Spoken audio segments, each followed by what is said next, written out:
best bowling. All these bowlers are obviously bowling good. So Yeah, and Check the boards. A couple guys will be eliminated. Checks will be available in about 10, 15 minutes. Want to hang around for those.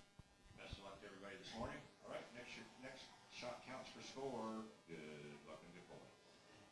And Jason, I mean, not Jason, Hugh Miller mentioned in the paddock last night, Jason had less than nothing on that pair. He's lofting the gutter cap. He had that extremely unfortunate lofted ball into the left channel.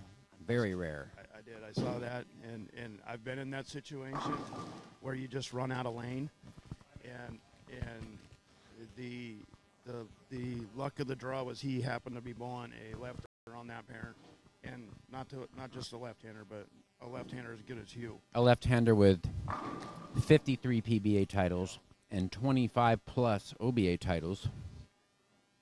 Our matches are underway, and Scott went dead flush, and so did Jason Hollingsworth.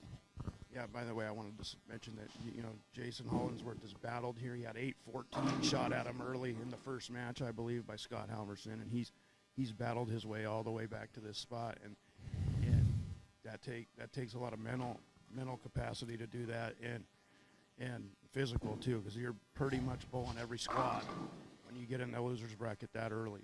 And he was playing the lane similar to Jason. He was lofting the gutter cap and doing the same thing. He was. It was funny last night because there were certain pairs down on the low end that actually had some hold on them. Unfortunately for Jason Lauer, the pair he ended up on at that last game wasn't one of them. And I think that might have been 13 and 14. And I noticed early on yesterday that players were standing much deeper early in the early rounds on that pair. The front's definitely. Maybe it's just a lane topography. There's more absorption in the front part of the lane. These are wood lanes, so they don't all equally break down. And that is true. And we are bowling on a wood surface. Not many have left around. Nice to see. But the lanes are somewhat more unpredictable than synthetic surfaces. And a great shot there by Ryan, getting the wall shot, starting off with a double against Scott. Now, the Hollingsworth Leggett match, the winner of that match will take on two-time Masters champion Tim Myers. And Tim has not won for 22 years. I think he could still do it. Oh, he could definitely still do it. His soft hand, he's highly accurate. And anytime he's won as many tournaments as Tim Myers has over the years, you're not foreign to this situation.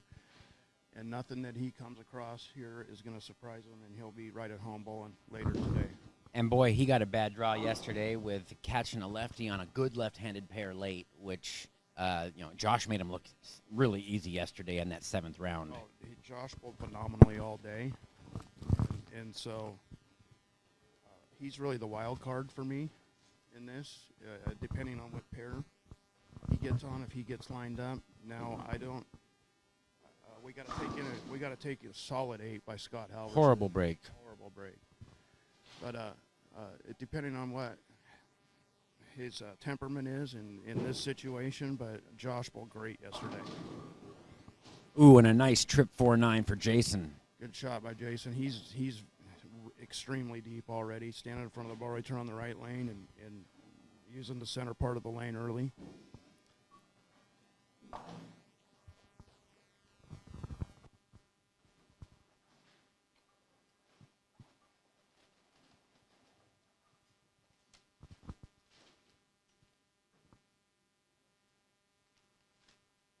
Fans are starting to trickle in now as the local. That we got 3 local players here in this that all grew up right here, bowling here, or in Milwaukee. Oh, and Ryan trips the 6'10", going a little high. Yeah. He's got a pretty wide pocket with all the power he creates. He is a phenomenal young talent. And, his father is the 1992 Portland Masters winner. Ringing 10 by Johnny Leggett. 1991, I'm sorry. He did. I was still in juniors there, but I remember watching that tournament. For us juniors, that was the pinnacle around here, was going to Milwaukee Bowl on Friday night and watching all the squads. Back in those days, it was 4 or 5 squads, A, B, C, D. Oh, and Ryan runs into a little trouble. Him A little slow on that one, it looked like to me. leaves a 4-6-10, and he's just going to go for count.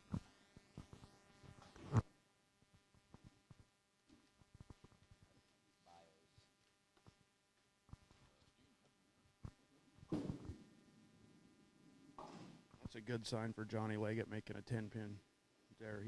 He struggles with spares Certainly, and sometimes. that's common with power players. They get so many strikes, and we all know that the straighter players are better spare shooters because they don't carry as well. They are. When I was his age, I disregarded spares. My spares were 5-baggers, and I've learned as I got older, spares are more important now that I don't strike as much. And he has strikes. Ooh, and Johnny had a 4-9 for a moment. Tripped out the 9. That's a good break there for But the young man. early on, he's got himself a 20-pin lead through 3.5 frames. He does, but Jason's a veteran. He'll battle his way back in this match. Let's see. Scott has made 3 flawless shots. Let's see if he can make it a 4th. Oh, nope. Oh, and he leads a 2-4. 2-4, 10 tripped out late. That's a good break after a bad break in the solid 8 the frame before.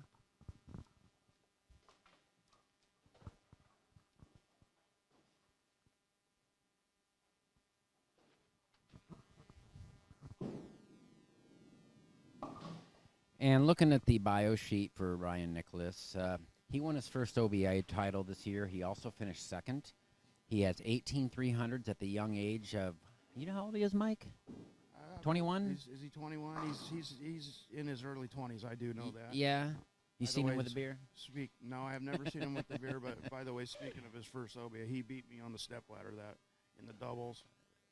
Him and John West, so I owe him for that. And, of course, John West just ran over everybody in that tournament.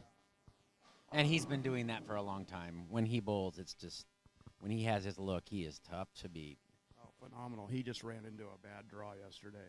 And Jason sent that one a little bit wide, leaving a 210 split. 10 split. I'd probably give him 4 out of 10 to make this. So he's already seen some issues on the right lane. Yeah, and then there's another big split by Scott Halverson on that left lane. Ryan split on that lane, and now he did too right after him. Nice shot. Oh, and he Nice covers shot. it beautifully Nice with the shot. backup ball. That's like JT Action Jackson. Phenomenal spare. Phenomenal spare. Keep him alive in this first game, keeping him close. Yeah, that shows a lot of talent to throw a backup and pick that up. Now, Ryan already at his tender age has 18 300 games and 5 800 series. He's finished in the top 12 at the Portland Masters. I believe it was last year. And then it looks like he's throwing track and hammer products. He is an EBI staff member throwing that stuff, and it rolls well for him. And a great recovery there with a nice shot by Jason. Yeah, he had a little momentum there from picking up that split, and he'll probably build on it.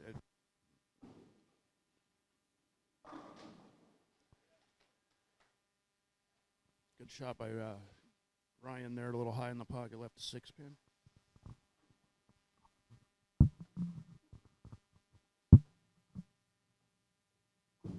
Johnny Leggett right around 4th arrow.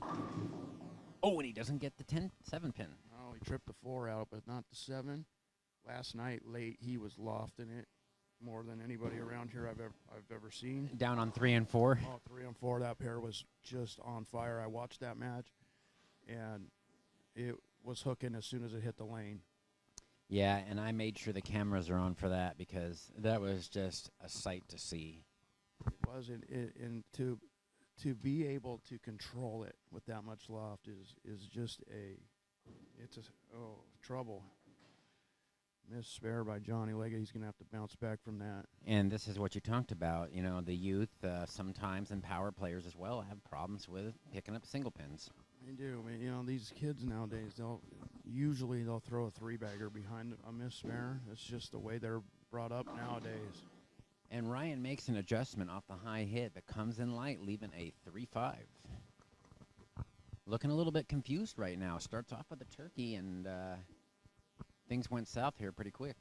It did, and that's the normal move. And I noticed it up here. I thought he threw the one before on that lane a little slow, and then he moved off of it and probably threw at the regular speed, and it didn't it didn't read the lane like he wanted to.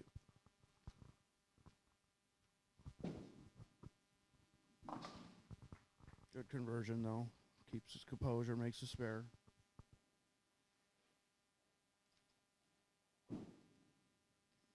And that's what I expect from a player after they miss a spare, to throw a high flush, just like Johnny just did there. Good shot from the young man.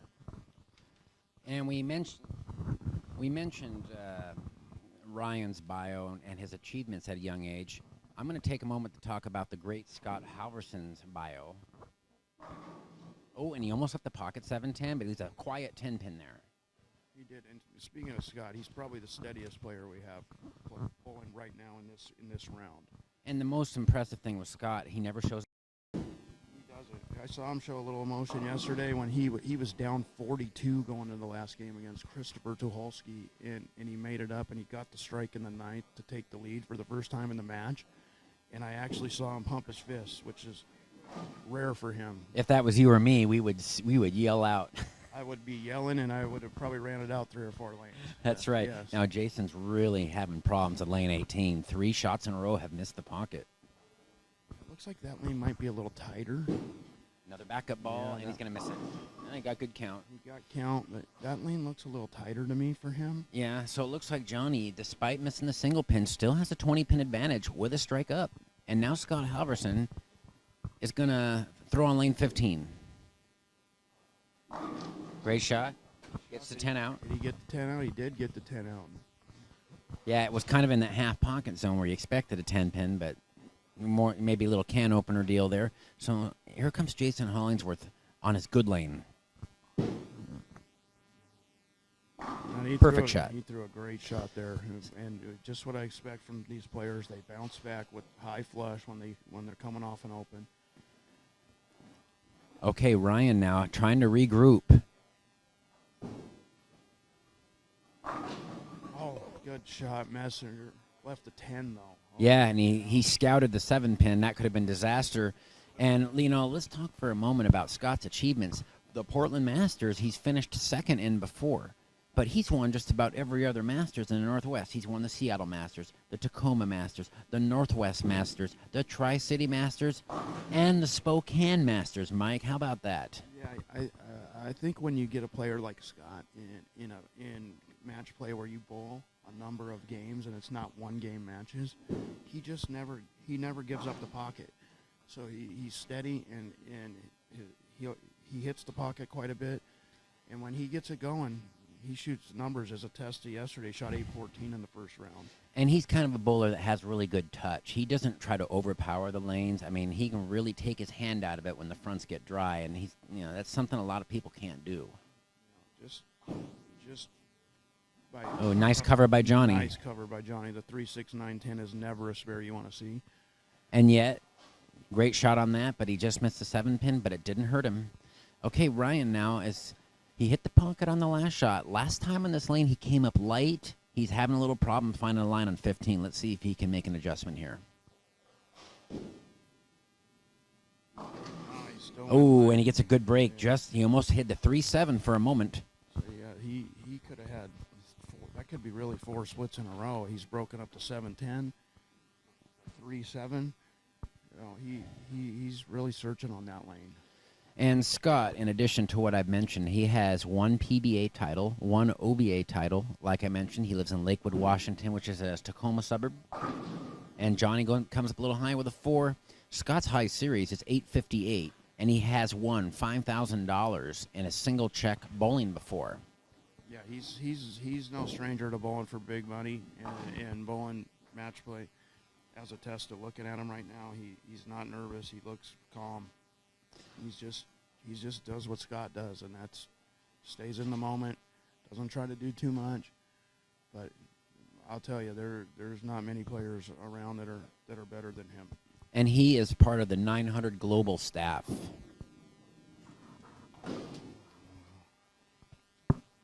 Spare their conversion for Johnny. And talking with Scott yesterday, he spent the first 22 years of his life.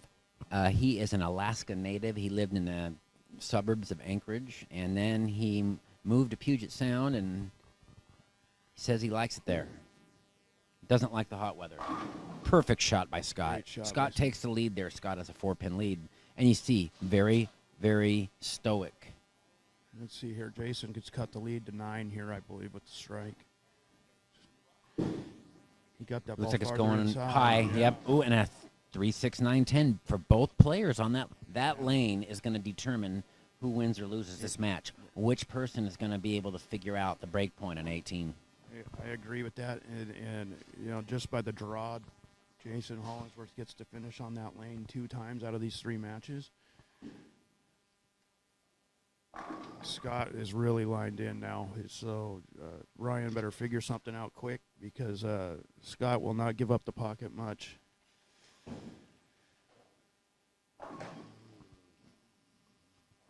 Of spare. It looks like there's a lot of hang on that right lane on lane 18, and the players are scared of it, so they got the last 2 in, and when you get it in on that lane, it looks like it wants to really hook. Ryan coming up in the foundation 9th frame. High in the pocket again for Ryan. He's really searching right now, and Scott's putting pressure on him, and that will make you really, really try and search for something on the lane. Jason on the good lane. Oh, and gets out of the 4-6. Good break there. He got it in just a touch. It looks like when they're getting it in, the players are getting it in with soft speed, and it wants to hook a little earlier than they'd like. And, they look a little bit like a Polish block early, but I'm sure that they will cut a little line in there at some point. Now, Jason's high series is an 865. He has 34 300 games. He got OBA Rookie of the Year. He's made the top 5 All-Star team twice for the OBA. He's part of the Summit Club, a local group of bowlers who wins lots of Swisses. He's not on any staff. I was there when he won his first OBA at Rockwood Lanes, and in that particular tournament, there was 9 300 shot in that tournament. He beat the great super senior Johnny Moore, and it was like 260, 250 in the final. Yeah, Jason's no stranger to bowling big tournaments in the spotlight, so I highly expect him to bounce back in this match. Great shot by Johnny on the tough lane, and early on, you can say that with his very firm ball speed, he might have a little advantage in this match. I would agree with that. Ryan made a great shot there. Ooh, and 6-8. And he's showing his youth a little bit, getting mad pulling on his shirt, but he needs to regroup and realize there's still 2 games left in this, and not get out of touch from Scott here. And he may have to be really nice to it at the bottom and keep it kind of tight there, because if he grabs it at all, it's going to really chain up on these freshly stripped back ends. Yeah, especially with him being the only lefty bowling right now on that pair, it's going to take a little longer for the lane to tame down and tame the back end. So. And he finishes the 197. Scott can step up and shoot 233. He's on. Oh my! And he leaves the breakfast bucket. The 1, 2, 3, 5. Now he needs to forget about that shot because he was on a strike. So it's no different than ringing a 10. He could just make the spare, and it's not going to cost him any count because he was on the strike. Okay, Scott coming up in the 10th frame. Seems like he's very lined up. Scott's playing right around 4th arrow. Beautiful shot. He is lined up. He's throwing the red Cardinal Boost, which is a global 900 ball, and he bowled really well with that ball yesterday. Do you know what kind of hook rating that ball has? It's not very high on the hook status, so I think he's using that ball to control the back end because it doesn't hook that much on the backs. I have one of those in my repertoire that I use when the lanes are dry. They really, really roll well on the back end when you need to get the ball through the front. Scott going for a 5-bagger right now. He got that ball Looks in. high. Yeah, he pulled that ball Yep. good 3 or 4 boards there. Yep. Might have gotten a little quick with his feet and got ahead of the swing. 220 is a good opening start. He's going to have a 24-pin lead, it looks like. 23-pin lead if he gets one of these. He's a 4-pin on the count ball for a 194. Jason can strike out for 174. Yes, I fully look for Jason to get a strike here.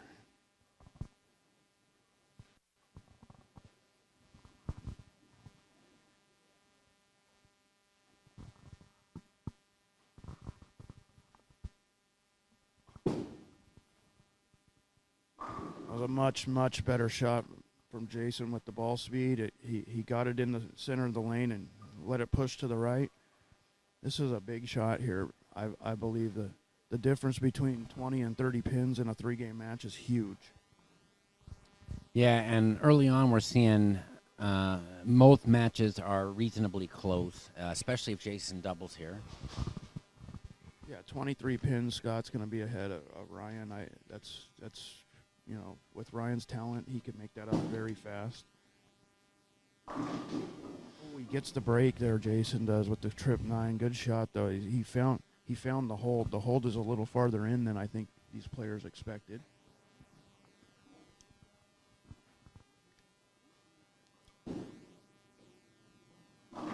Nice volley shot from Ryan to open up game 2. Yeah, Ryan let that ball work a little bit. It looked like you said, he was a little softer on the bottom and just let the ball roll, and it read the lane a little better, which will be good for him.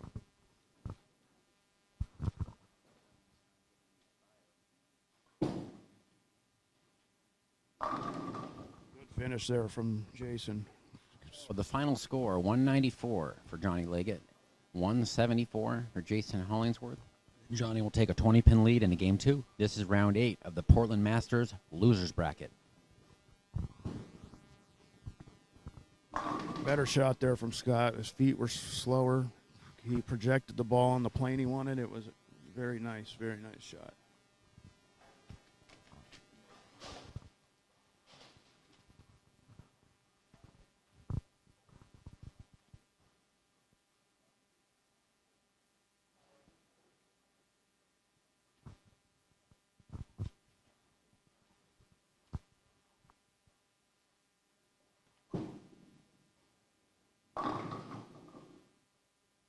In the pocket there for Johnny, but a good shot. 4-pin, that's a minor adjustment. I don't know whether he'll inch his feet a little left or he'll throw it a little harder, but it's not much to adjust off a 4-pin there for these guys. And Scott continues to be on the strike train, starting with a double. He is. He's just steady, and he does not miss the pocket very often.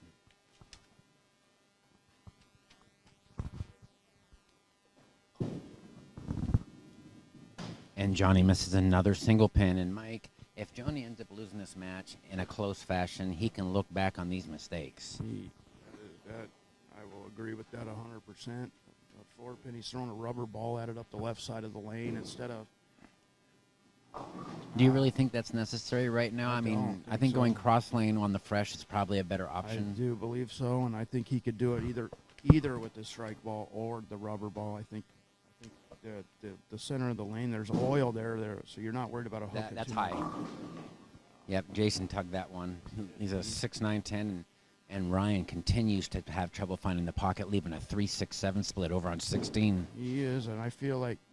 And he misses them all, and he doesn't want to get too far behind Scott because Scott is lined up on both lanes. I feel like Ryan's trying to force it right now with the speed. His speed control's just a little off. It looks like to me. And there's no question, he grew up in these 2 bowling centers. He's in his home center. It means a lot to him, and sometimes it can mean too much to a bowler and let the nerves take hold. And it's better to have the free-flowing mentality. It is, and when you get behind early in a match, then you start pressing. I don't care who you are.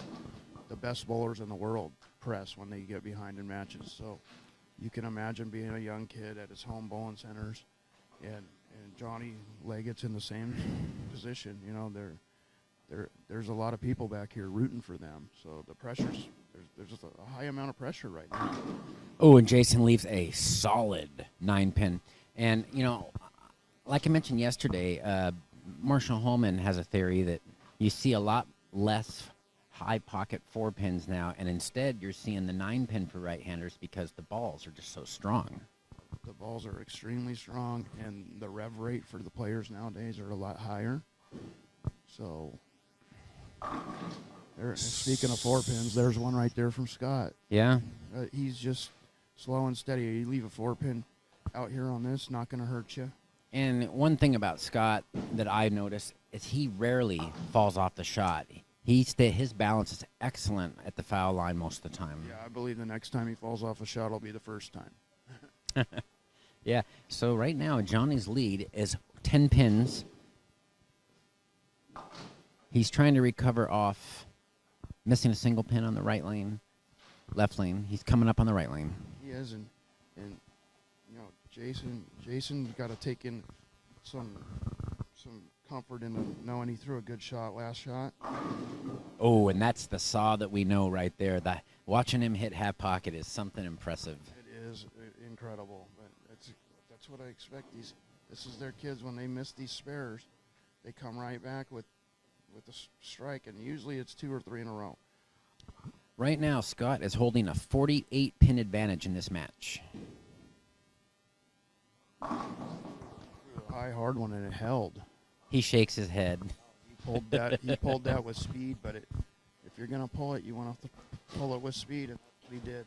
And really shaking his head. He's smart because Ryan probably saw that. It's like, oh, great, now he's got hold. But, Scott's one of those people who he knows how to make those subtle.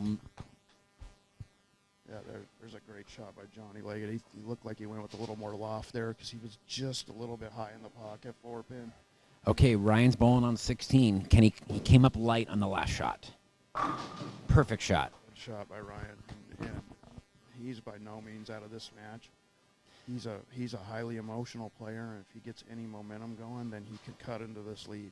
And he just did. He cut into it. It's down to 38 pins. And Jason tugs it again and gets a great break, just leaving the 10 pin. That could have been much worse. He get a good break. He's still searching on this right lane. It's really, really giving him a lot of trouble. Okay, Ryan Nicholas now going for a 3-bagger. He can cut the lead back down to 28 pins. And he does it. Great shot by Ryan, and as you can hear, he's the crowd favorite back here right now. Yep. And if he gets some momentum going, I'm saying. And down the way, I see the king, Jason Lauer, applying new skin to his hand. I wonder if his hand's a bit sore from having to loft the ball yesterday on those dry fronts. I am sure it is, and that does a number to your hand when you have to throw it like that. I'm a high power player, and I can attest for what he was going through there in that last match. And Scott rolls up a little high, but he trips the 4-9, just leaving the 9-pin. J-Ho over here on 17, getting ready to see if he can get his first strike of the match. And it's wide. He got that ball wide. Oh, and disaster. Yeah. Disaster, yes.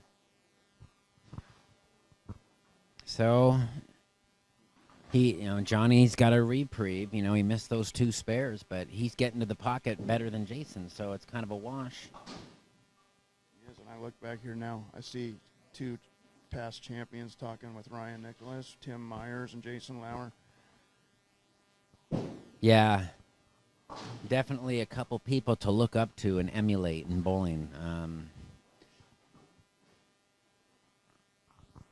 Tim Myers been around for a long time, been a great bowler for a long time. At one time, I drilled his bowling balls at Hollywood Bowl when he was the great Tim Myers. He's still the great Tim Myers. Scott leaves a solid 10-pin. 10, great shot, though. Great shot now. That's the break that Ryan needs. If he gets up and gets the next strike or 2, he's really going to cut into this lead. Johnny Leggett be playing between 4th and 5th arrow and leaves a 4-9. He went a little more direct with that shot, with a little more loft, and that right lane's tricky. It looks like.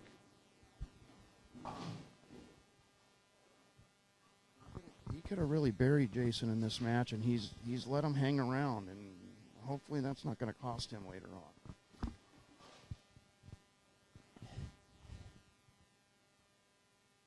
It's definitely going to turn out to be a grind. The winner of the match may not even shoot 600. champ. Great shot. What a great shot Wow. by Johnny Leggett. Wow.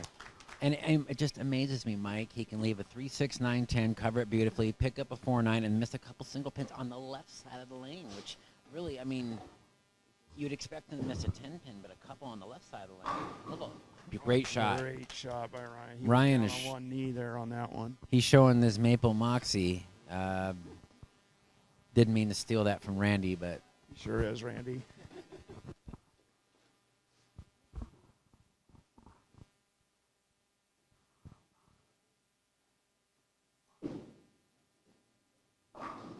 Nice left, but he got a great break there, tripping out the 10, only leaving the 3-pin. This, Brian, is a huge shot in this match for Ryan Nicholas, I believe. can almost eliminate the deficit right here. Beautiful wall shot. He did, and he's starting to get some momentum, and Scott very stoic, though. No emotion from Scott whatsoever, which I wouldn't expect anything different. And Scott has a potential 248 left up there on the table this game. Ryan, despite an open, he can strike out for 264. Would make this last match pretty much even, the last game, and would make it very highly interesting. Yes, definitely. And it's nice to have. I've been here before where all the matches are blowouts early, and there's not much to talk about. We're not having that now. We got a couple good matches going on. Oh, and Ooh. Scott gets a little fast, leaving the bucket. Highly different matches. The one on the right lane's a little lower scoring, but still competitive. I wonder if he got that one out a little bit too. He looked like he might have thrown a little harder too for me, because he did go a little high. That's a good shot by Jason. And he leaves a little half 10. But he can build on that, though. That was a good shot, so he can take some comfort knowing that he knows where to throw it and hit the pocket there. Because like I said earlier, Johnny has let him hang around, so he's got to be feeling good about that. Right, and currently he is 31 pins behind Johnny halfway through this match if he is able to cover this 10-pin. Scott made a nice spare there on that bucket. Yeah, and that's another trademark of Scott, being a down-and-in player most of the time. Great spare shooter.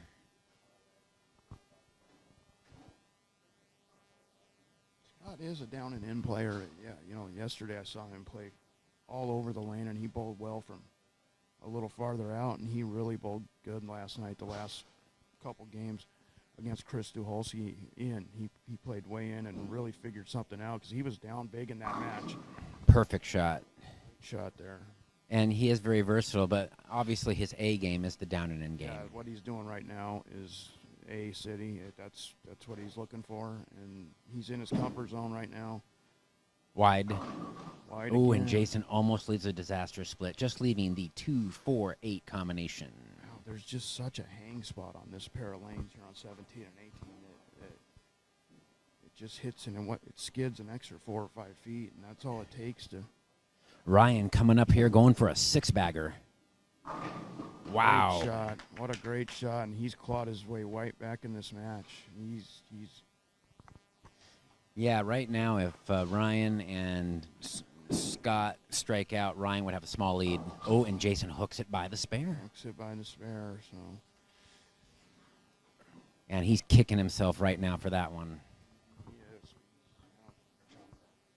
Although Johnny's bowling steady, 195 the first game, he's let him hang around, but Jason's still searching on the lane. So Yeah, and like I said, maybe the extra ball speed that Johnny generates might be an advantage this match.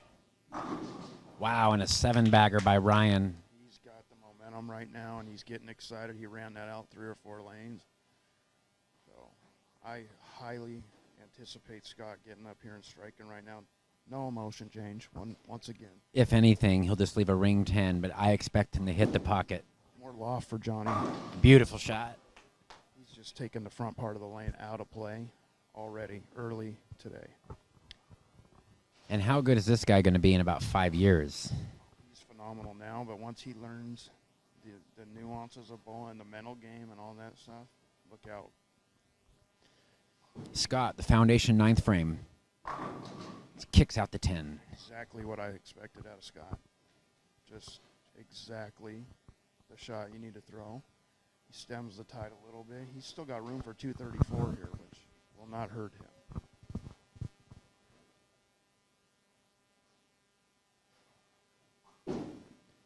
That looks like that's in the pocket. Perfect Great shot. shot by Johnny. And he jumped on that open He that did.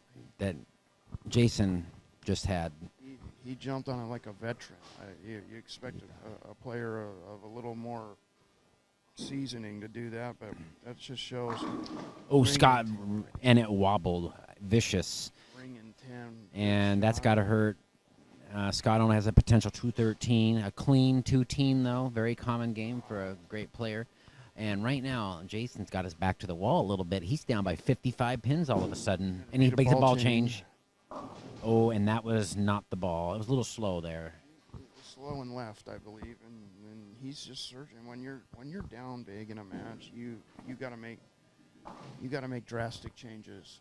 And him seeing that Johnny just got lined up pretty good, you got to make changes that are going to be substantial to be able to make up the deficit.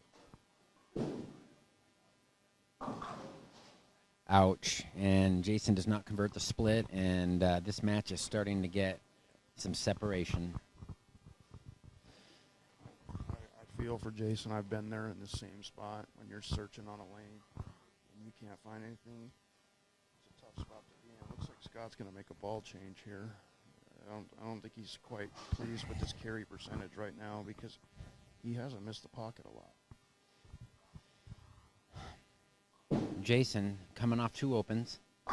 Perfect shot. Good shot there by Jason. Something to build on maybe, or finish out this match strong or this game strong and stay within some kind of striking distance. Scott made a ball change there on the count ball, and yeah, that one went longer.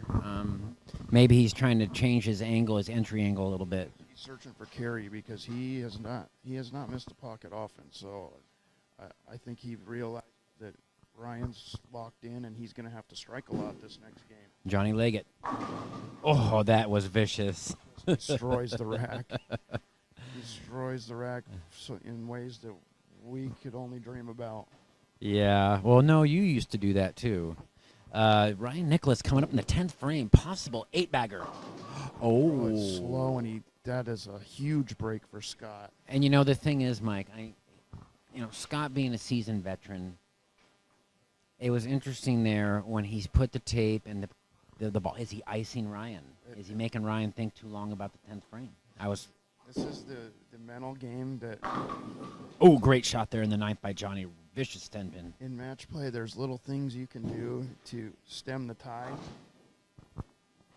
That being said, I don't know if Scott did that. I do believe he was searching for some I do carry. too. But little things like that can unintentionally change a player's. Taking a re-rack, Yep. changing some tape, And so, fixing your shoe, any of those things. so Ryan, despite having 7 strikes in a row, has an open in the 10th, 229 to 211 over Scott Halverson.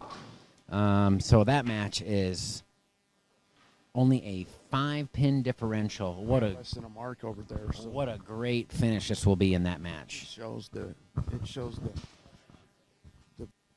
fabric of Ryan Nicholas to battle his way back into that match because he could have folded it up.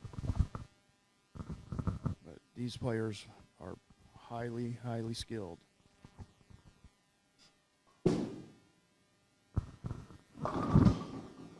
And Jason comes up a little high, almost tripping the 4-7, leaving just a 7. That lane has just been brutal for him. He's still searching a little better shot there. He went back to the ball he then started with. Could have got the break. That would have been easily a trip 4-7,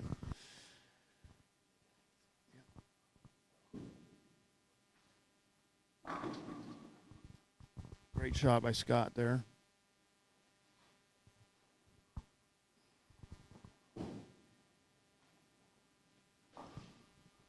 Jason converts the 7-pin.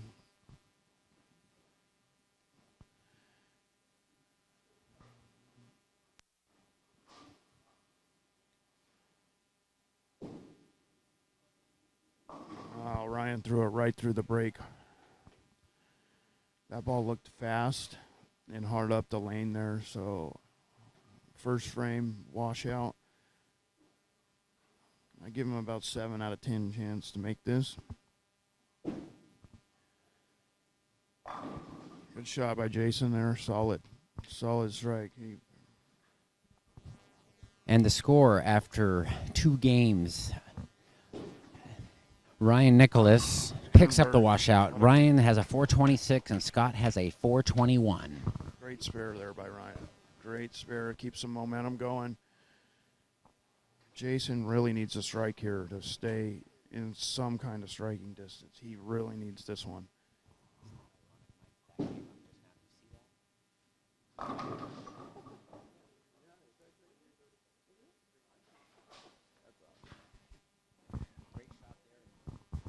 And it's interesting with Jason. Now he's striking out in the 10th both games to salvage a 170. That's very interesting. He is, but that's what I expect from the veteran. He knows he's got to stay. Wow. Oh my. He knows he's got to stay close in this match, and anything can happen in these matches. So. And let's talk about adrenaline. The 7-bagger may not have been the best thing for Ryan there because all of a sudden he's amping on it. Yes, and that stems from, I believe, throwing it a little soft and going high in the 10th, and the normal adjustment off of that is to move right for him, being a left-hander, and he moved right and probably threw it to normal speed, and it went right through the break.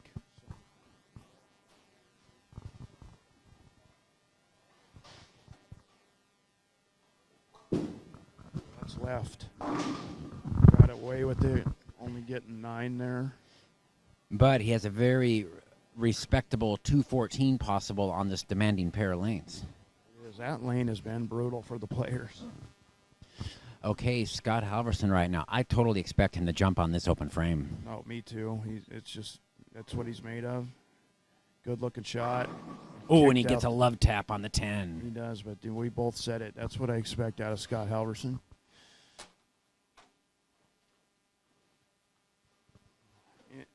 Interesting, he went back to the ball that he has bowled the whole match with, so maybe gamesmanship was in play there in the 10th frame. You never know. Scott's no stranger to knowing how to do match play in the proper mental state. He knows the little tricks. And right now, he can really put some heat on Ryan with a turkey here. He rolled that one off his hand, a little high. Oh, and he trips the 4-7, and he... Oh, what a huge break right there. That ball was off his hand early and looked like a little slower. He got away with it. Good spare from Johnny there. So.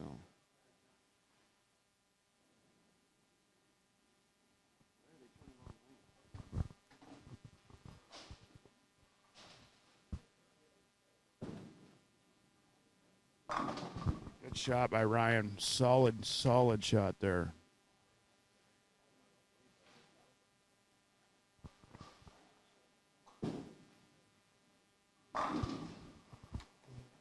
Oh, Johnny closes out with 214 there. Good solid strike there.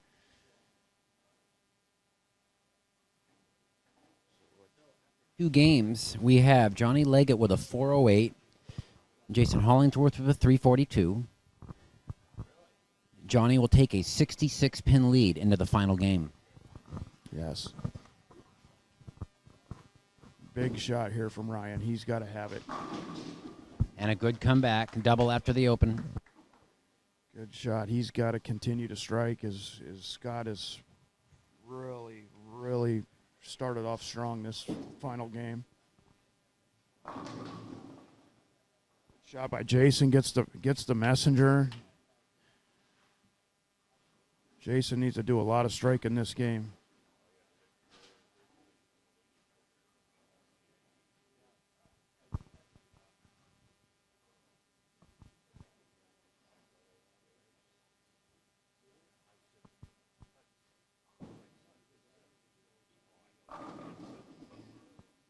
Shot by Scott. He's just not letting right now. You're right, and with that, now he has got a 40-pin lead with 6 frames to go in this 3-game match. Oh, the power is just amazing from these young kids. Both him and Nicholas are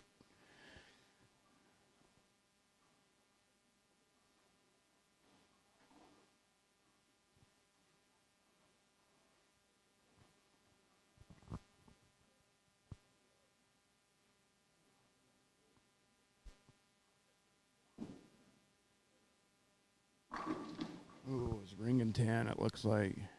Good, solid shot by Scott. Ring and 10, not going to hurt you, but that's what Ryan needs right now.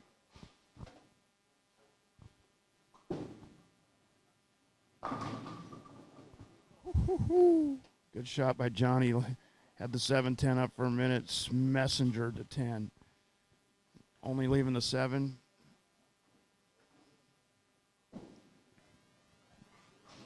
Nice cover by Scotty there. Ryan really needs these next 2 strikes here to stay in this match. You can see the indecision on Johnny right there. He made an adjustment while on the approach for this spare. Made the right adjustment, though.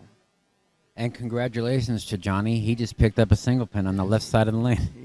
He did. He would be up by close to 100 pins in this match if he made would. his spares. Okay, key shot here for Ryan. And he gets the turkey. What a great shot. This match is going to come right down to the end. It looks like Jason Hollingsworth has to strike every ball right now. In my opinion. Crosses 6th arrow. Shot. It's high. And he trips gets it. the break, though. Good shot.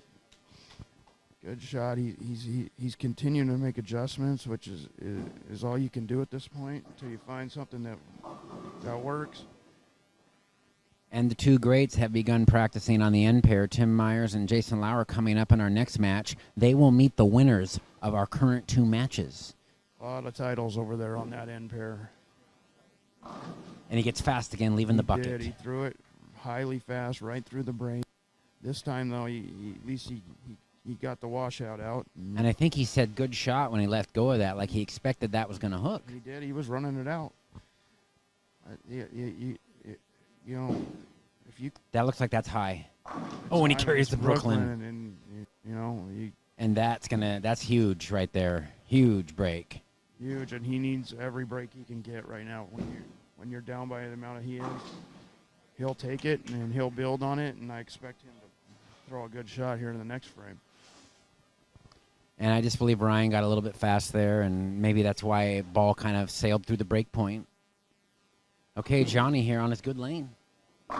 Continues to pummel him. He just pummels him, and he just taking the front part of the lane out, and that seems to be what's giving the players problems on this right lane. So it'd be the speed and power is what gives him the ability to overcome that. And we haven't seen Scott make a bad shot in a long time. He's coming up now in the 6th frame. I don't expect him to make one here either. That's wide. It is wide. And we were wrong. We jinxed him. We were, and you see it at all levels of experience. The ability to control your adrenaline. We're here in the crunch time of these matches, so if you can control the adrenaline in your body, you can make much better shots. Johnny for a double. Beautiful shot. Great shot, and he keeps throwing shots like that. He's going to be hard to beat. And right now, since Jason carried that Brooklyn,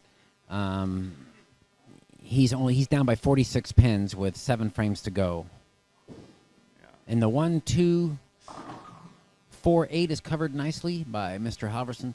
So right now, with 4 frames remaining, Scott has a 28-pin advantage on Ryan Nicholas. They both have spares up in the 6th frame. Scott coming up in the 7th. Good shot. Beautiful Great shot by Jason. That's what I expect out of him. You get a break in the 3rd frame with the Brooklyn. You've got to capitalize on it. And a player of his experience did just that. And it was probably a relief to get a break at that point, because really that was a point in the match. That was a turning point if he didn't strike there. If he doesn't strike here, he's got to strike almost every ball. Oh, and Scott goes high, almost tripping the 4-7 high, but at least just a 4-pin. Just a 4-pin's not going to hurt him, but we saw a couple of wayward shots there out of Scott. I think it's normal to feel pressure at this point of any match. That's a good shot. Oh, and we see the payback immediately. And that's the way bowling is, Mike. Someone could carry a Brooklyn, and the lane, like, it knows the very next time you're on, let's pay back with a bad break. It is. There's no rhyme or reason for that. That was a great shot. And all he can do at this point is get one and and hope it bounces out and hope for some help from his opponent. But Oh, that's in the channel. yeah, Okay, so that cost him count. So he got a little fast there. He probably should have. he did, but at this point, He was upset he's about trying it. to make the spare. He's down by 66 pins going into this match. So I fully understand what he was going through there. And Ryan comes back with a great shot.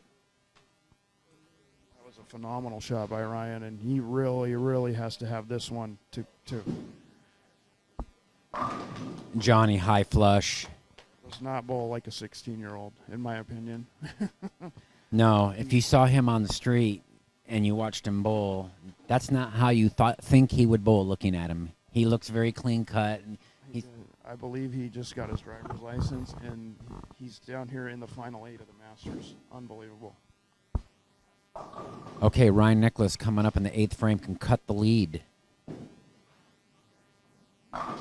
Oh, and a vicious 7-pin, and that right there. Ring and 7 is going to probably and most likely cost him in this match. Yes. Although it won't be the reason that he loses this match.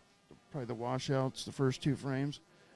He'll look back on his speed control, but in his mind right now, he is blaming that ring and 7. Well, and he'll look back, and I'm sure that he'll reflect if he does lose, and he'll say, why did I get so amped after the 7-bagger? Because that's when the problem started, right after the string.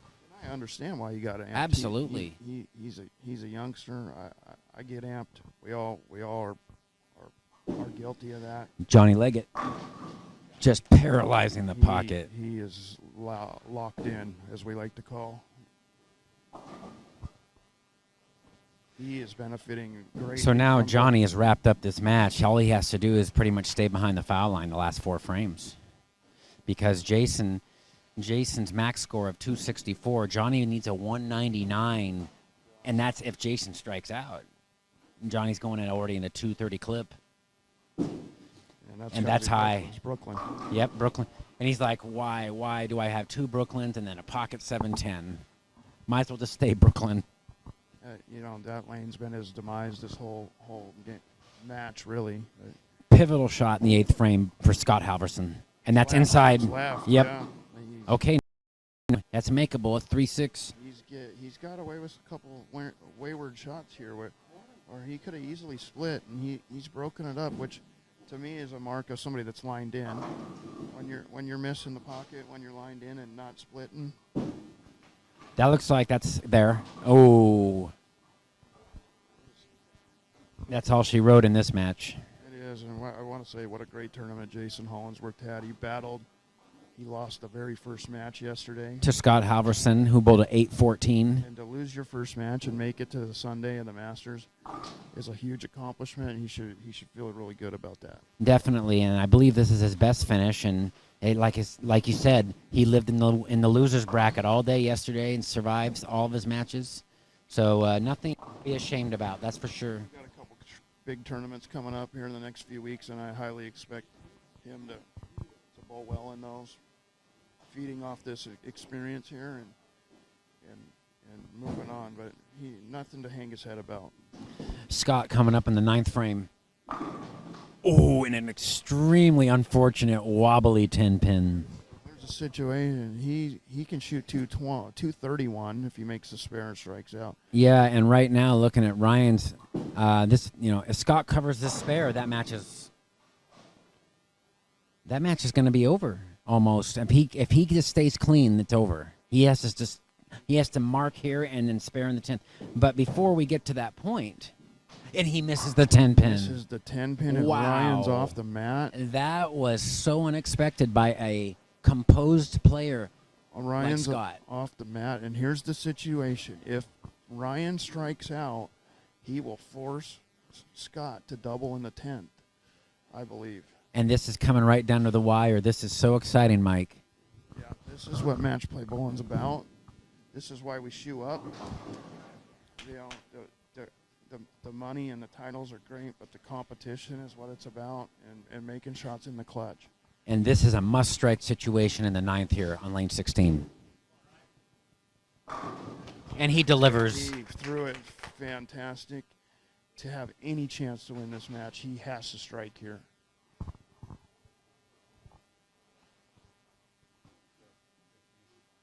must strike here. I like the young man. He's taking a little extra time this time. Maybe he learned from back in the first or second game. Right. Like maybe he rushed it a little bit in the 10th, and he's like, I don't want to do that again, especially right here where I actually have a good pop at pulling off this match. First shot, 10th frame, Ryan, strike up in the 9th. And a phone goes off in the middle of it. Perfect shot by Ryan. Doesn't cost him, and now Scott has to match whatever Ryan does here. Scott's down there staring at his thumb tape, trying not to watch. What an unforeseen mistake. Turn of events. Yeah. Scott, you do not expect a player of his ability and his experience to miss a single pin spare in the 9th frame of the final game. And it went into the channel very close to the 60-foot mark. I mean, he barely missed it. This is maybe the biggest shot of Ryan's young career, which is going to be a great one. But regardless of what happens to Ryan, Scott can still shut him out. Scott cannot be defeated unless he doesn't double. A little more loft on that one. Perfect What shot. a great shot by Ryan, and he is now.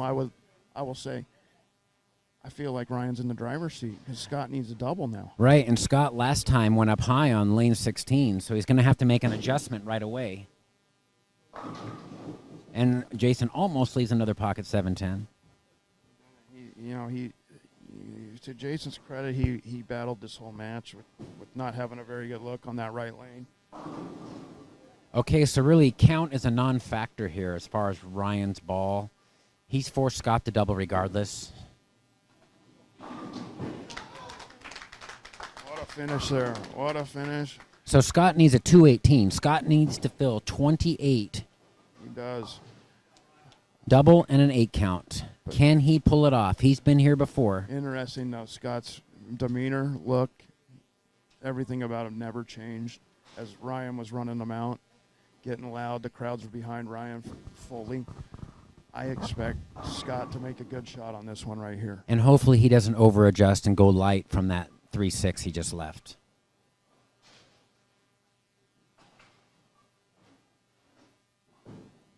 That's a good shot. Beautiful What shot. a great shot. One more here. I expect one more just like that out of Scott. And he shakes his head thinking, oh, well, why didn't that carry on the other lane? That was a little emotion there from Scott, Yeah, which we haven't seen today. Yeah. So now it seems like all of Jason's good shots are ringing 10s or swishing 7s. The ball didn't look like it was picking up at the right location down lane for him. Wow, this is the money ball right here from Scott Halverson. 11th frame. That's in. Oh, he trips the 4-pin. That was in, and he knew he tugged that one, but unbelievable. Now wow. There's two schools of thought as you see Ryan Nicholas walk the concourse in disbelief. Yeah. There's two schools of thought. That's a great break, but the ring and 10 in the 9th was a horrible break. So it seems to always average out in bowling. It does, and he still needs 8 pins on this ball to advance. Which is not a gimme under these No, circumstances. he could easily go through the face and leave something that we could have a tie. Have a tie easily, so Ryan needs to stay. That's in the pocket, and he wraps it up. What a great shot. And he has by a Scott. What wow, a great match. And what a composed winner. What a great match. Fantastic finish in that. They both strike out. 222 for Ryan, 220 for Scott, but Scott wins the match by 3 sticks. And Ryan's going to kick himself later for that washout in the first and second frame.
Second match, Johnny Leggett easily defeats Jason Hollingsworth. Johnny shoots 600, and Jason shot 552. So now Johnny Leggett will take on the great Hall of Famer, two-time Masters champion Tim Myers in about 15 minutes. I'll see you all in a little bit.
So in about 5 minutes, we're going to have the 9th round of the Portland Masters.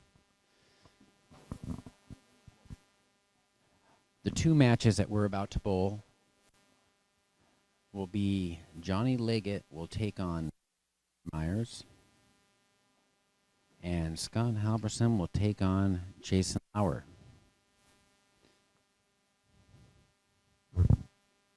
We'll be back shortly with the coverage.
Here, the 9th round, Portland Masters.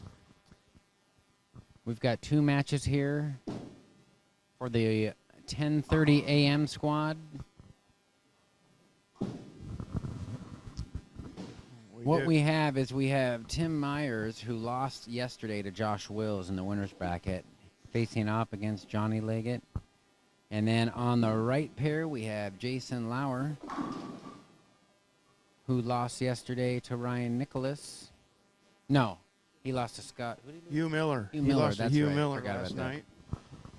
That's right. Hugh Miller, and he's bowling against Scott Halverson, the match we just saw that was so thrilling.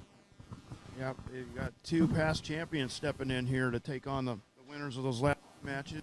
So I expect some highly competitive matches here. And Tim Myers, Mr. Steady, looks like he's battling with all a bit of his hand. He's been searching for something on his hand there and warm up. Hopefully he gets that taken care of. And recapping what happened the last match, we had Scott Halverson, 651, defeats Ryan Nicholas, and Johnny Leggett, 600 over Jason Hollingsworth's 552. We're seeing very modest scoring pace early. We are, and you kind of expect that now with the pressure and all the elements that you add into it. Now that the 2 remaining players that won their matches, maybe they'll get into a little better groove now. But it's a highly pressure situation, so I fully expect the scores to be lower than what would normally be on this kind of playing condition.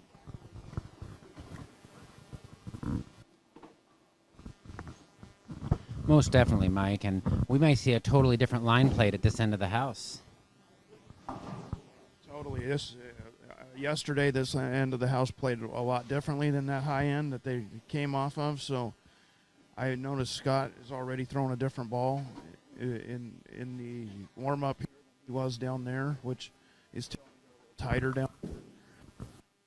Ours throwing a dull bowling ball. Looks like a highly aggressive ball. So I believe they're a little tighter down here than they were up at the high end.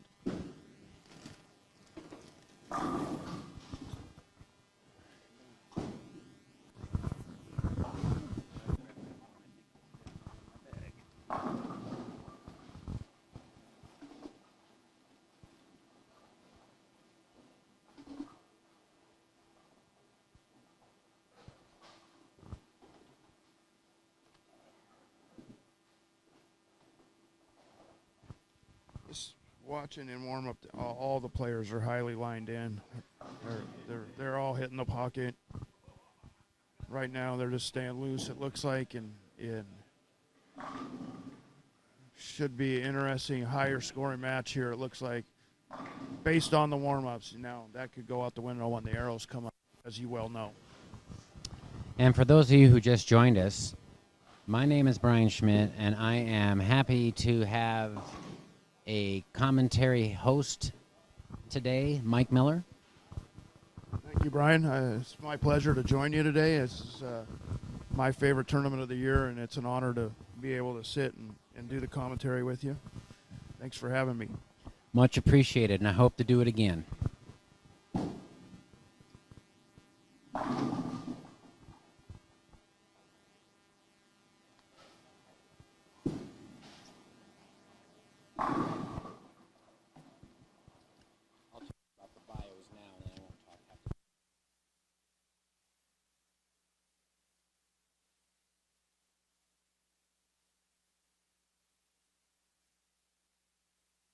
I already mentioned earlier that Scott has won 5 Masters events in other cities in the Pacific Northwest. Now let's opponents credentials. Jason Lauer of Scappoose, Oregon. He has 11 or 12 OBA titles.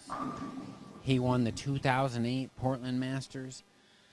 Scott is a Wichita State alumni, and he was in the national champions team in 1995, part of the three-peat team that won 3 years in a row. And I'm assuming that Gordon Vatican was part of that coaching setup. And then he's won 2 high roller sweepers at Las Vegas. He made the match play in the U.S. Open in 2001. He made match play in the National Masters 2014. He has 30 or more 300 games and a high series of 857. And he is one of the sponsors of the Portland Masters. Jason is, I believe, an accountant at Reeser Foods. And he has been a very strong supporter and staff member of Storm Bowling. And not to mention, I don't know if you mentioned this or not, but he is the 2011 champion in this event. Or no, not 2000. But he's a past champion in this event. 2008. He's got a grocery list of accomplishments and is no stranger to this part of the tournament. And I expect him to bowl a great match here.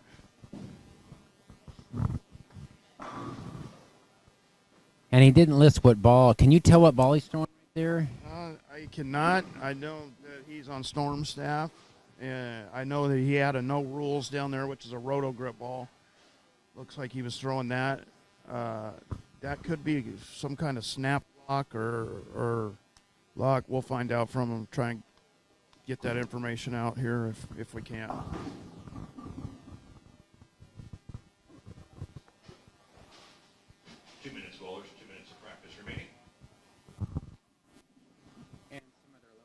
Go for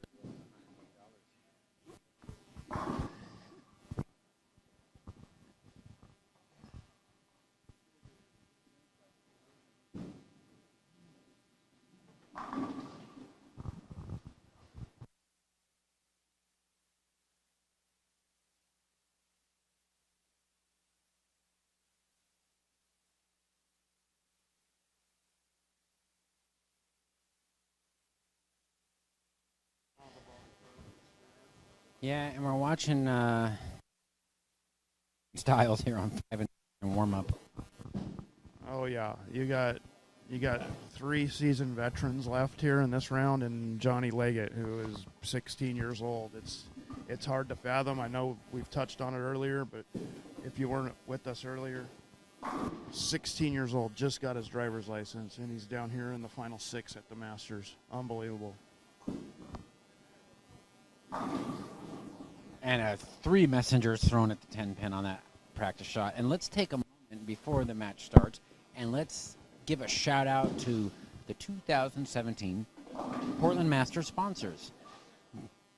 The main sponsor for the last several years has been Young RV, Milwaukee, Reeser's Fine Foods, and Jason Lauer is responsible for capturing that sponsor, Western Beverage, and then our owner's son, Rocky Oatkin. I used to work the desk here at Milwaukee. I used to work here at Kellogg Bowl with Rocky Oatkin several days a week when he was in college back in the late 80s. He now has a Glass General Labor company.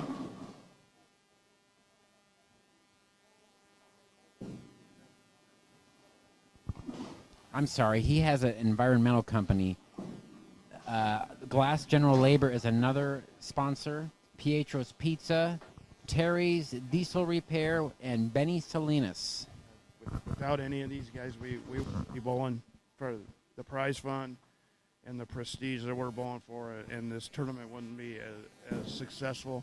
And I would like to also mention Dave Husted and the Husted family for having us here and supporting this tournament for as long as they have. Okie dokie, bowlers, get you to hold up on your practice, please. Family, they've been co-owners of this last 35 years. Dave Husted is making some announcements.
Just what I would expect out of Scott. Solid shot right off the bat. Demeanor never changes. Off, I noticed he's using different equipment down here. He is. He's using a ball that starts up a little sooner.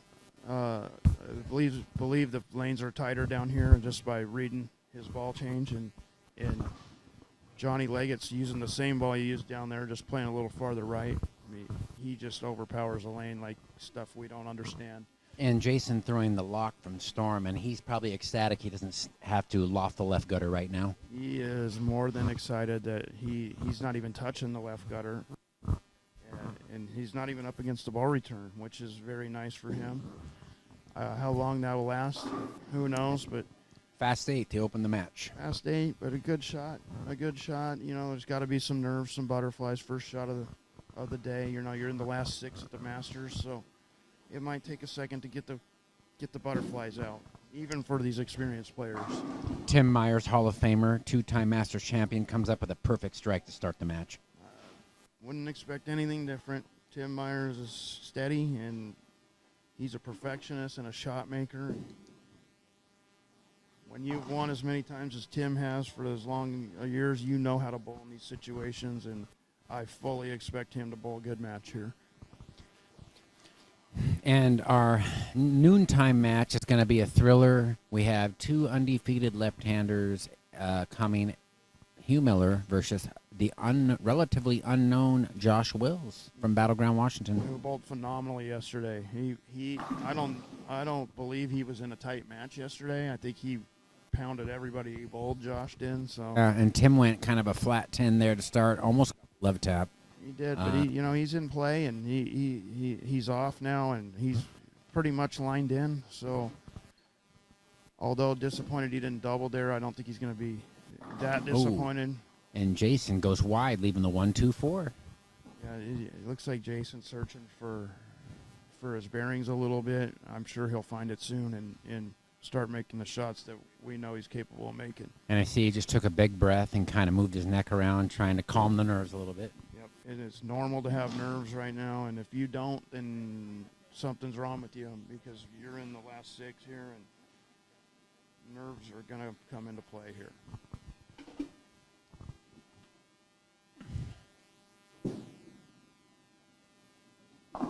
Covers it nicely. Covers it nicely, and nothing to be hurt. 2 marks. Now we got the young kid, Johnny Leggett, stepping up. Lane 6. The power is amazing. When the ball hits the pins with this kid, it's a different sound. Do you agree with me at that, Brian? Definitely. And imagine listening to him in like an 8-lane bowling center where it's really echoing, like D-Lake or something. It would be, yeah. We'd have to wear earplugs to bowl. Ooh, and a vicious 10-pin by Scott. Vicious 10, but he, like I said, he obviously you want to get out the gate with the double, but he's not going to be disappointed with that. He's controlling the pocket. He's where he wants to be. He's probably feeling really good to get through that last match. High pressure, had to make a couple quality shots there, and he did.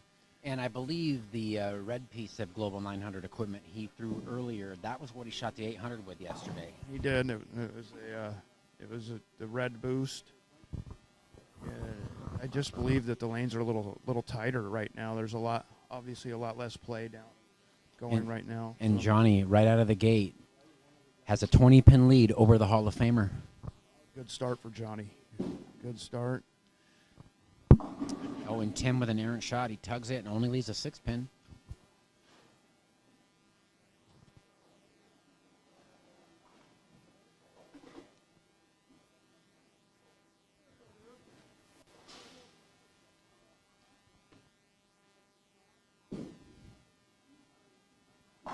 Great shot by Scott. Great shot. Scott looks really solid right now. Really solid. Who knows if he has an advantage for bowling the match before. You're loose. You got your butterflies under control, and that could come into play here. And judging from his performance in the 10th frame, there aren't too many butterflies left because he would clutch strikes there when he needed them. He did, and he was probably kicking himself a little for missing the 10-pin in the 9th frame, but he made up for it in spades.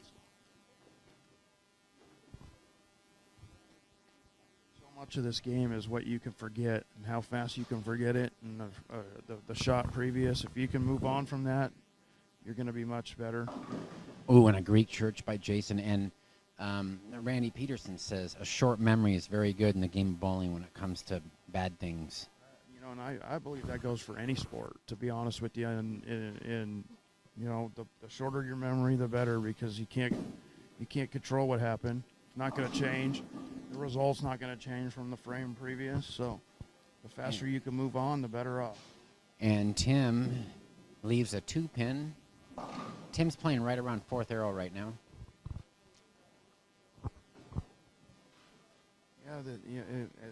It's funny. I don't know if this has any bearing or not, but the two players that are coming in that didn't bowl the first match are the ones kind of finding it in the pocket right now, and neither one is controlling the pocket yet, while the players that bowled previous are pretty locked in.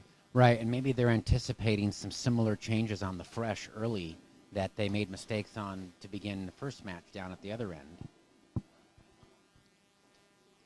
All right, Jason currently down by 20 pins, coming up in the 4th frame on an open. Ball change for Jason. Made the right move there, obviously. That was a great shot. That had a much better shape down lane for him. I believe that's a storm torrent that he threw, if I'm not mistaken. Not 100%, but I'm sure that it has that look.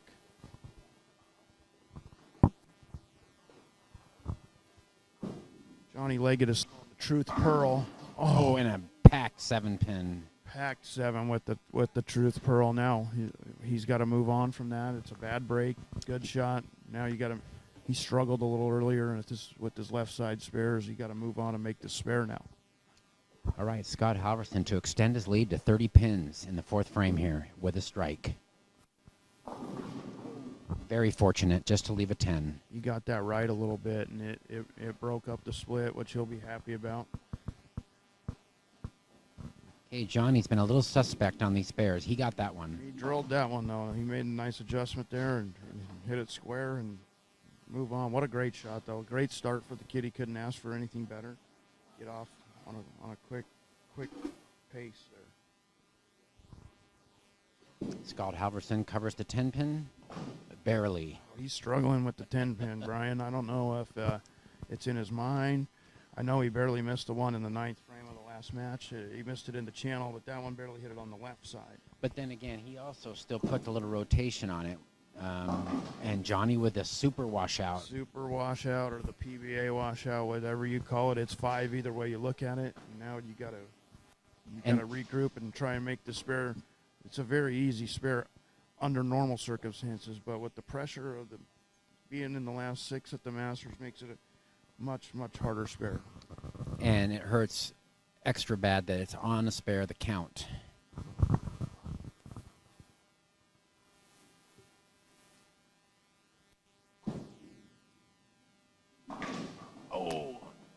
And he made a great shot at it, and didn't quite get the wall shot on the 4. He did. It wiggled, but it just didn't fall. And he's got to take a deep breath, and looks like he went a little fast there those last shots. Okay, Scott on his good lane.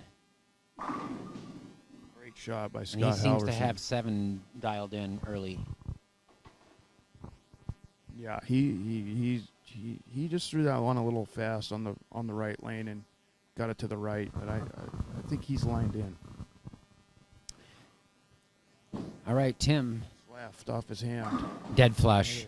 And boy, he really took his hand out of that one, Mike. Because that ball looked left off his hand. I don't know if he did that on purpose or that was just a miss, but he's looking for some tape or some rosin or something, it looks like. Okay, Jason threw a Greek church last time on lane 8. Let's see what type of adjustment he makes. Well, he made a ball change on the left lane, and that's the same ball. And that he ball gets a looks light like, mixer. Yeah. It looks like it's controlling the pocket a little better. As a seasoned veteran he is, he made the right move, which I expect out of him every time. And maybe the lock was reading the lanes, the mid lane too much for him. Yeah, this ball looks like it's more controllable for him. Big shot for Tim Myers, can actually take the lead match with the strike here. Tim right over about the 18th board. And he comes in light. Looks like he might have missed right, though. He he's totally taking all of his hand out of this shot, right? He's just letting it roll off his hand. And I remember Tim threw that Jade Piranha forever, and he won so much stuff with that ball, and other players had already like thrown him in the trash. He was still winning with that ball. nice shot by Jason Lauer. He's made the adjustment. He's locked in, and now he looks like he's getting comfortable. And actually, that match is tied right now in the 6th frame now because Scott hasn't doubled yet. Yeah, back to that Jade Piranha. I'm pretty sure I drilled that ball a long time ago, and Tim used that ball for a lot of years, and up until recently, Tim wasn't a ball drilling guy. He'd find a couple balls he liked, and he'd go with them. Right, and now that he's a senior player, he kind of needs a little extra help out of the box with the resin equipment. Great shot by Scott. Doubled up there, first double of the match for him. And I believe that you drilled me a Jade Piranha, and actually I used it in the 1997 Masters Championship. I did lose to Thomas Holt, but that ball was phenomenal that for a few years there in the mid to late 90s for me. And Johnny saw it. That ball is in my all-time top 10 balls ever. That with the Beast and the Pulse, the red Pulse. But there was a time frame there where the Columbia equipment was phenomenal. Also, on another side note, in the 1995 High Roller, Sean Copeland finished second, and he also shot 2 300s in sweepers. All of that was also done with the Jade Piranha. Yep. I was there. Ball. $127,000, Mike, in one tournament he won. Yeah. Too bad he had to give half of it to his sponsor. Yeah, but half of 125 is pretty nice. Well, after taxes, it's probably not very much.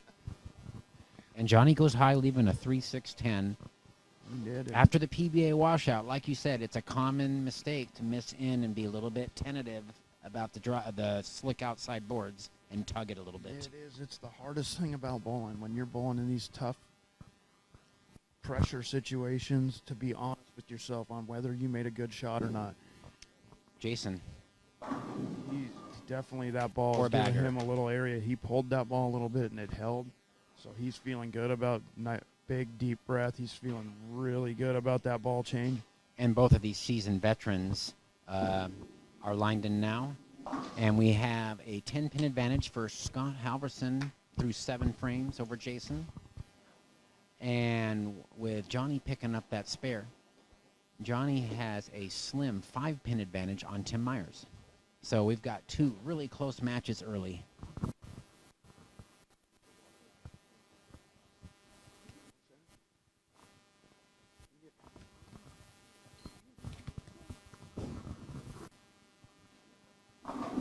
Great shot by Jason there.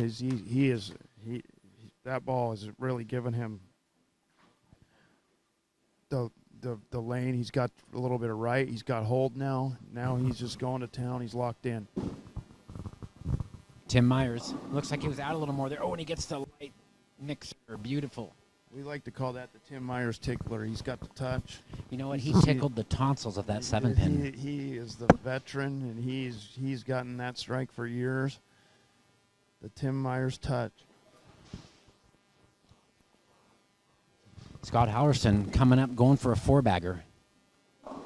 And he's wide. He leaves the double wood. He went a little fast there, it looked like, again. But And looking at he's missed in the 2nd, 4th, and now 8th frame on the right lane. So he's only 1 for 4 on that right lane. He's got to maybe figure out a micro adjustment there just on that one lane.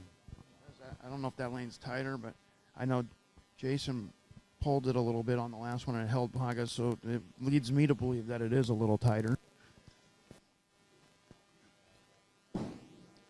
Tim Myers looking good there. That was the high, hard one.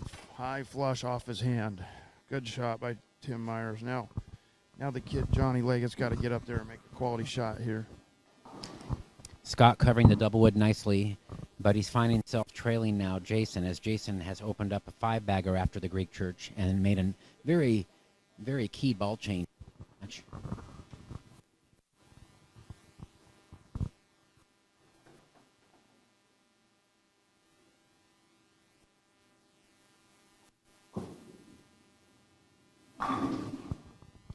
Phenomenal shot there by Johnny Leggett. Now he's got to control this left lane. He left the PBA washout, like you said, made the wrong adjustment, I believe, and moved right off of it. I think it was more of a speed thing, and let's see if he makes a better shot here. Scott Halverson coming up in the 9th frame here. Potential 238. That's solid off his hand. Great shot by Scott. He's got the left lane dialed. It's the right lane that he's struggling with, so we'll see what happens here at the end of this first game. Okay, Johnny Leggett coming up in the 9th frame, going for a key double right here. No question. Great shot by the kid. Great shot by the kid. He wanted that one. You knew it. Good shot. Tim Myers unflapped, though. He's still sitting in the chair, not even up yet, ready to bowl. Yeah, because he'll be another one who will ice him a little bit and He wait will. a few extra seconds. And He we will. saw that with Scott last match. We don't know whether or not it was intentional, but it certainly made a difference when he changed that tape. It did. Changed the flow of the match. I don't you call it gamesmanship or whatever you want, but Jason leaving a 4. His string ends at 5, and that's going to keep that match extremely close. And matter of fact, only a 1-pin difference through 9 frames. Jason Lauer has a 1-pin lead over Scott Halverson. shot by Tim Myers here. Good shot, flat 10.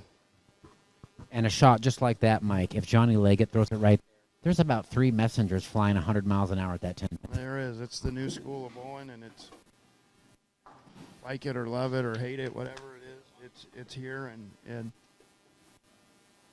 with that being said, Tim Myers has persevered through the years with his style, and it's proven to be a winning style. So Not to mention that Tim, he's a respiratory therapist. He's in the medical field. And, I mean, talk about someone who's taking care of their body in their older age. He is a model of fitness, goes to the gym all the time.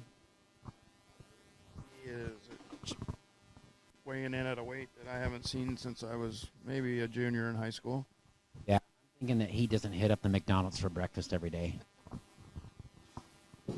Lauer, 10th frame. And another 4-pin. He's going to have to make some small adjustments, starting to chain up a little early. Does it look like he got a little more hand into that shot? So he's probably getting a little looser and feeling more comfortable in the environment. So he would probably have to move a little bit here. And a nice wally from Tim there. And Tim can get a 217 if he punches out here in the 10th. He's got the first strike. Good shot by Tim there. That ball had a little more roll off his hand, which was nice. And I really like the color combo of that ball he's throwing. Is that a lock? Is that Tim Myers? I think it may be a snap lock, but it's some sort of lock ball. Yeah. But it does have the kind of red, white, and blue look to it. I've considered purchasing one of those when I come out of my retirement. Yeah, hopefully that'll be soon. As Ryan Nicholas pokes his head in the booth here. Yeah, great match, Ryan. Great bowling, buddy. You made some good shots there. And Tim unexpectedly at the goes to end. the face there. He's going to shoot a 207. He did. 207 will not hurt you, though, in this environment for one game. He's going to have to figure it out, though, because Johnny Leggett has room for 233 if he gets up and performs in the 10th here. Jason strikes count ball for 218. 218, which I believe under the circumstances he'll gladly take after having 40 in the third. Nice catch. 40 in the third, he'll take 218 off that. Definitely, that ball change was huge. He could have easily stuck with that ball and ran into trouble. And I believe a lesser player would have stayed with that ball a little longer. But For sure. these guys know their games and they know what look they're looking for, and that's a sign of a good champion when you're able to change your game, make the adjustment that fast.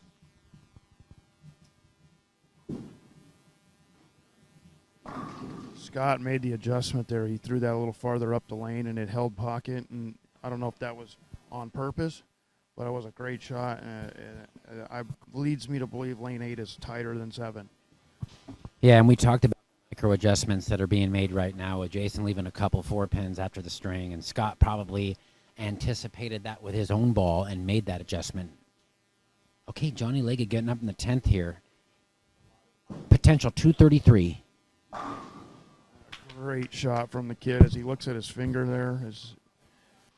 Stink finger. At this point of the tournament, all these guys are having hand problems and new skin, and you've just bowled so many games that it's only natural to be having. Oh, and Scott, horrible break. Just leaves a stone 7-pin dead flush. What a great shot. He did make the adjustment, and that one was up the lane farther too. And what I mean by up the lane is it was a little farther inside and not so far to the right early. Johnny sends it wide. Out the window, but luckily he got the first one in the 10th.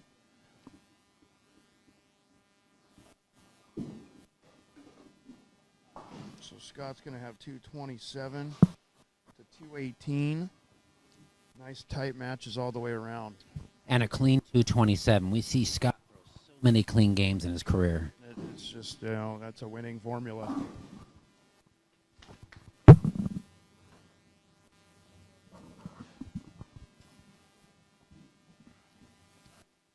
as I anticipated, the scores went up a little bit this match. As the players are getting dialed in on these pairs and getting comfortable in the environment.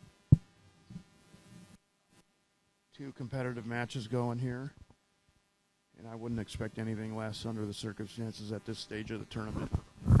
And so we have a 9-pin lead for Scott Halverson heading into Game 2, and we have a 13-pin advantage for Johnny Leggett over Tim Myers, 220 to 207 in that match.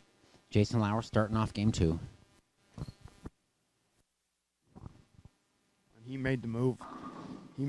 But it's still checked up a little early. That left lane is definitely hooking a little more. He needs to project the ball a little farther to the right, I think, on that lane.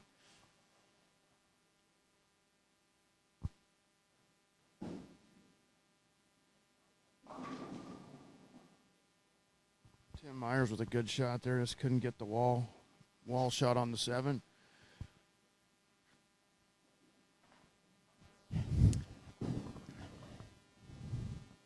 And that's the third 4-pin in recent few minutes for Jason. He's going to have to make some small adjustments, like I mentioned.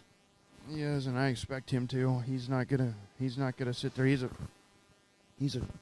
phenomenal shot maker under the circumstances. So I fully expect him to make the move.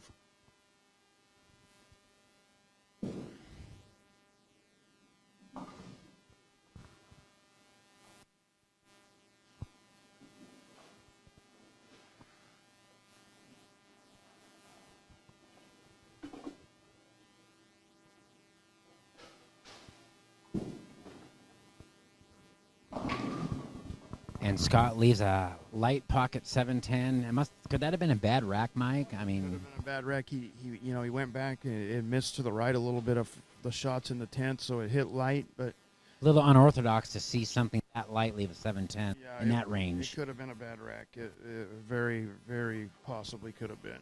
At least it's in the first frame. That's if you're going to have that, you might as well have the first frame. That is correct. That's the best. If you're going to split or open, that's the best frame to do it in, and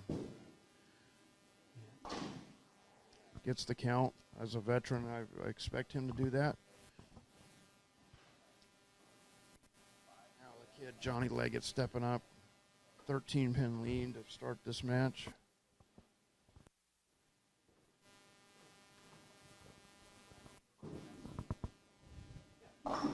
And Johnny leaves a 3-6-9-10. Not a fun spare for anybody to shoot under the circumstances. You got to deal with the sleeper pin on these back ends that are hooking pretty good right now. Let's see how Scott bounces back here. I expect him to throw a good shot. Picture perfect. Phenomenal. That's what I expect out of him every time. And for that matter, I expect that out of all these players left in the bracket. And I noticed that Scott and Jason are sporting similar hairstyles today. Yes, they are sponsored by Hair Club for Men, and both of them should have a patch, as I am, as you know. Yes, me too. When I grow mine out and I think I don't have a bald spot, and then I look in a mirror. Oh, yeah. That's right, I do. I notice it when I'm outside, Mike, when it's like today, like when it's 40 degrees and raining. I have to have a hat on or I freeze, even if I have a heavy coat. That's me for a few years now. Oh, we see another pocket 710. Are you kidding me, Mike? Wow. Well, the players, Jason definitely made the move. He projected that ball far to the right. So It almost looked like it rolled out there right at the pins. But that maybe that rack's a little off. I don't know. We got a little different angle here. I can't really see it. Although as well. that type of entry angle and pin action was more of your standard pocket 710. It was a little more higher, a little more solid in the pocket than Scott's 710, but same result. But Jason, being the player he is, took the count, didn't get upset over it, and I fully expect him to make a good shot here, just as I did Scott Halverson. And Johnny, oh, we almost see another 710 by Tim there, barely getting the 10 out. So Tim gets kind of a soft half 10 there, and we're seeing the players on both pairs going through some transition right now. I like the transitions in full play, in full effect, and that's why we're not seeing these guys locked in like we did. Beautiful shot. Great bounce back. You notice the 2 710s, both players struck right after. That's the mark of a great player. I see that Josh will arrive. He's ready to take on. Oh, Tim misses a 10 pin. That is not what I expect out Now of Tim he's throwing Meyer. resin at that, Mike. With the lanes being stripped like that, you almost want to throw plastic when it's this early. Yeah, you kind of minimize your miss there if you throw plastic. I throw plastic or urethane at that, but Tim is such a shot maker that he feels like if he makes a good shot, he's going to make that spare 95% of the time. And when you take into consideration the environment and the pressure does funny things to you.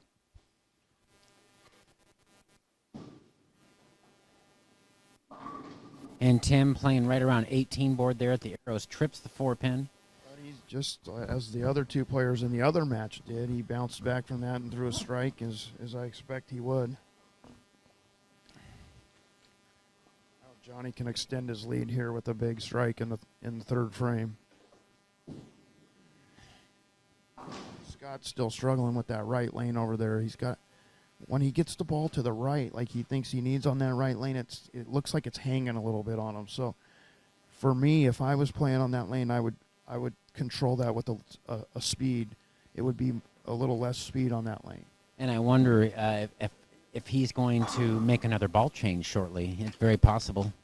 Great shot by Johnny Leggett there as he jumps on the open. Jumps on the open, and that's a mark of a 30-year-old, not a 16-year-old. How impressive is that, Brian? It is impressive. He has a much better hairdo. When I was 16, I had a mullet. Yeah, I think I had mine parted in the middle, and wow. And you see Scott really throwing out the window there. Yeah, I think that's a product of the right lane, and he let the right lane affect him on the left lane because he had not missed a pocket on the left lane yet. I wonder if we're going to see him try the boost again. He must not have liked his look with the boost on this pair in warm up. Yeah, it's considerably tighter, I know, and so he knows his game, he knows his equipment.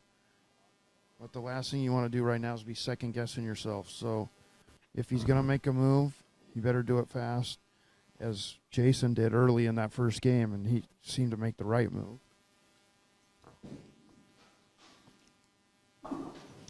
To note here, Mike, we're here in this pressure pack match. We've got all these Masters champions, and the only one with the double across the board is the 16-year-old kid. And he leaves a 4-6, just as I say that. Yeah, leave a 4-6 after a re-rack, so that will make him think about things. He needs to move on and get one here, get the count, and move on. And Tim Myers, being the champion he is, I expect him to get up and capitalize on this strike, on this open, I mean. Now, Jason.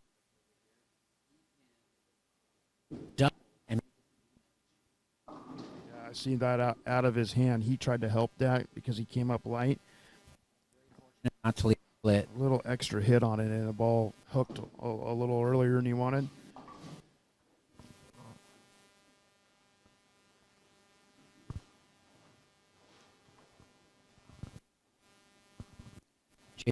No trouble covering this 10.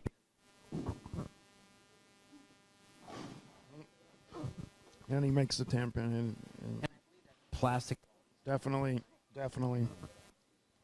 Jason gets so much rotation on it, and he has to throw a plastic ball for the most part. Oh. And that's a quality shot right there. Oh, And it chains. It chains up. They are, and this is a product, I believe, of bowling with the two-handed kid. He burns up the lanes a lot faster. It could be, but I also know out. He kind of moved more down and in there, and he's trying not to belly it so much from the front, but then it faced up early. Yeah, great shot by Jason Lauer there. The left lane he's got down. That's the right lane's giving the players some fits, it looks like. Currently, Scott has just an 8-pin advantage. And back to Tim Meyer, sometimes when you leave a half 10 or a couple weak 10s in a match, you know that you're not going to strike and carry there, and you're bowling a big power player. You got to do some things to see if you can string some strikes. That's right. And I talked about the match, and he had more this. And the ball will go Brooklyn on me. So 9, or do I take the gamble? You have to gamble, especially if you get down. There's no other play. For me, if I get down early in a match like this, and you get down considerably, you have to gamble.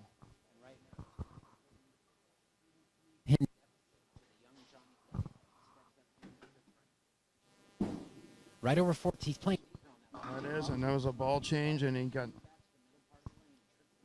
he's having some mechanical problems. It looks like as he's repeating shots after and going through his motion. The Tim Myers tickler, we like to call that one, the trip 4. Nice softball speed. Touch.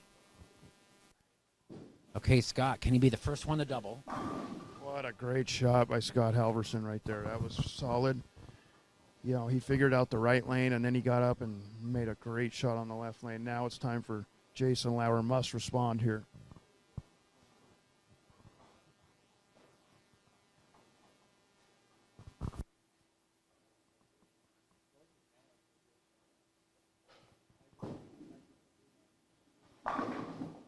Good shot by Johnny Leggett after the open. He got on it.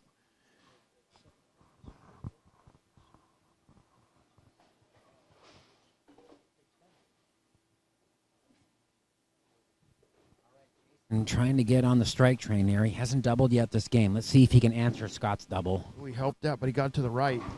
And he gets the nice wally, paralyzing the 5. Nice, better projection to the right, and then he got the hand into it. That's why he carried the 5. Great shot from Jason Lauer. And he retains just a 8-pin deficit, 16 frames through this 3-game match. Johnny Leggett going for a double. Made the adjustment off the 4-6 and threw it right through the break.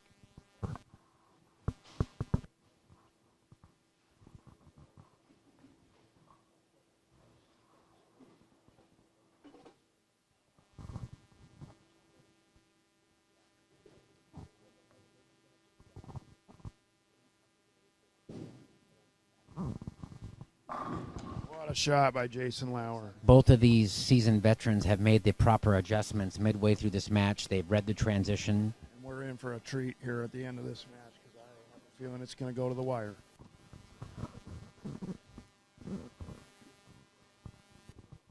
All right, so if Johnny covers the spare here, he'll have 96 in the 5th frame. Makes a spare. He's continued to go up the left side with that rubber ball at those left side spares, which for me personally I would be going cross lane at those with a plastic ball or urethane ball. But he's righted the ship on the spares now. Yep. What a shot by Scott Halverson. Those guys are both dialed in now. And it's interesting how, Scott went with a different ball, and he had a few rocky frames there. He stuck with the ball, made some micro adjustments with his hand, and he's back in it now. Tim with a 5.7 half pocket swisher. Good ball change for him, though. That ball mixes up the pins a little more. He's playing these lanes quite different. He is, but he's still, I don't know if he's doing that on purpose or if he's still struggling with some mechanics, because he's continuously repeating shots in between frames. All right, here comes Scott for a possible ham bone. That's a good shot. What a shot by Scott Halverson, the steady one. Just doesn't ever get rattled, does it? And good sportsmanship by Jason, giving him a high five. Other scratch players like Scott, and a lot of respect between these. There is, and that's good to see sometimes out here. And Tim tugged that one. He's just not happy with his mechanics right now. No. He's tinkering with it a lot. You can see it back here. You could probably see it at home too. So he will hopefully right that ship, as I expect he will. And, he's not out of this match by any means. He's only down by a couple marks. Jason tugged that one. Yeah, you could just see that off his hand. He showed some emotion there. Yep. He smacked his hand. He was not happy there. Yeah, he knew when he let go of it. He just grabbed it at the bottom. There for Tim there. Now, let's see what the kid Johnny Leggett does. He's been pretty solid in this situation here the whole tournament. Jason shooting at the 3-6-10 with plastic. No problem. Good spare for him.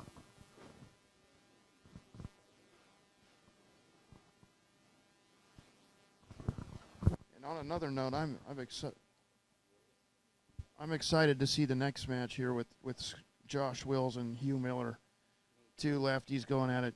Josh has bowled great all tournament. Yeah, and Josh Hales.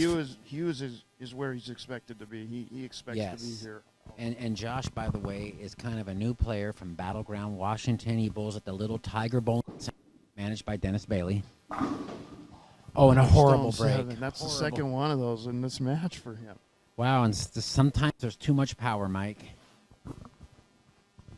Wow, he's just got to move on, though, make the spare. All right, Jason, after the last shot. Let's see if he can regroup here in the 9th frame. Oh, and he almost leaves a 5-10 light and ended up just leaving a 10-pin. He gave that ball plenty of room, and it recovered. When he let it go, I'm surprised it hit the pocket, to be honest with you, Brian. And like you say, it's kind of one of those automatic adjustments off a bad shot on the other lane. Maybe he was a little more firm.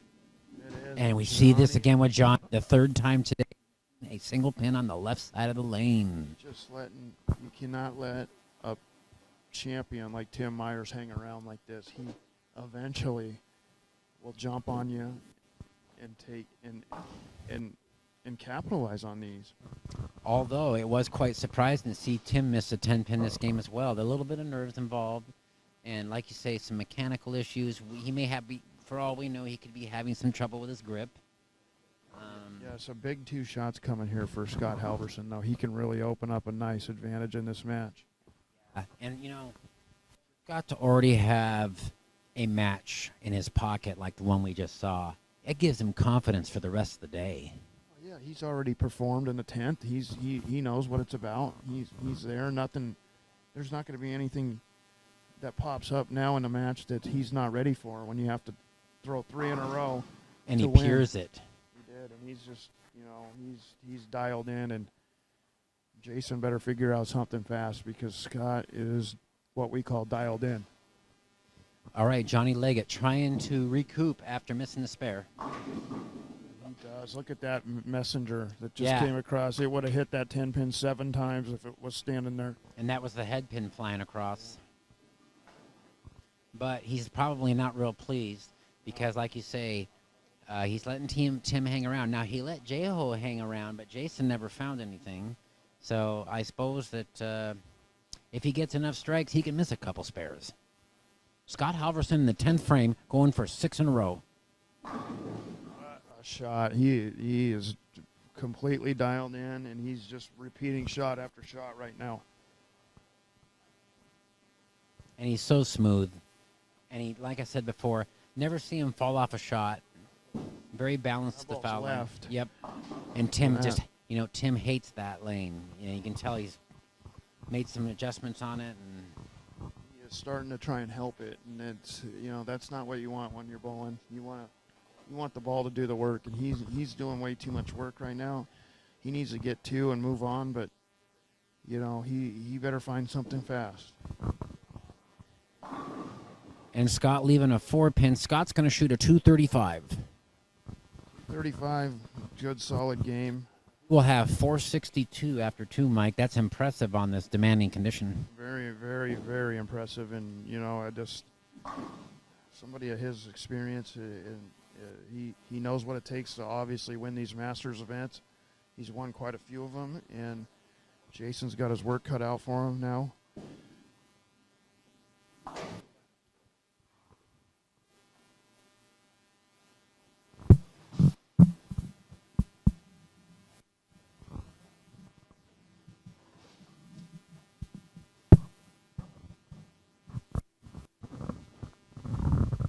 All right, so Jason Lauer, couple of spades leading into the 10th frame, potential 213 if he strikes out. Well, Tim coming off the open at 8th in the foundation 9th frame on lane 5 right now. That looks like that's left again. Yeah, he's searching hard. Oh, and he gets out of the baby split. He's searching hard for something, and I don't blame him, but I believe that he's going to have to jump zones. That zone right there that he's playing, he's got to make too good a shot. He's got no hold. He's got no holds, and he's going to have to move way in, I believe. Oh, and Jason sends it wide, leaving a 2-pin. So now the best Jason can do is 202. And best case scenario, he's going to be down by 42 pins. 42 pins, which, believe it or not, that's the same amount that Scott was down to Chris Tucholsky last night and made that up in the last match, so last game. Yeah, Scott seems so composed right now. I just have a hard time believing he's going to throw it away, but you never know.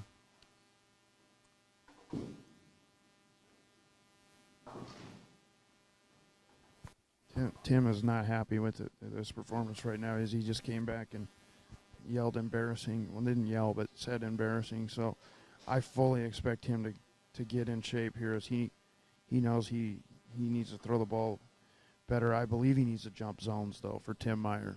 And this is a pivotal shot in the match. 9th frame for Johnny Leggett.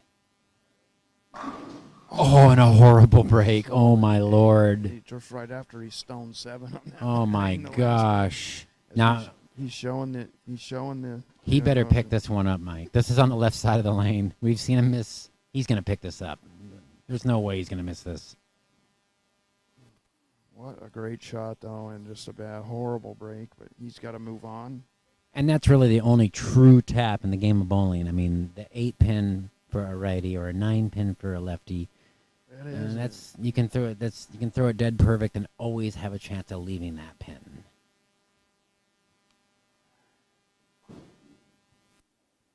As he throws looks at it. He did. He threw a strike shot at it, which is smart.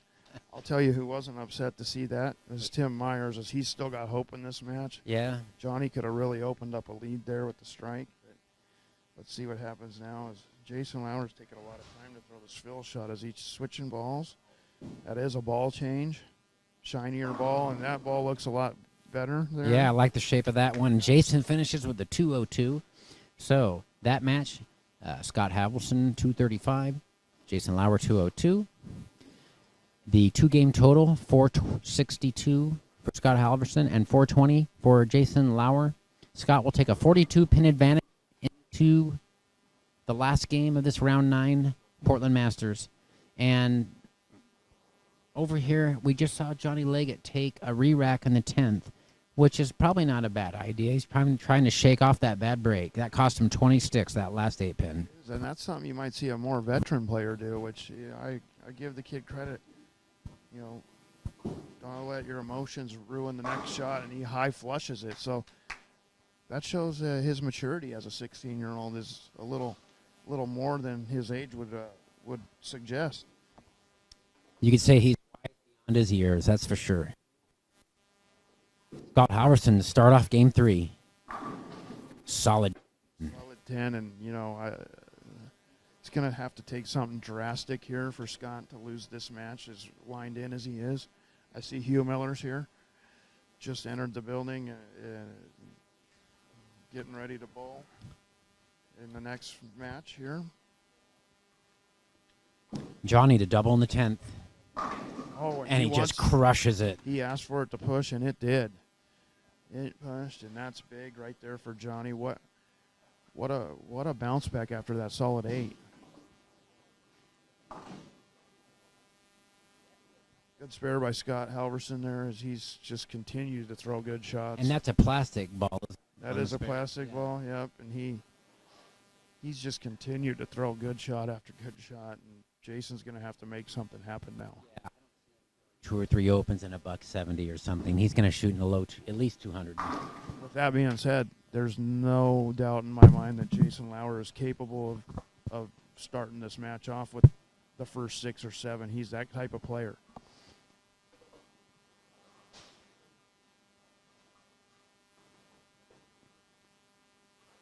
First match, game 3, Jason Lauer. And that's his 3rd ball change. That's a great ball change, though, because that ball was left off his hand and it held. Crucial for Tim Myers to double in the 10th here. He went back to the ball he used the first. And that looked good.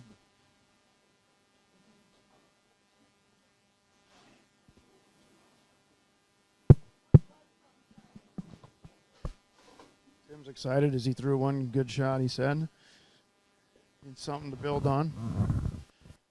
All right, Jason can trim 10 pins off the 42-pin lead if he doubles here in the 2nd frame on lane 7. He's throwing that same ball on the left lane, too. Oh, Solid 10, just like Scott's. great shot. Great shot. But just under the circumstances, he can't afford to ring 10s, though. He's got to make up 42 pins. And what a great shot, though, by Jason Lauer. Tim, the double in the 10th. Perfect shot. And that's what I expect out of a champion like him. And he's going to make Johnny Leggett work every step of the way. And this game is no different.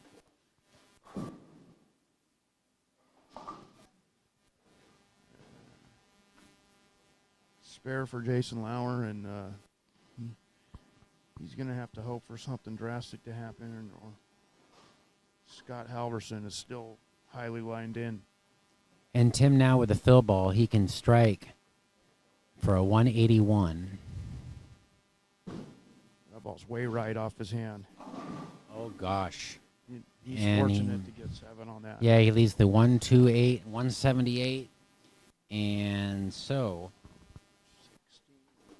after 2 games, we have 414 for Johnny Leggett. We have 385 for Tim Myers. Great shot by Scott Halverson there. Johnny is going to take a 29-pin lead in game 3.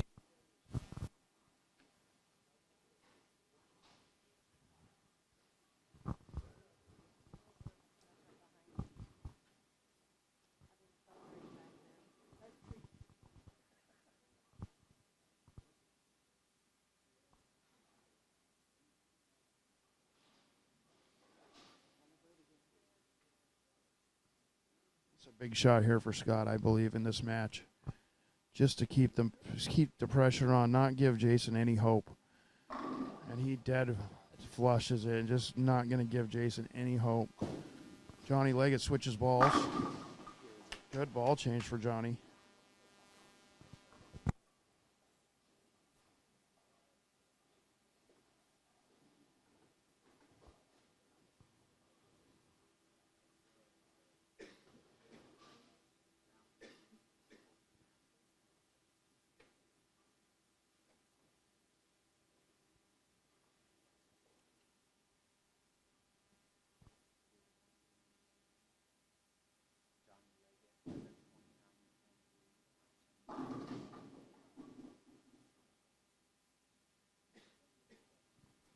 A little high in the pocket for Jason. Slow 9.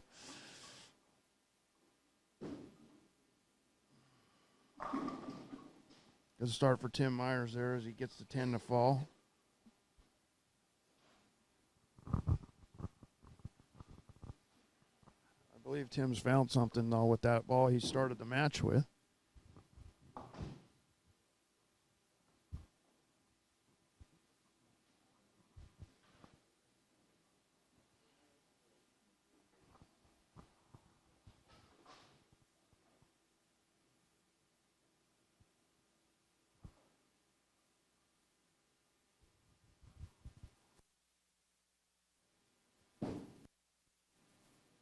Good shot for Tim with the double to start off this match. He needs a lot of that.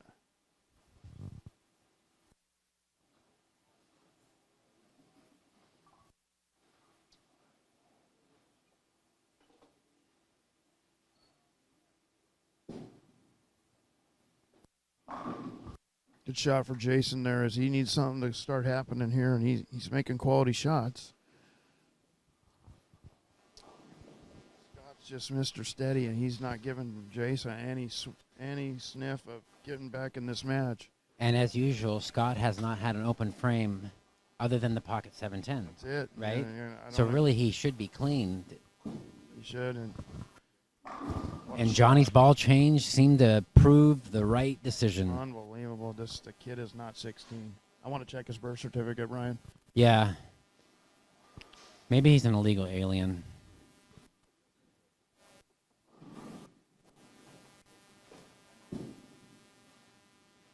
And Scott gets the carry of the tap on the 10 and carries that, and he's just off. And feels good right now.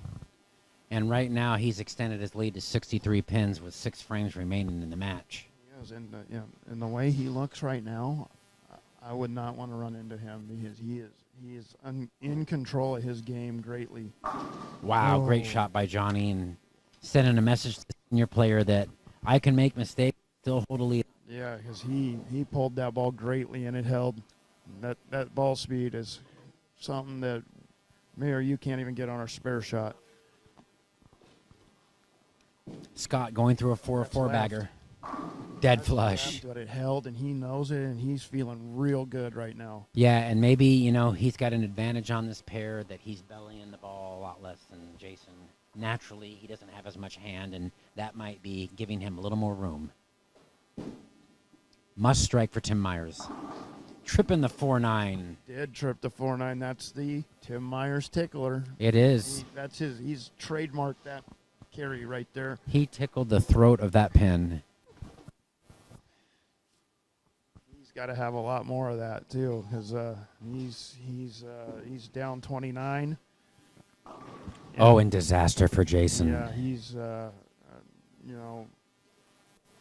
I wonder maybe if that last ball change was the wrong. I mean, that green ball that he was throwing, that was looking awfully good, wasn't it? We touched on this earlier. It was looking good, but we touched on this earlier. When you get down by 30 or 40 pins, you start having to make something happen. Yeah.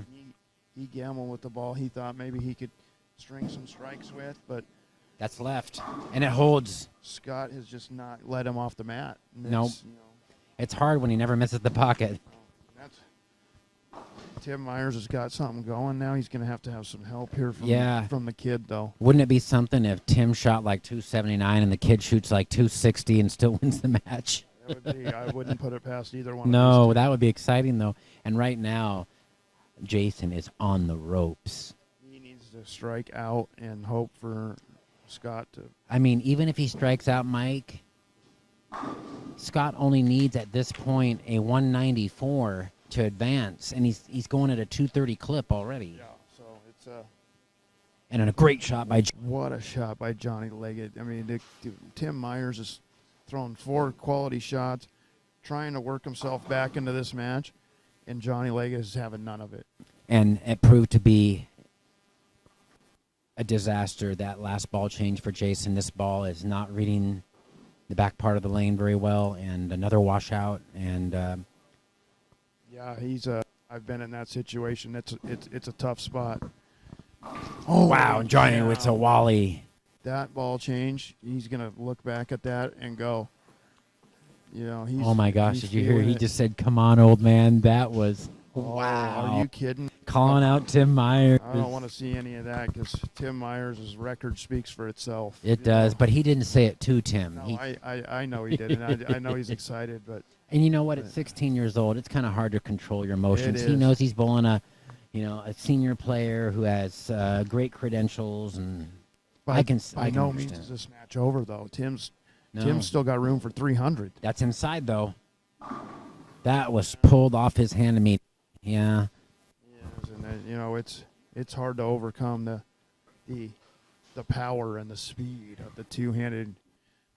Great instincts by Johnny to make a ball change there, even though he's got the lead. And here's another thing, Mike. If you take the combination, these players are one under on this pair and they both start with 4 or 5 in a row. The third game, it's a testament to how good their focus is in matches. It is, and you know when you get the killer instinct, you know you start throwing all that out the window because the transition in the lanes is probably so much right now with not as many games on it that maybe the lanes are coming to these players. So, and that being said, what a steady, great performance by Scott Halverson. Scott stepping up for 6 in a row. Great performance, and I'll tell you what, I will not want to see him in the next round. You know, this is he is locked in. And he's going to probably bowl against Johnny Leggett, it looks like. He is. Battle of the Global 900 Global Boys, and yeah, it will be a phenomenal match. Unless something Isn't Walter Ray Williams on Global 900? No, Not anymore? Runs with Chris Barnes is. Chris Barnes is.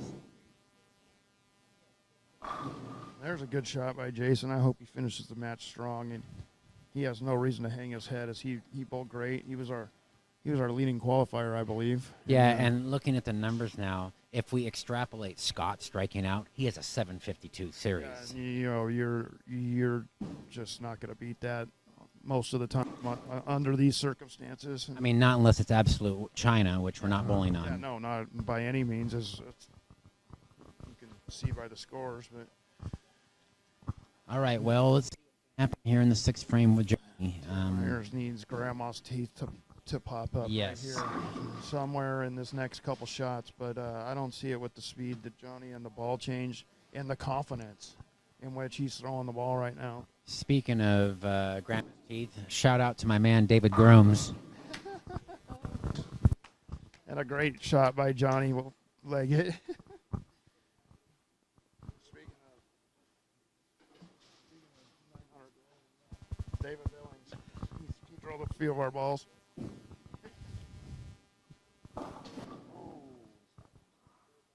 Scott Halverson finally goes through the nose for a big split, but it's just a little late for Jason Lauer. Holy cow, what power. It is amazing to sound. I wish you were here to hear this. Here, they changed. I can actually see the scores. Why didn't they have it that way the whole match? Look at that. They should have that all week. That ball hit the pocket so hard that It changed the scoring output. the scoring output. Wow. Isn't that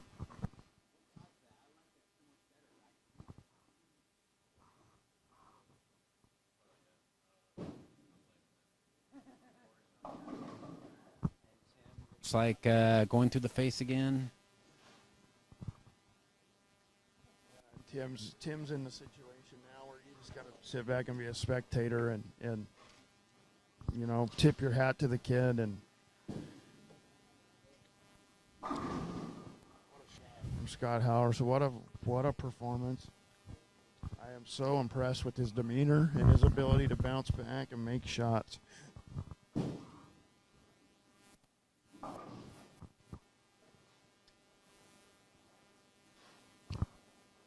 And Johnny's just given Tim no room. Johnny has a potential 3. It's just, this match is what, like we like to say, the writing's on the wall. And now look at, now the scoring, I'm going to have to get them to put that type of scoring next year on the screen because then I can see it from the TV in the control room. That's great. They enlarged the size of the scoring unit so you can see the numbers much bigger. I do want to say, as the champion that Jason Lauer is, he's finishing off strong, and that's just a testament to the type of player he is. Right. He wants to go out with class, even if he loses. Potential 225 if he takes it off the sheet.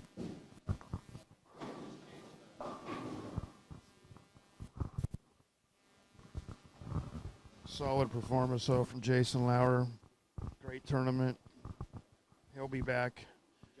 Going for his front 8. Oh, wow, and he gets the trip. 4-7. He tripped that whole thing, and That was just like Belmonte, just destroying the racks. look at Tim. Tim Myers is shaking his head at that one, just in disbelief. He's now in the position, and this is not a good position. Want to be the cheerleader, but that's the sportsmanship thing to do. Yeah. When you're bowling a match like this, you don't want to be in this position, but Johnny for his front 9. Looks good. it is. It's Mohawk Messenger on the 10 pin, and we're looking at a potential 300 game. unbelievable.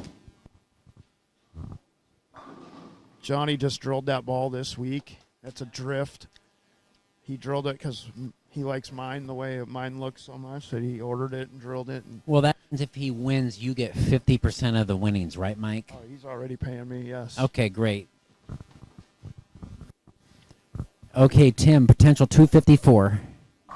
And the pair just opened up all of a sudden, Mike, for both players.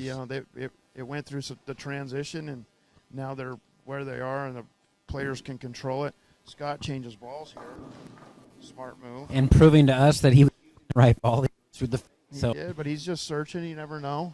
I don't know. I don't know if you're going to bowl on this pair again or not, but I think you're bowling on fresh the whole time. But and really, that's a veteran move right there to switch balls when the match is already won. It is. It's just more information for him in case he needs it down the road. Right. Him going to finish off in style here in the 10th frame. He's on a double. That looks good. And he gets a soft 10. It's just the difference in power in this match is apparent, isn't it, Brian? Oh, it is. I mean, Johnny Leggett, I don't think I've ever seen him leave a flat 10 ever. There's 7 pins coming at it. Yeah. So, the whole rack is coming for it. And it could be very frustrating if you let it get to you. Yeah.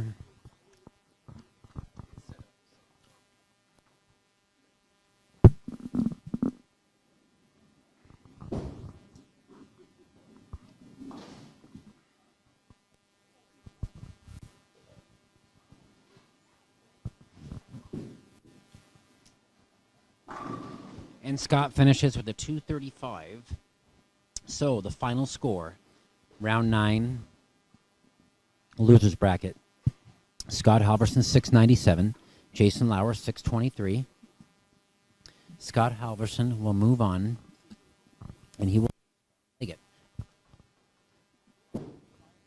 What a great performance there by Scott Halverson. He's very, very solid. Tim Myers finishes with style at 231. Got bowling for him all week. The last 2 weekends, nothing to hang your hat at. Now let's see if Johnny Leggett can finish this off. He's up early. Perfect Just shot. high flushes it for the front 10.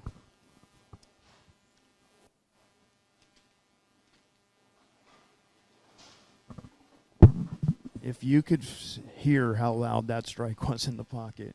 Yeah, imagine being in the back end. I'm sure that woke up Bob.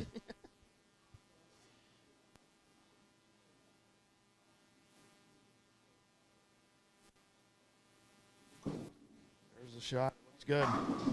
Ringing it's a 10. ringing 10 on the front And 10. potential 289. though. Great bowling. What a great shot there. Got room for 289 if he makes the spare. And he's gonna shoot over 700. That's our first 700 of the day. He makes the spare for 289. And on to the last 4 is Johnny Leggett. Nice bowling, Johnny. Nice bowling. And Brian, this round's been a pleasure, and I'll see you at the next round. All right, Mike. Thank you very much.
We see throwing everything in warm up. I wonder if that's a strategic move to push the oil down. We're getting ready for round 10 of the Portland Masters here.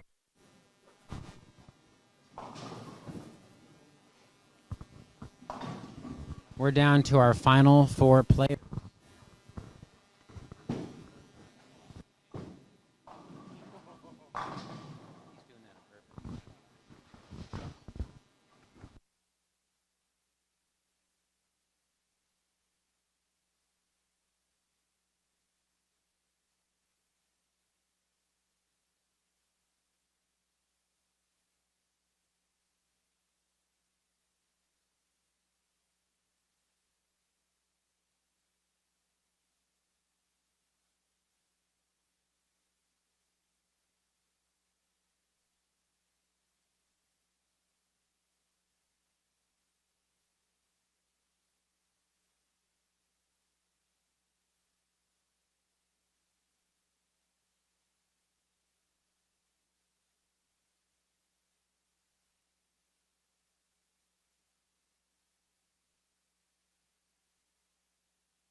and gentlemen, this is the 10th round of the Portland Masters, and we're down to the final four. We're reaching the nitty-gritty of this tournament here.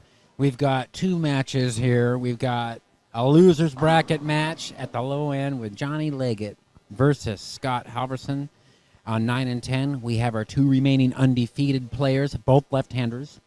We have Josh Wills versus the veteran Hugh Miller.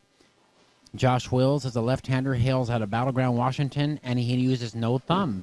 He just uses two fingers and gets really heavy roll on the ball.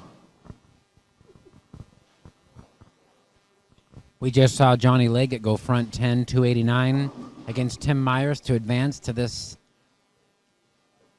round of four. Between Halverson and Leggett, the winner will face the loser of the Hugh and Josh match. So the loser of the winner's bracket will face the winner of the loser's bracket. That sounds kind of confusing, but at that point, we'll be down to our final three. Okay, Bulge, get you the hold up on your practice, please. Please reset those machines for the first ball if necessary. Remember, folks, we couldn't do these tournaments without our great sponsors, Be Young RV, Research, thanks to Jason Lauer, Western Beverage, Pietro's, Yield General Labor, Rocky Oakton, and Terry's Diesel Repair, Mr. Benny Salinas. We do appreciate you all for what you've done for our tournament. Okie dokie, on 9 and 10, we have the winner's side of the bracket, Hugh Miller versus Josh Wills. The winner of that will advance to the championship round.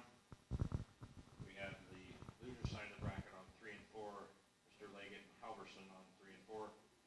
The winner of that, or the loser of that, will end up in 4th place. The winner will advance on. If your arrows are up, guys, next shot counts for score. Good luck and good luck. Here we go, Brian. It's exciting for me to sit in with you. The 10th round of the Masters here, my favorite tournament of the year. And it's a pleasure, Mike, and I know that you've had a rough year, and it's great to have you back in good health. Yes, I appreciate that. I'm on my way to returning as I got the okay to bowl this last week, and I'm on my way back as Hugh Miller starts with the strike on lane 9. Johnny Leggett with a Brooklyn on the first shot. And we saw that pair yesterday. Johnny was lofting the ball well past the arrows. He was. Luckily for them, they're on a fresh condition right now, so I don't believe they will have to go that far left at this point, but you never know. Scott Halverson is still throwing the same ball he threw last round. Josh Wills starts off with a dead flush hit. He does, and he just has looked unflappable all 2 weekends, and he's the relatively unknown of the 4 players remaining, and he's got his work cut out for One thing him. I did notice about him, though, he does get a lot of forward roll. He kind of works the inside of the ball a little bit because he has no thumb in the ball, and Yeah, he's you don't see him with the left-handed player where he doesn't use his thumb. He cups it, rolls it off his wrist, but very smooth. very smooth. Bowled phenomenally over the last 2 weekends, and stepped right up and got that one in a little bit. Looks like he fell off balance slightly. He did. There's got to be some nerves going there. It has to be. It's only normal. If there's not, then Scott Halverson trying to get an early double on lane 3. Perfect. tell you, fellas, and people listening at home, I would not want to run into him right now at this current situation. He has looked the solidest of all the players that I've seen today so far. Not to take anything away from Johnny, because Johnny just shot 289. He did, but it's They both shot right around 700.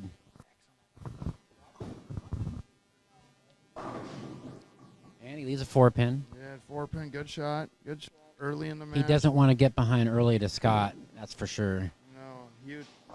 Oh, and Hugh comes up, misses the pocket, leaving a 3-9. He did. He got that a little left, and it didn't recover, but Hugh knows what he's doing, doesn't look concerned.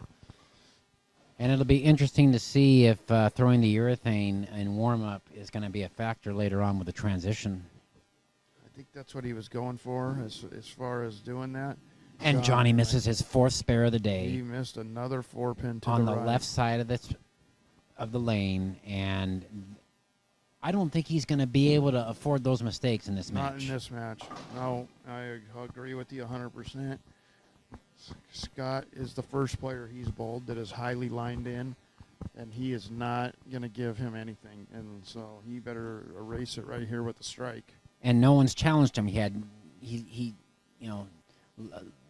Hollingsworth only shot 540 at him. Tim really never got lined up, and so someone's, as soon as someone challenges him, you might see him squeeze a little bit. We'll see, but that was a great shot there. Well, it was bounced back, but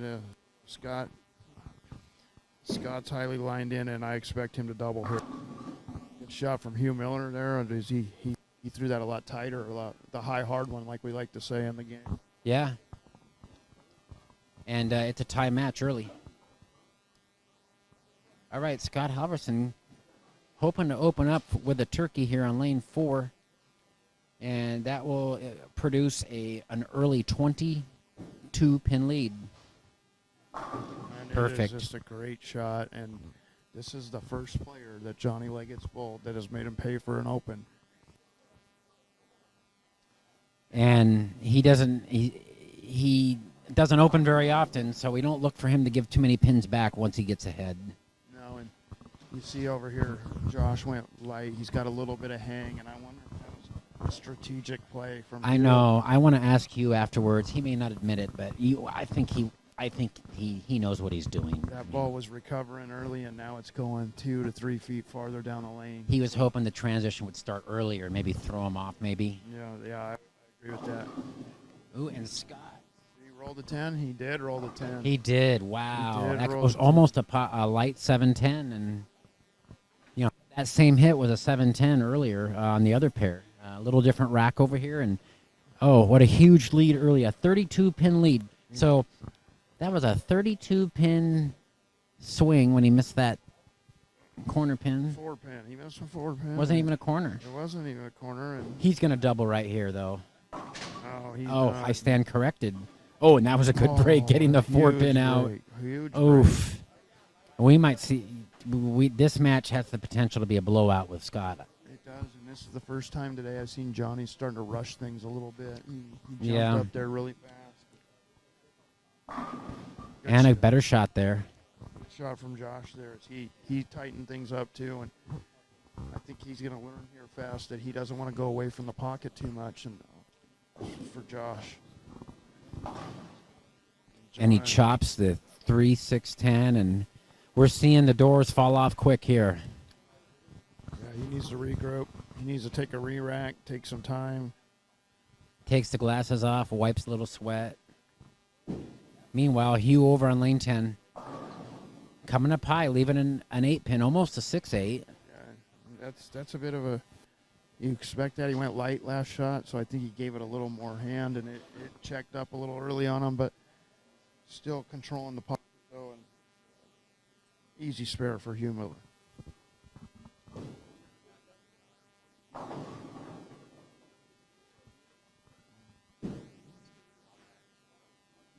And Hugh misses an 8-pin. Are you kidding me, Mike? Oh my goodness. He's stuck at the foul line. Holy cow. And I can't believe the spare shooting I'm seeing now, Brian. Both matches has been atrocious so far. Yeah, and that was just totally unexpected. And Johnny, it went in the gutter. And there's another one. There's going to need to be a score correction. And this match has gotten out of control early on. Yeah. Before, and I've been in this situation. I feel for the kid here. He just needs to regroup and take a And time out. he wants it so bad. He does. He's the crowd favorite. Now remaining, the crowd back here is going for him. But Scott's got him on the mat right now. Yeah, the whole crowd of 3 people.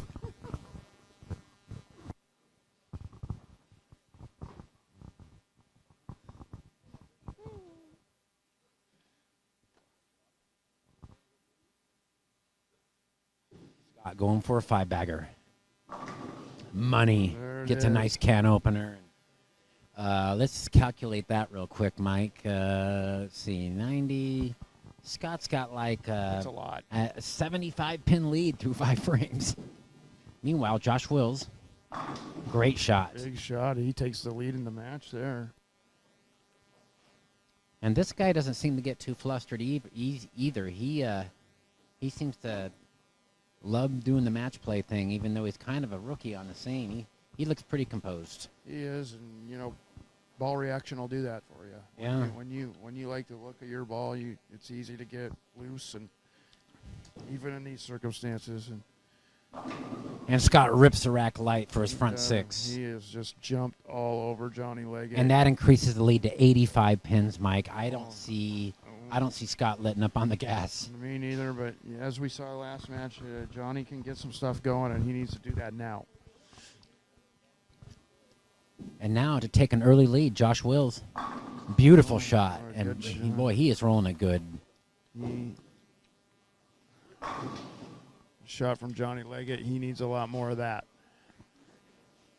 He's looking very, very mad right now, and he needs to just take a deep breath, settle in. There's 2.5 games left here, so you never know what can happen.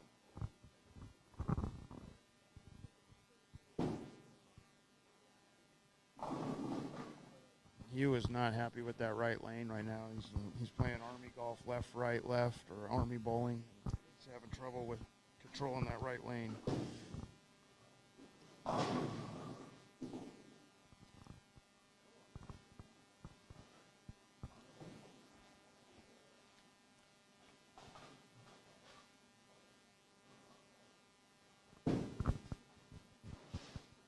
Stuck again, but he made that spare. As Hugh is struggling with the approaches, it looks like, Brian. Yeah, he does. And that's the same lane where he missed the 9-pin unexpectedly. Johnny Leggett go for the double wood. He makes the 2-8, which will give him some confidence knowing he can make a spare. He's very good at the multiple pin spares. Yes. Scott just commented that I said it before in the last couple rounds that the emotion never changes. Good shot by Hugh there as he didn't give away the pocket, and I think he needs to keep it more direct like that on lane 10 as well.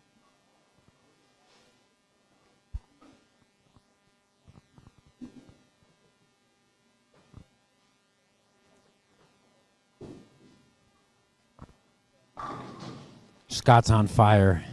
What a great shot from Scott Halverson as he is locked in, and Johnny's got an uphill battle. And it was down in this vicinity. I might have been on 5 and 6 or 7. Scott shot the 800 down at this end of the house. He did. He likes it down here, and he's not letting up off the gas. And we're seeing the underdog perform over here. It's looking like he's settled in and he's ready to go. And although, if there was one bowler that's not going to get flapped by that, it'll be Hugh Miller.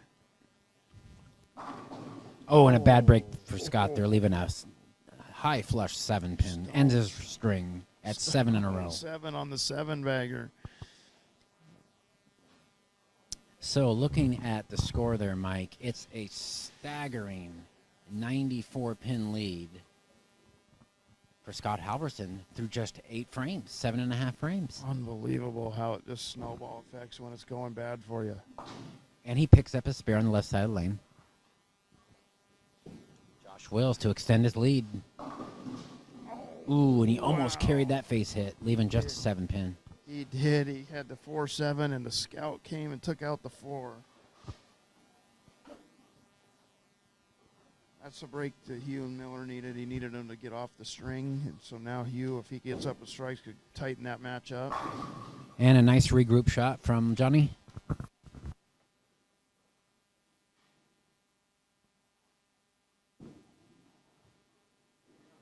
Oh, and he misses the spare, Brian. Putting on a clinic on missing some spares. It's kind of interesting, isn't it, Mike? I don't know if it's nerves or what it is, but these guys are they're not making spares here. But that's the last thing he wanted to do against. A mental error there in the 8th frame. Well, yeah, Gets up and double, throws the next two. He takes the lead in the match. Yeah. They get lined up real shortly. Just like that. And there it is, and that's the PBA champion that Hugh Miller is. 9th frame, Johnny Leggett. Good shot from Johnny there. Johnny can salvage a 195. If Scott Halverson were to strike out, he would have a 279. And Scott's kind of given here.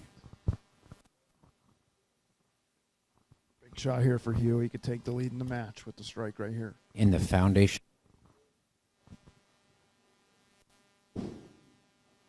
That's in, and it holds. He's playing that lane like that. It looks like to me is he's not giving that pocket away on that lane.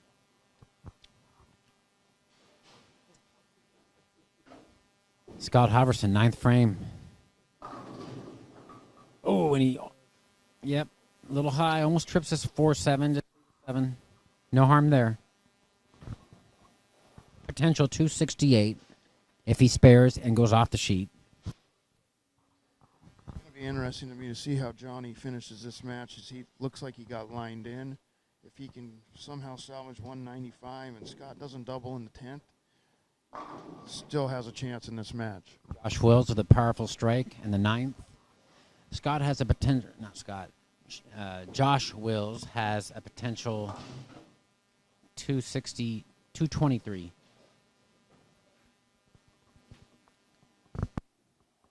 This is a big shot for me, for Josh, I believe. He does not want to let Hugh get up and get in a big lead in the first game.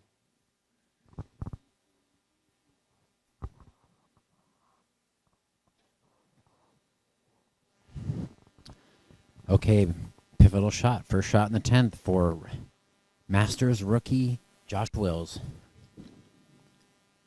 It looks high. Yeah, it was right off his hand the whole way. Yep. Yeah, so. Okay. Nothing hurt, though. Make the spare. Yeah, no split. Can shoot 2-0. Meanwhile, Scott Halverson, first shot in the 10th. Dead perfect. He is lined up, and that was a big shot. And as usual, showing no emotion. And Scott resembles, to me, you know, a lot of people don't know, but the band Stained has a lead singer that looks just like Scott Halverson.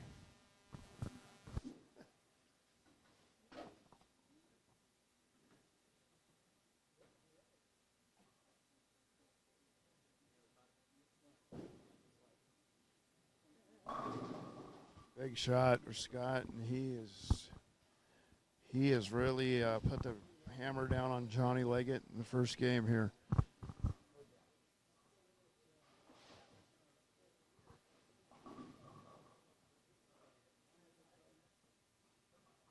A little gamesmanship going on as Josh Wills takes a re-rack on a fill shot in the 10th frame. Is he trying to get under Hugh's skin, do you think, Brian? It's very possible, or maybe he just needed a little bit of time to regroup, and maybe he's going to do an experimental shot here. And Scott, 68.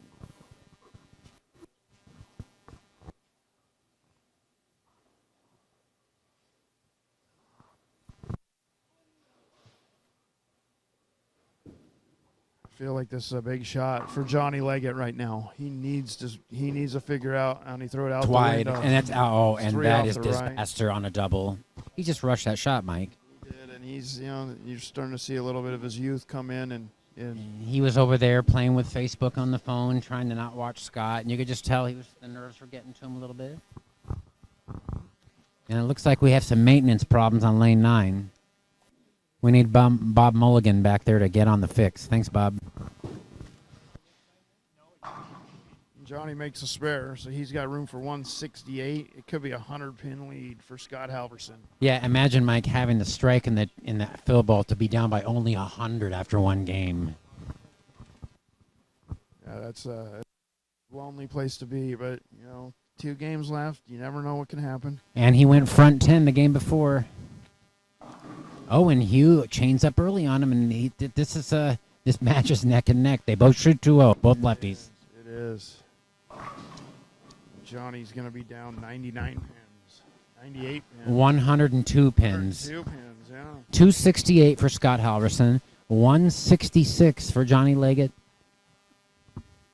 And that will be a big hill to climb for Johnny. It's round 10 of the Portland Masters. Game 1. And there's just not room for 160 games right now with 3 missed spares in it. I fully expect John to bounce back, though. And Hugh barely makes the 2-4. Wow. Did it bounce out of the pit? No, it barely got it. It bounced out, but the ball hit the 4 on the way by. So he almost chopped the 2 straight off the 4. Scott Halverson starting off match game 2. Perfect shot. Wow. Scott is just got the throttle down right now. Hugh with the ball change. So there's the power from Johnny Leggett, and he's not looking happy right now, but he needs to get rid of that attitude now and think about there's still 13 frames left to go here, or 23 frames left to go here in the match. And the final score, 206 for Hugh Miller, 203 for Josh Wills. Hugh will take a 3-pin advantage into game 2.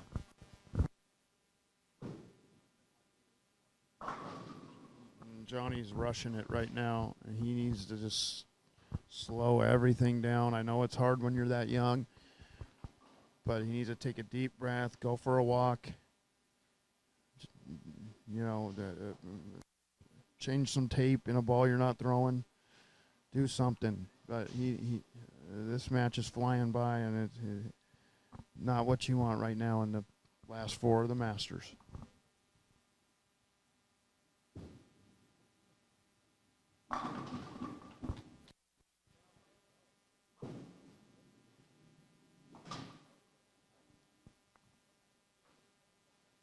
And Johnny covers the spare nicely. Now, Scott comes up right here in doubles. That's going to increase his lead to 112 pins, Mike. Yeah, that's pretty insurmountable. And we kind of had a feeling heading into this match it could be very lopsided. I had a suspicion, just as steady and as good as Scott's been bowling, but Johnny bowled a good match last match. So Shot 700. Shot from Hugh, and they both started with the strike over there, and they look like they're locked in now.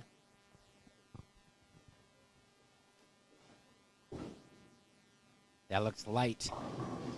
And he's going to roll the 2? No, he does Roll not. the 2, and that's a big shot there. And Johnny's over there, and So both Hugh and Josh are kind of fishing a little bit. Let's see if Hugh can get off to an early double here. I believe he went high last time on this lane. He did, and he's searching. That's a good That's shot. going high again. Yep. Oh, and he trips the 6-8. Trap. It was going high off his hand, and it rolled out. And It wasn't. I don't know if he's missing on that lane or if he's playing it more direct like that. that could be, yeah.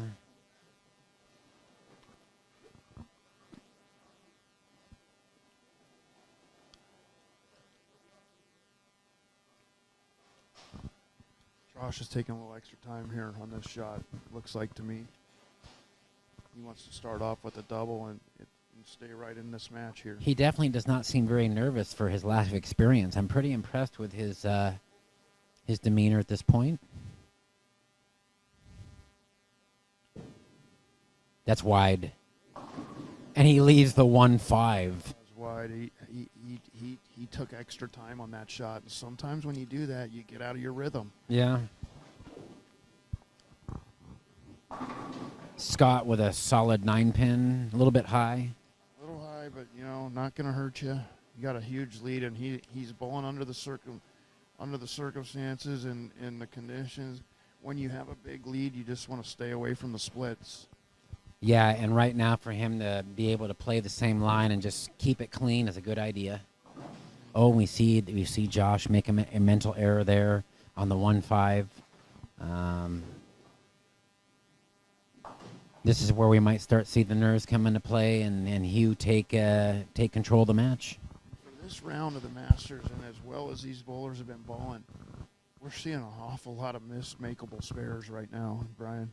Indeed, Mike, and a lot of it has to do also with it's very quiet in here. It's not loud like it's been all day yesterday, and sometimes the quietness can make you a little more nervous. The nerves have got to be taking effect right now. And Johnny just destroys the rack. Sawed the rack, and And that's his nickname, Saw, it is, right? and he can cut into the lead a little bit here with this one in the fourth, and he needs to cut into the lead because it's a big one. That's going high. Yep, leaving a 6-pin.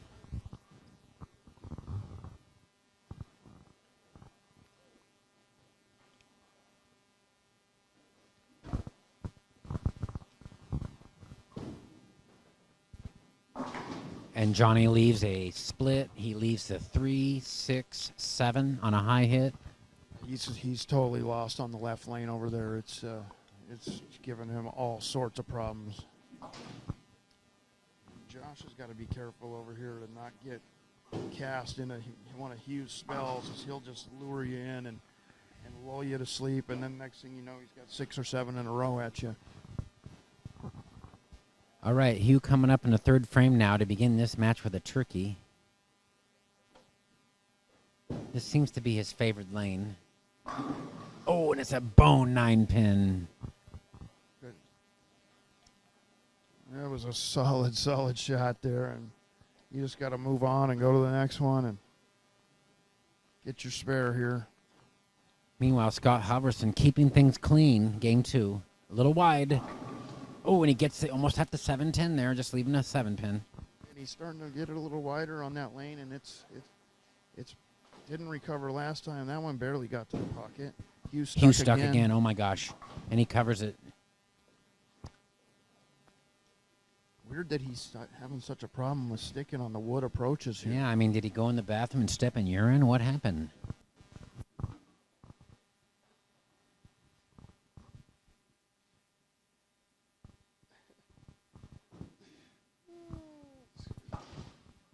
With the nice spare there, he didn't step in urine for sure, but still a huge lead for Scott Halverson.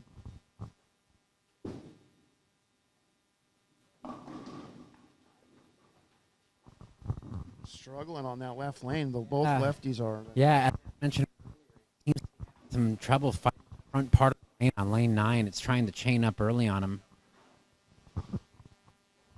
Meanwhile, Scott over here on lane 3.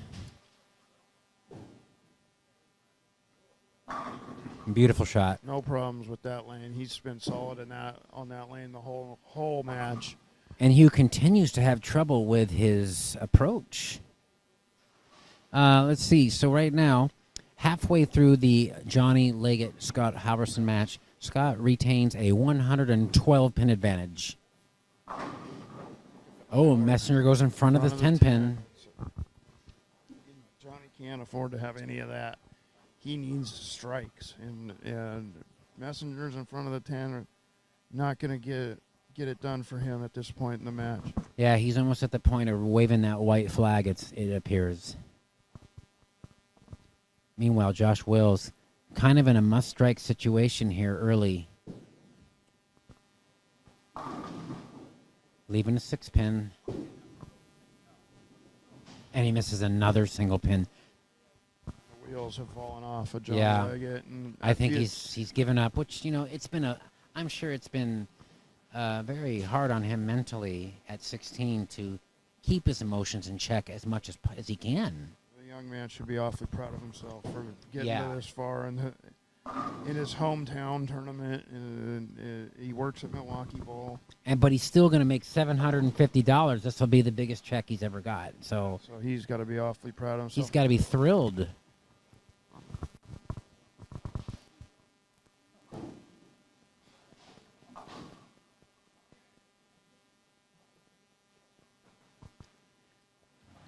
Okay, so Josh is taking another re-rack, although I think there was pins missing. It looks like there's a... Paging Bob Mullen, please fix lane 9. It looks like there's a bad pin in that rack on lane 9. Steve Houston says, check the scissors. This is a big shot here for Josh, I believe. I believe whoever wins this match is going to figure out the left lane here. Lane 9 is tricky for these players over here. Yeah, he's at high risk of going through the beak again, Mike. But that was perfect. Great shot there from Josh, and Josh is obviously the fan favorite over here going against Hugh. And a nice volley from Scott. Now, Scott's lead is pretty much insurmountable right now at this point for Johnny. Yeah, he's just so steady, Scott Halverson is. And Hugh tripping the 610. trips the 610, and, that kind of makes up for the solid 9 he left last frame on that lane. And Mike, looking at the numbers, it looks to be a fairly tricky left-handed pair right now, with both of them averaging together right around 200 halfway through the match. It is. I'm gonna test that to some nerves. I believe some nerves are coming into play. Yeah, I know Hugh's been there a lot, been around a long time, and a PBA champion, and has many titles. But and he leaves a pack 8 pin, and he just left a 9 pin, didn't he? He did. Wow. But that lane chains up just a touch early, so that's going to be prone to that. And meanwhile, the issues continue for Johnny. He's just going through the motions at this point. And that's got to be rough. I mean, bowled the next game and a half, and he wanted to win. Like I said, when you get in this situation, they're only thinking about winning. You're thinking about 4th place or 3rd place. You want to win, and it doesn't matter what age you are, but when you're young and excitable, you want to maybe try and force yourself to win. And he's going to take this experience and use it for years to come. And look out, this bowling community, this kid's going to be awfully good for a long time. Yeah, it'll be interesting to see in the event that Hugh wins the match and Josh ends up 2nd seed. When he faces Scott Halverson, Scott could beat up on him pretty good if he ends up on a pair like this. Solid 7 pin. What a great shot, though. I mean, just throws the shot he wants, looking for the double, and this wasn't to be this time. He's got to focus, though, here and make the spare.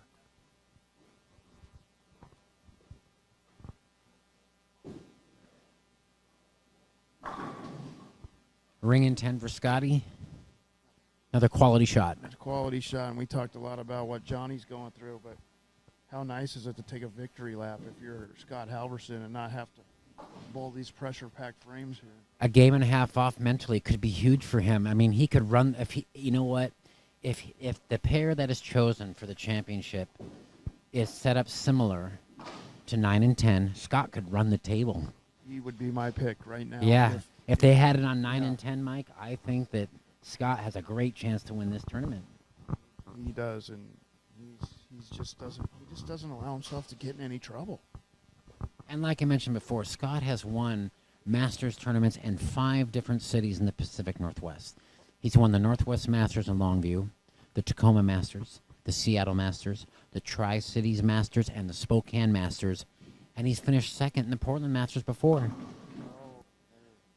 So this would be, in his words, this would be the triple crown for him, winning all the Masters tournaments in both states. And a big mistake from Josh Wills there. Yeah. That lane continues to be tricky for the players. He tried to help it, and it went right through the jaws. He just needs to get 2 and move on. But it's really neat here, Mike. I got Champ Hughes over here sitting next to me, and it was 25 years ago this week. He was calling the 1992 Portland Masters and the championship match between me and Doug Wallace. That's phenomenal, and yeah, Doug's a good friend of mine, and his banner is right in front of us. Right, somebody I looked up to and bowled with a long time. I grew up at Hollywood Bowl, and I hope Doug's doing well. I know he's in the Montana area, but what a great champion! There are many great champions that are around. And Hugh stuck again there on lane 10, but it went dead flush. He's almost like planting. he doesn't want to rely on a slide because it's inconsistent, obviously. And that's some ball speed right That there. is, and he almost got that 10 to pounce out up there, get the 8. But I really feel bad for Johnny Leggett right now as he's going through the motions, and it hurts right now. But he ought to feel awfully proud of himself when he reflects on this right now when he comes back to it. Okay, Hugh Miller on a strike, getting up in the 8th frame. And he peers it, and so now all of a sudden, like you said, lulls someone to sleep. He's got a 48 pin lead all of a sudden. What a great shot from Hugh right there. And he just got hosed last 2 times on that lane, and this time he hit delivered with a strike as he deserved. He did, and there's a reason why he's a 5 or 6 time national PBA champion, and he knows how to get the job done. Johnny Leggett misses another single pin spare. And at least when Johnny missed the spares in the other 2 matches, his opponent was struggling. Yeah. And we talked about this. If you miss spares early, like he did in this match, and let Scott get loose right away, we knew it was going to be a problem for him. Big time, and Same thing over here with Josh. He's starting to squeeze a little bit, and I don't know how you squeeze it when you're a 2-finger player, but he's doing it. And that's true. I didn't think about that. I think he's trying to press the issue, and he needs to regroup right now because Hugh Miller looks like he's dialed in. You know what would be funny is if he had a pink ball, he'd have 2 in the pink.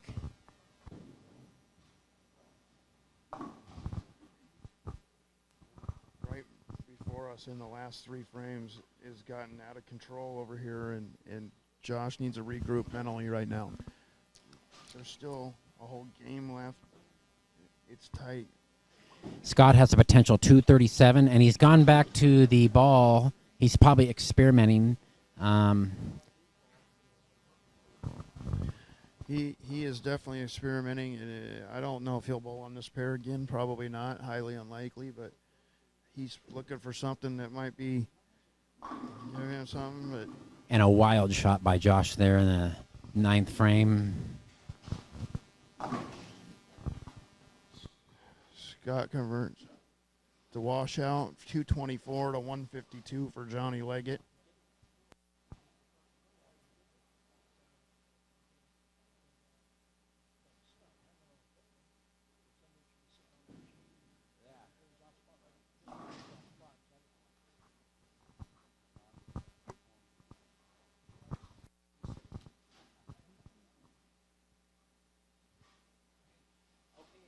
So 2 Scott Halverson and 152 for Johnny Leggett. Game 2. So that said, Hugh can really tighten the screws right here with the strike in the 9th right here. yeah, I look for Hugh to make a good shot. This is his better lane. Yes, it looks good. And he's a 7? half 7, yeah. Still has a decent lead. Still on, let's see, he has a 55 pin lead for this game, 58 overall. So Hugh heading into the 10th frame is in good shape with a 58 pin advantage. Yes, and I hope for Johnny Leggett's sake he bowls a good game here. He's going to the loft game. Solid 10. Ringing 10 right off the bat. Good shot, though. Yeah, he was doing that yesterday. Hugh stuck again. Makes a spare, though. Boy, he's struggling with with the approach on the spares. Definitely. It's proven not to hurt him too bad because he's ahead in his match.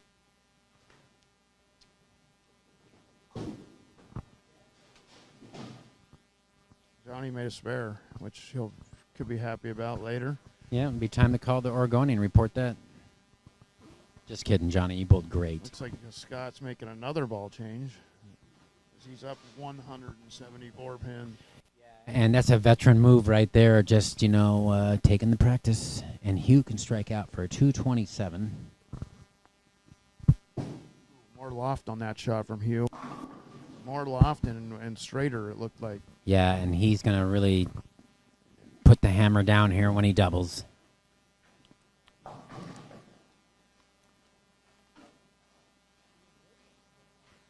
Halverson area check with that ball, and there's not much area with that one. Leaving a washout, but he's just going through the motions right now. He's won the match handily, and look for him to come back with fierce focus when he bowls Josh Wills. And Hugh leaves the 6-pin, so 217 for Hugh if he makes the spare. Josh can get up and strike out for 172. Big lead for Hugh Miller.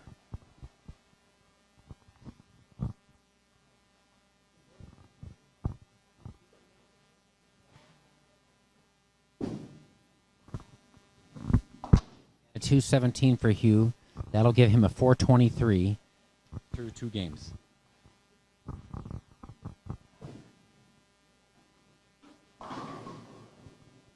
Fast 8 for Scott, but he's in experimental mode at this point.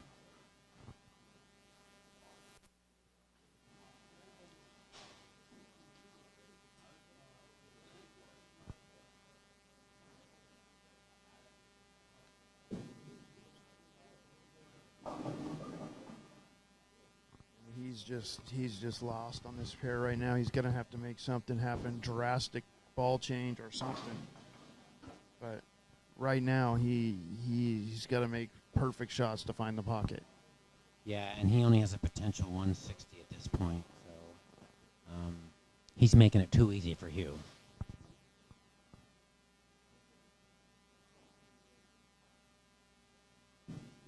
But he had a very tall task. He did, and you know, at this point of the tournament, you're bowling tough matches. There's no easy ones. As Johnny Leggett struck on the right lane, and he's excited about that. Johnny could get 20 more strikes in a row this game. He could maybe cut the deficit. Yeah. I kid with Johnny. He's a good friend of mine. Yeah, you could probably start seeing him bowl a lot of OBAs in the future. Yeah, he's going to be bowling. And is he going to bowl regionals too? He should. He's got that kind of power, and he's no stranger to making shots. And you know, he can compete with the best, obviously.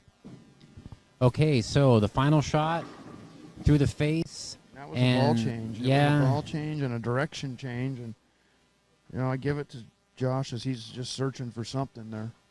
Final score, 217 for Josh Wills. Hugh will take a 63-pin lead into the final game of round 10 of the Portland Masters.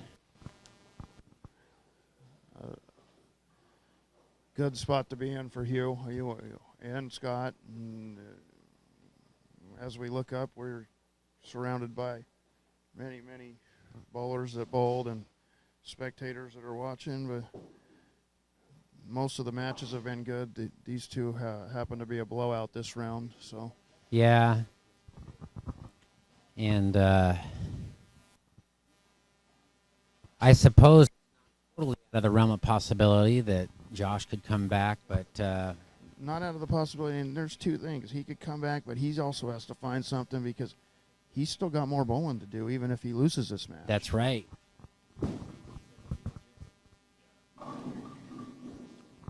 Hugh crumbling the bucket forward, leaving the 5-9.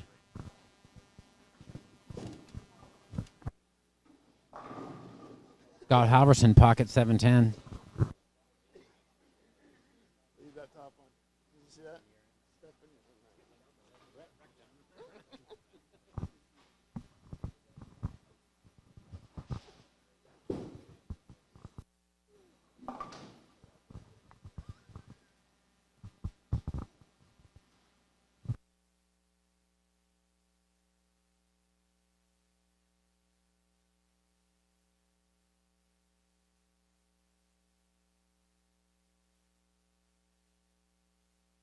Fails over here. Now, Chris, I just want to apologize last year. I forgot to mention that you were the first left-handed winner of the Portland Masters.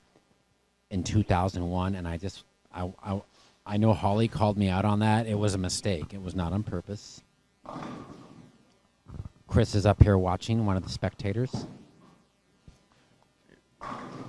And Johnny with another strike there, and Going out in style. hopefully he takes something from this match and feels good about his performance. On the other hand, Josh Wills went back to the other ball and left the bucket, and he's going to have to start forcing things to happen here real soon, Brian. And I wonder, Mike, if I'm not sure which pair they're going to use for the finals, but I would have to venture to guess that maybe he will have a better look on the championship pair than he's got here.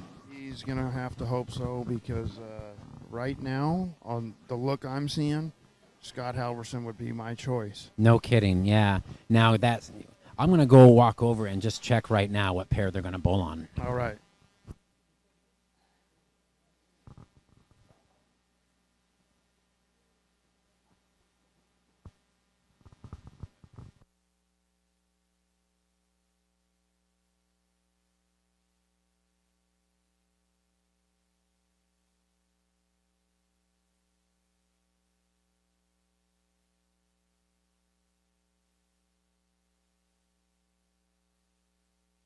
Pair is going to be on 11 and 12, so they're going to be bowling on a fresh pair. That will make Hugh and Josh happy for that matter, because right now, if their looks like on 9 and 10, they're going to have to figure something out drastically. Yeah, and this match is getting away from him real quick. It is, and he's got to regroup, because like I said earlier, he's got more bowling to do, and looks like it will be him against Scott Halverson to see who's going to face Hugh for the title, huh? And Hugh and Scott have bowled OBA doubles more than once. They've been partners. Good So shot Hugh knows that Scott's a great talent, and Hugh could get anybody to bowl with him. So I mean, Yeah, who would tell Hugh no in a tournament? I mean, yeah, he's one of our most decorated bowlers around here in the Northwest, that's for sure, and highly skilled, and still wins a lot of tournaments, even at, I think And he's right, over 60 years old now, isn't he? he's going to be 60 in November, and so will Tran Zabel. Oh, and he the trickle Trips to 6, and it's lights out, folks. That means that his 63-pin lead is now 96 pins with 8 frames to go, and Josh has got nothing on both lanes. Josh he needs to use these next 8 frames here to be productive and getting his mind right for nothing else, because And Johnny Leggett just stringing him now and not giving up. That's showing a lot of maturity on his part. it is, and I think he's got room for 290.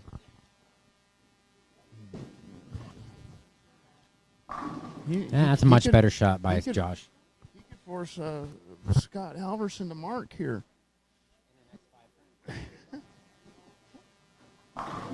And look at the kid. As soon as he's out of it, he relaxed. It's pretty obvious that it was all nerves, because look at he's got a great look.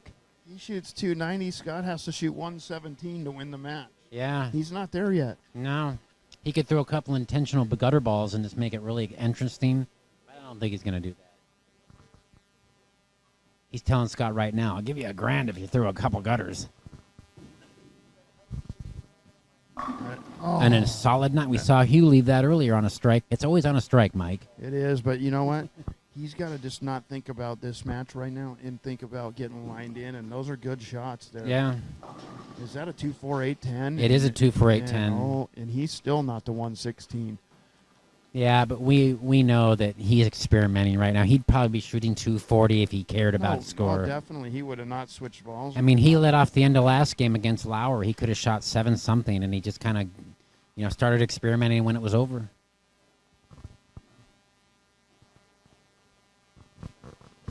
The all-time comeback of all time, Brian? It could be, but I'm not seeing it happen.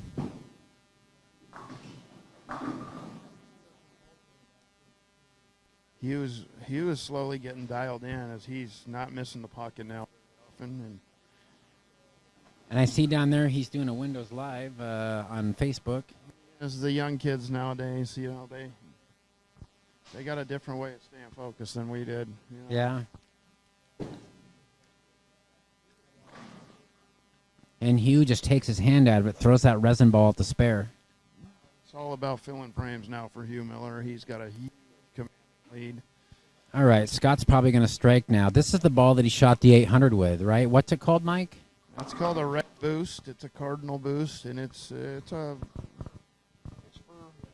higher friction, more hooking lanes, and he's still not to 117, Brian. He needs to make a spare here pretty soon.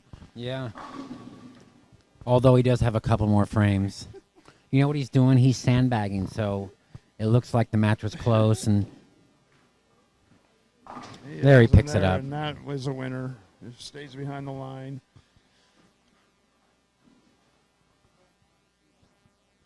Now I look at Josh. Let's see how focused he is. If he can make a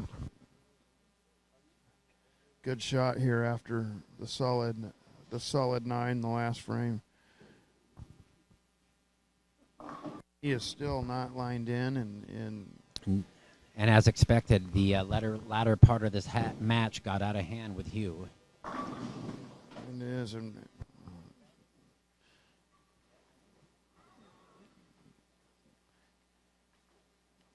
good performance from Johnny Leggett. Great tournament. But a salvage of 600. Oh, and Josh misses a 2-pin. Yeah, the wheels are officially off the bus. Yeah, and both these matches are blowouts, Mike. He needs to regroup, and And we've Johnny seen that before. Still can't make a 4-pin. It doesn't matter what ball he throws. Right. Johnny just came up to me in between frames and said he was going to take 2 weeks off and then do nothing but shoot spares.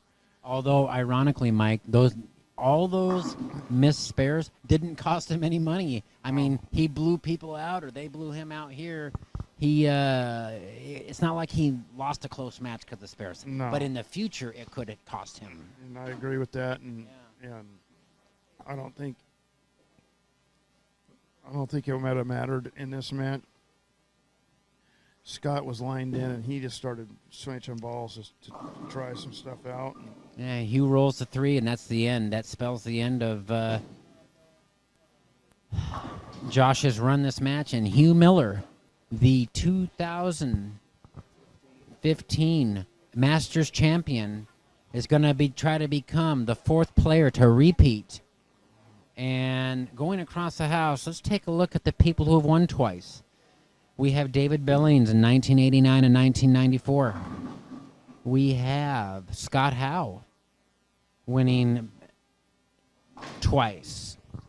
Tim Myers won twice. Blaine Wenninger won twice. So he could become the 5th player, Mike, to win this tournament twice. And I couldn't think of someone more deserving than Hugh with his credentials. He would, you know what, and he didn't start bowling his tournament until 2015. I believe this is only the 3rd time Hugh's bowled the Masters in Portland. Yeah, he hasn't bowled a lot, but you know what I do love about Hugh, and he bowls something every weekend. He supports the tournaments around here. He bowls all the senior stuff. He bowls all the regular stuff, and and much to the demise of other bowlers. It is, but you know what? You ask any of the top-notch players around here, you want to bowl the best when you're competing. It's about competition for us, and you want to bowl the best. To feel like when you win a tournament, you beat the best, and when Hugh Miller's there, you're beating the best.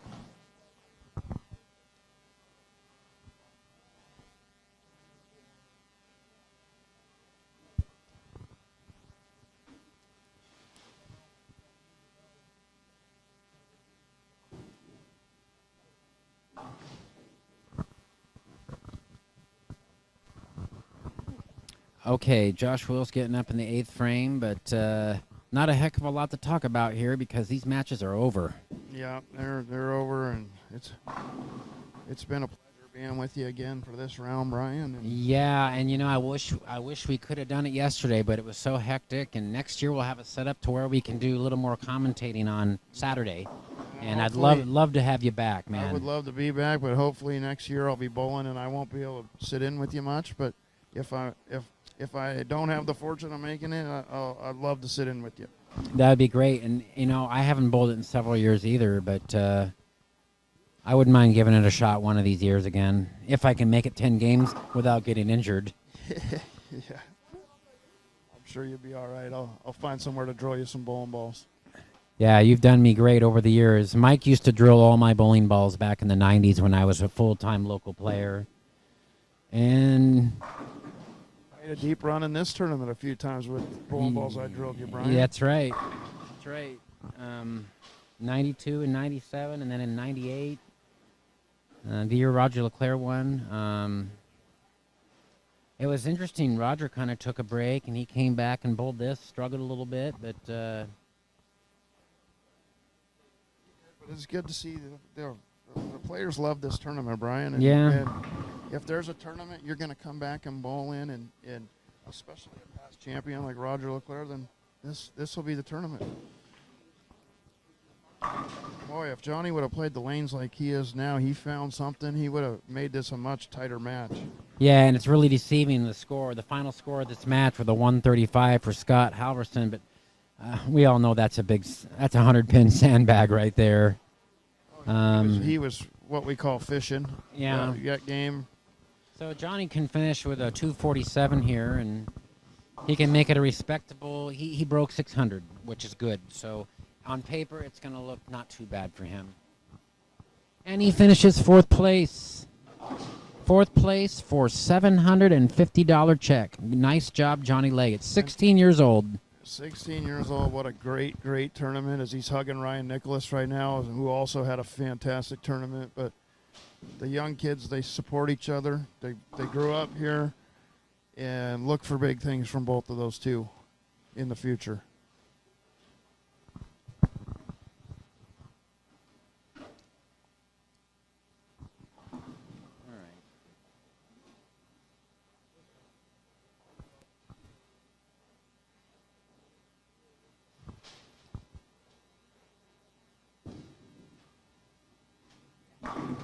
There's a good shot from Josh. He needs to make a couple good shots here so he can feel good about himself going into the next match.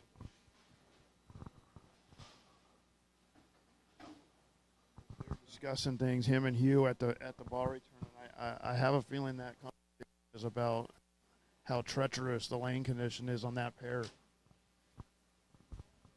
You mean on 3 and 4? No, on 9 and 9 10. and 10 about yeah, Hugh. the lefties were just talking there, and yeah. Although Hugh can tell you it's treacherous, and he's still averaging over 220. Yeah, he'll do that. He's just that good. Yeah. He's made a ball change and still gets a strike. He still gets a strike, and he looks like he's figured some stuff out. And to beat him twice in a row, although I like Scott Jefferson's look right now, to beat anytime you're going to have to beat a player of Hugh Miller's caliber twice in a row and that's a big ladder to climb. Yeah, the one thing, though, about Scott, though, is that him and Hugh are pretty good friends, and he'll be loose because they bowled a lot of tournaments together. So he has obviously, Scott's not going to have any fear bowling Hugh. No. Now, this is in the event that we never know that, what happens if we go to 12 and the front part of the lane's really ugly on the right side? You never know. Josh could make a comeback. He could beat him. I fully expect Josh to bowl a better match here this next match, and we'll see. But we'll see in a few minutes here, Brian, for the round 11.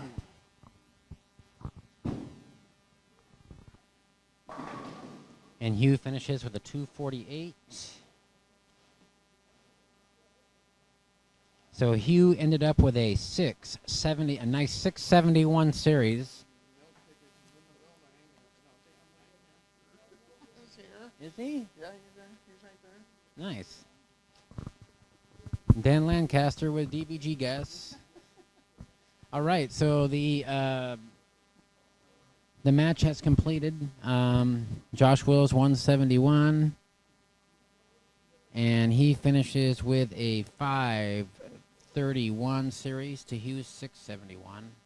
So our next match will be Josh Wills versus Scott Halverson. The winner of that match will face Hugh Miller for the title, coming up here in about 20 minutes.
Coming up, this is our semifinal match of the 2017 Portland Masters.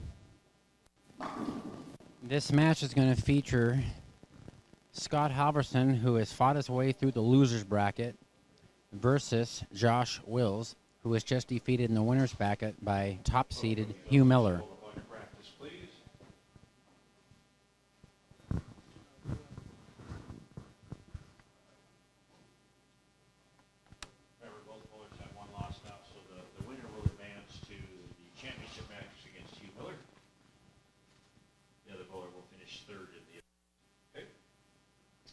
Up. Your next shot counts for score.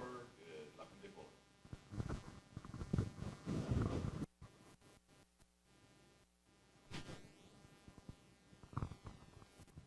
Scott's thrown a ball he hasn't thrown all day. He just left 2 pocket 7-10s in warm-up, so he got those out of his system before he started.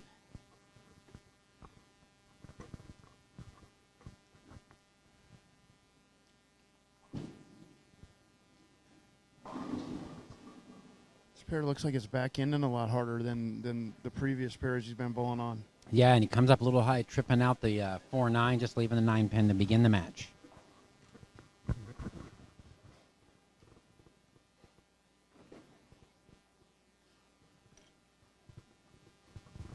don't want that? There's none left in there. You might as well have it.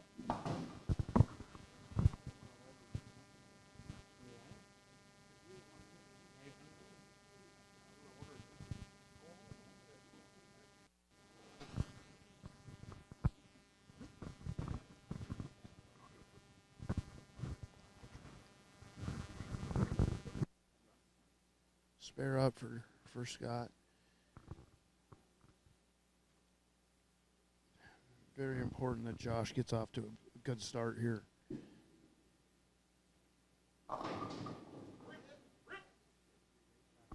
Lane 14 to start off the match.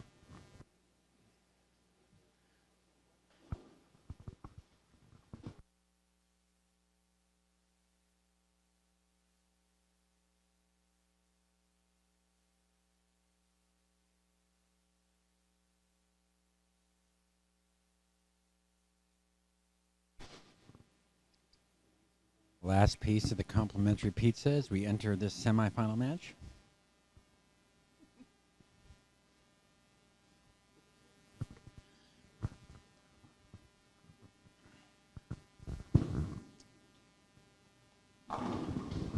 Big double, good start for Josh as he looks more comfortable on this pair than he did the last pair to me.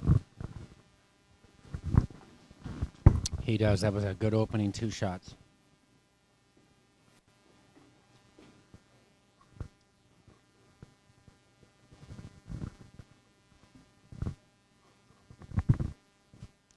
And Scott just said he's starving for food. I think I'll offer him half a sandwich. What do you think, Mike?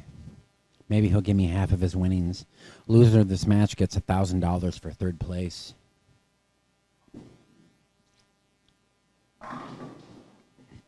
Great shot by Scott. Solid shot. Josh starts off with a double, and Scott, again, demeanor didn't change. Gets up, business as usual.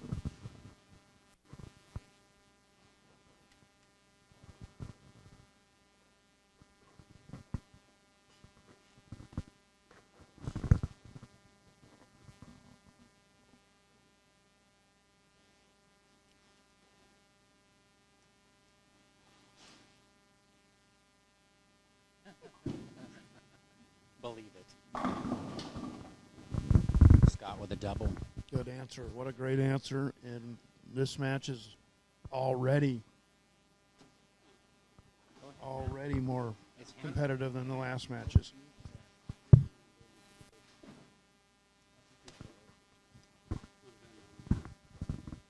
Yeah. Hoping that you could complete the Triple Crown of the Northwest and win every city Masters in the Pacific Northwest.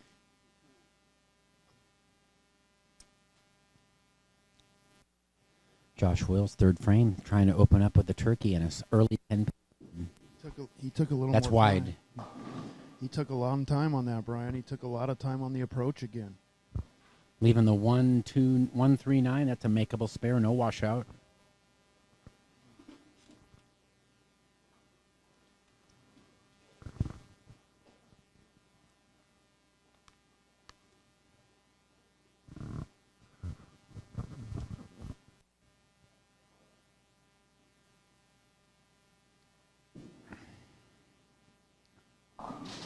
Covers it nicely. Good conversion there. Nothing hurt. 7 spare. He needs to move on, though. He stay in his game.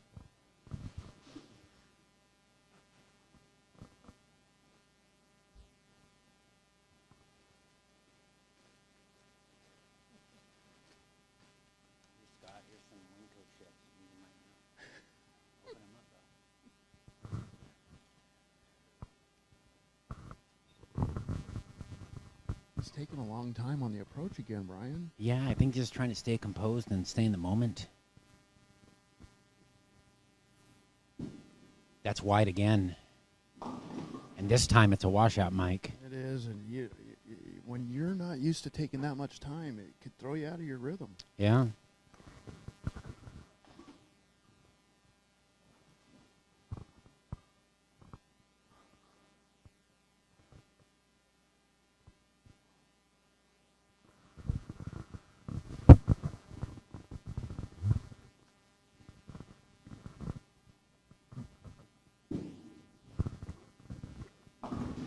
Oh, and he makes And it. gets a huge break off the wall. The 3-pin comes off the wall, the right wall, and Messengers across takes out the 7. Unbelievable. That's one way to make it. Yeah. I don't think he drew it up that way, though. He'll take it all day.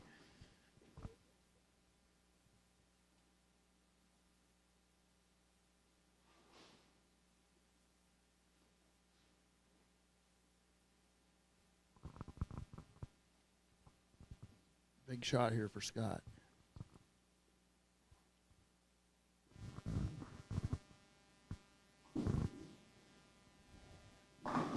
Perfect. Great shot. He's locked in again, and this was the guy I was worried about running into if I was anybody left in the bracket. Yeah, solid as a rock. Josh has definitely got his work cut out for him.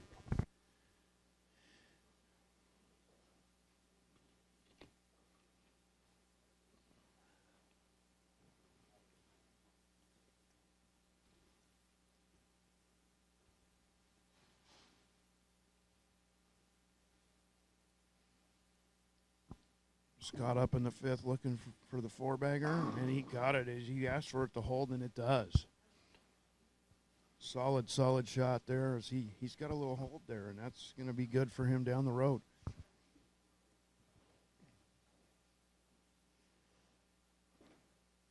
Imperative here that Josh finds something here and throws a good shot right here in the 5th frame.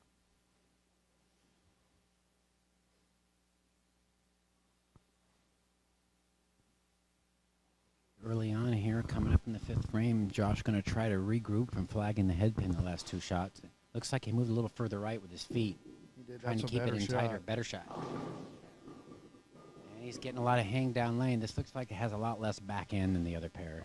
It does, and it's totally the opposite on the right. Looks like it has more back end on the right. It's almost as if the lane topography is coming into play here a little bit.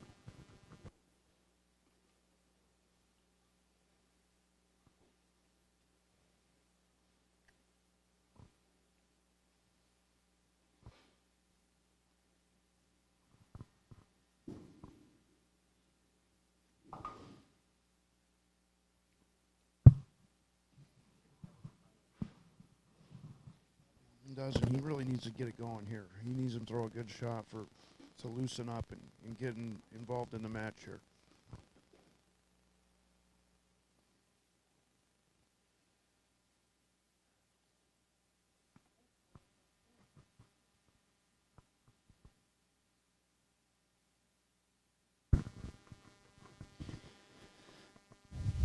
Okay, Josh Wills up in the 6th frame.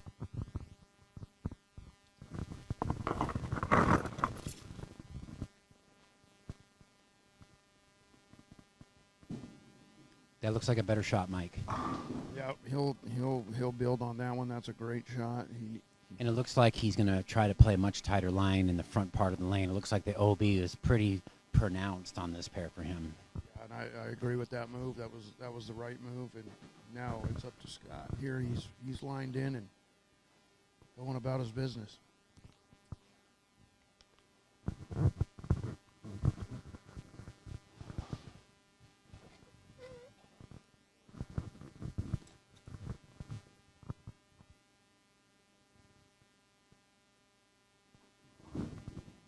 Looks good.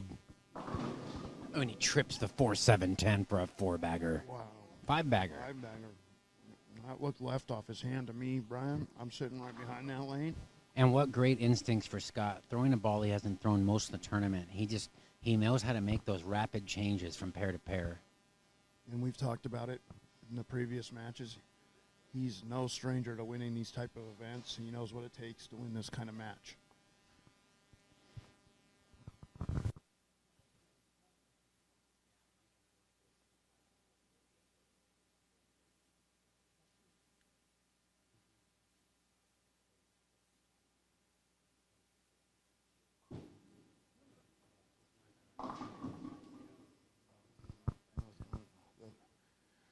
The 3-6-9-10, difficult spare.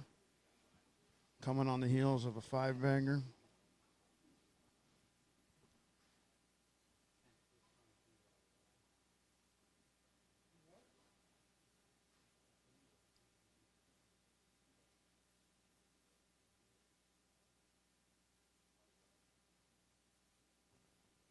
Coming up high, leaving the difficult 3-6-9-10 combination.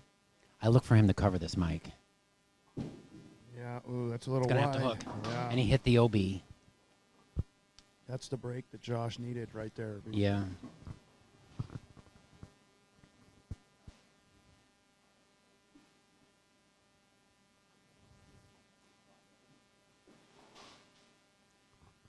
Very big shot here for Josh, in my opinion. Yeah, right now, looking at the score, there's a 22-pin advantage for Scott Halverson. But if Josh can throw a double here, he can cut it back to 12.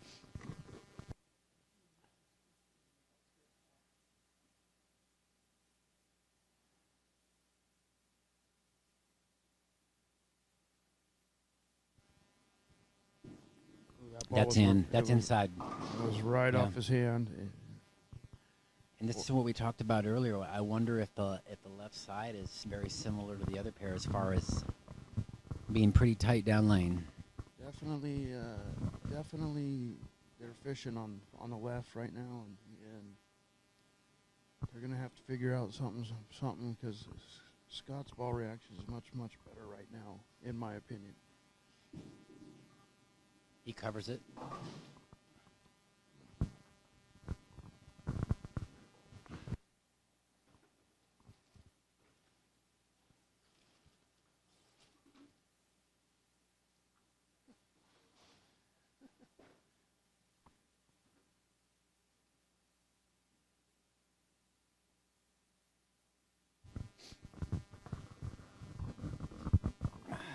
See here, Brian. He needs to get on the board with another strike here.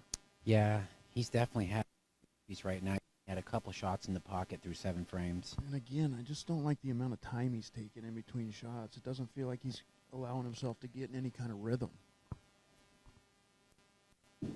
That looks like a better shot. Very good shot. Very good shot. Now he needs to build on it. And with that, it's holding at a 22-pin advantage through 7.5 frames of the semifinal round 11 Portland Masters. The winner of this match will face Hugh Miller and will have to beat him twice for the title. And Hugh looks concerned back there. He's not even paying no attention to this match. Yeah, he's been here so many times. He knows he's not belong on this pair, so he's not even watching these guys. Yeah.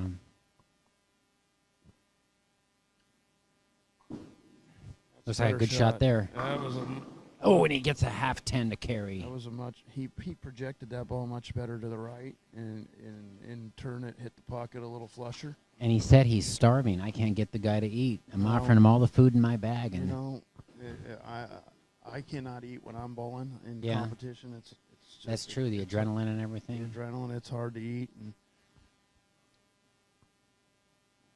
now after bowling, I have no problem eating. Yeah, but when you're commentating, you can eat pizza, right? I can, and I turn the mic off and chew diligently. I learned last year that I chewed gum last year, and then I listened back to my feed, and you can hear me chewing it. Great shot by Scott there.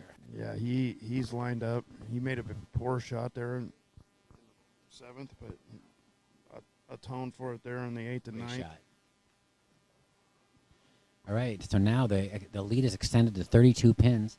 Josh Wills stepping up in the 9th frame, hoping to catch a double. Must strike, in my opinion, to just Yeah. get some momentum in the Yeah, match. he wants more than 2-0 to start this match. Just to loosen himself up and get his teeth in the match. I believe he needs a strike here, Brian. You can tell pretty early what his ball's going to do. It's a pretty smooth motion down lane with an end-over-end roll that he gets. That looks good. And he That's a gets big the shot. can opener. Great shot. That's a big Looks shot. like he keeps it right around third arrow, keeping it tight, only bellying it out to about maybe 12, 13. He's able to avoid the out of bounds. Yeah, he threw that. That was a nice shot. Now he needs to jump up in the 10th and do it again.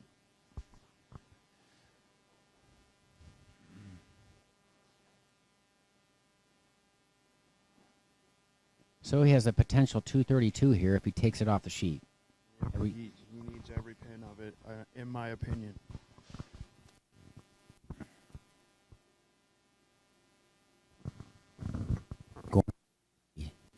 Frame. Third.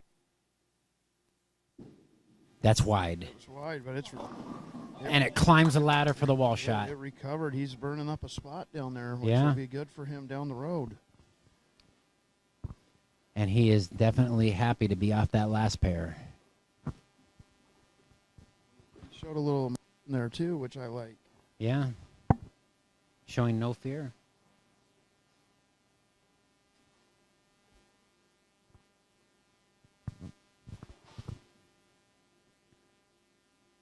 Taking a long time in between shots, Brian.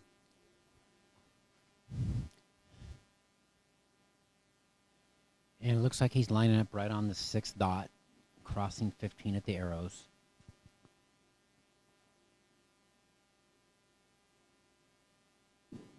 That looks good, Mike. That was a phenomenal That is a shot. perfect shot. Phenomenal shot, and he's now lined up. So we will have a race to the finish here now. Looks like. I look for Scott to get up and throw a perfect shot in the 10th.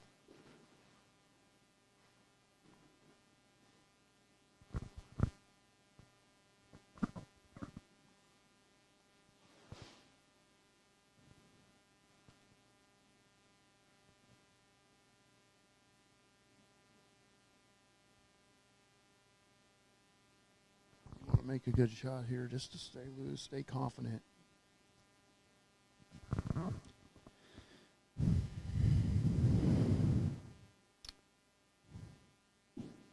And for the count ball, it's a little wide, but he gets great count for a Good. 231. Good start by Josh Wills. I'll take 9 on that one all day. And a very good finish by Josh.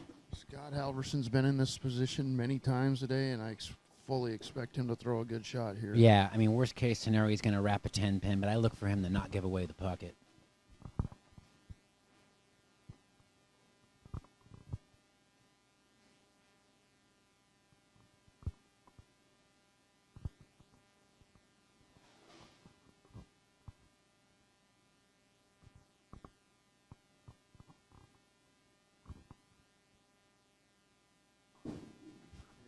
Looks good. It is. And he trips the four. With the global ball. Yeah, Unbelievable shot. yeah. He really gets it to store energy, spinning it through the front, doesn't he? He does.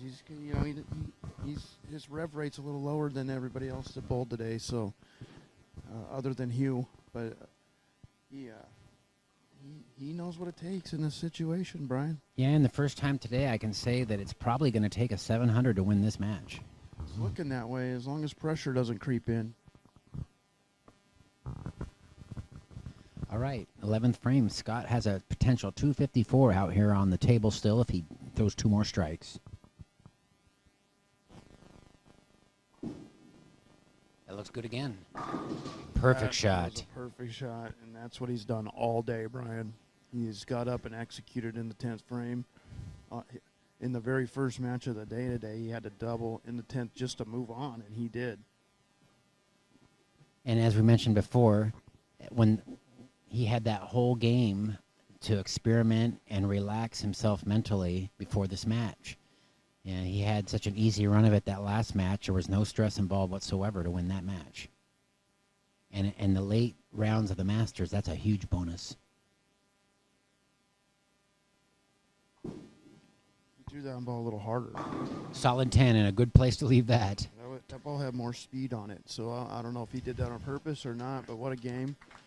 And we have Scott Halverson, 253, over Josh Wills, 231. Scott's going to take a 22-pin advantage into Game 2, semifinal of the Portland Masters.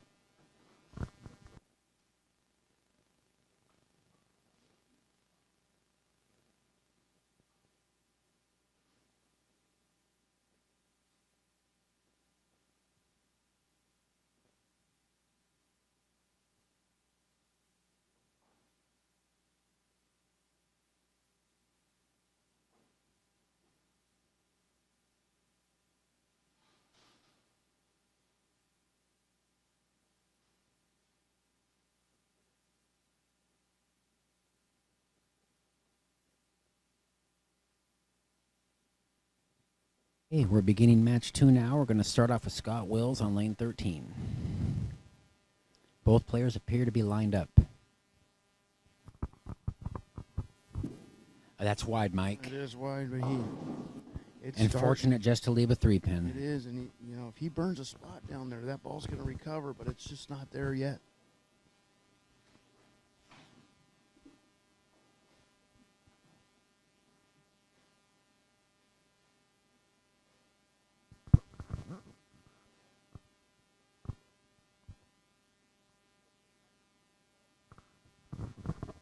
He should have no trouble converting this. Right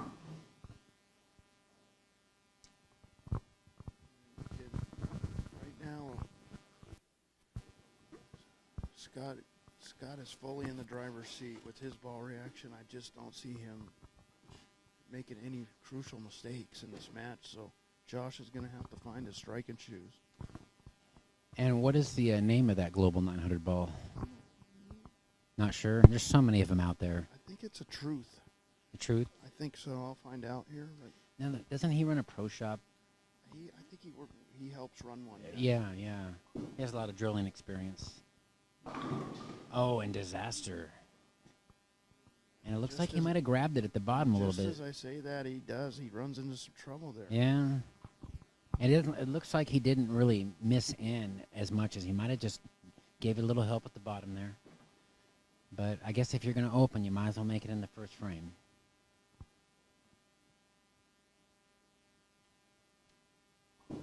Just going to go for count here. Leaving a 4, 6, 7. So with that, he's trimmed the lead back. Now it's just a 10-pin match. 10-pin match, but again, the demeanor never changes with Scott. You can't tell if he struck or opened there. So the key is to get back on and make a good shot here.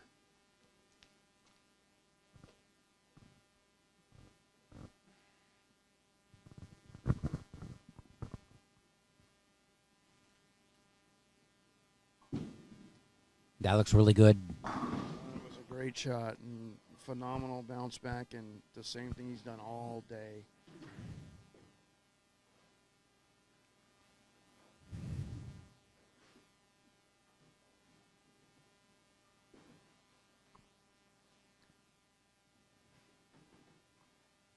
Crucial frames coming up for Josh here.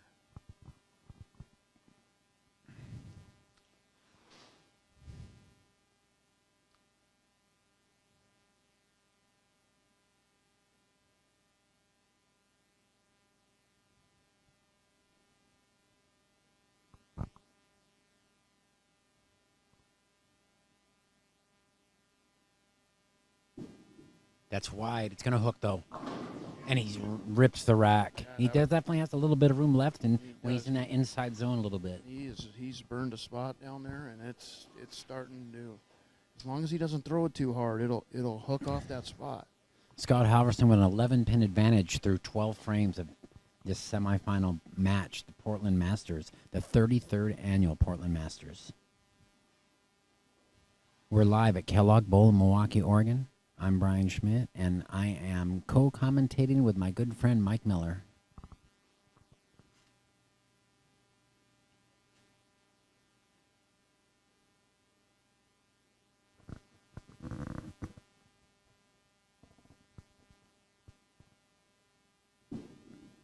Looks like it might go high.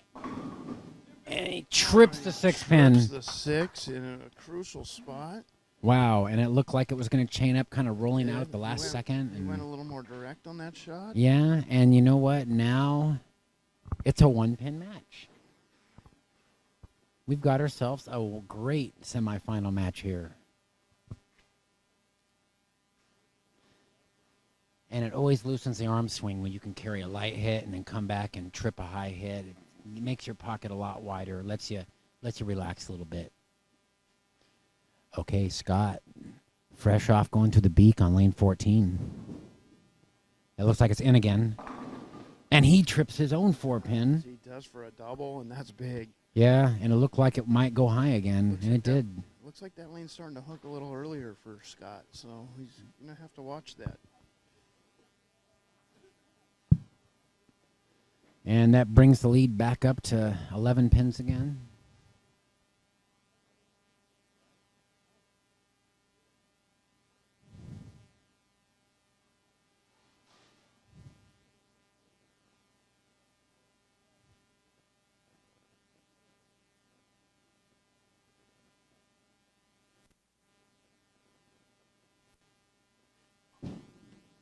That needs to hook.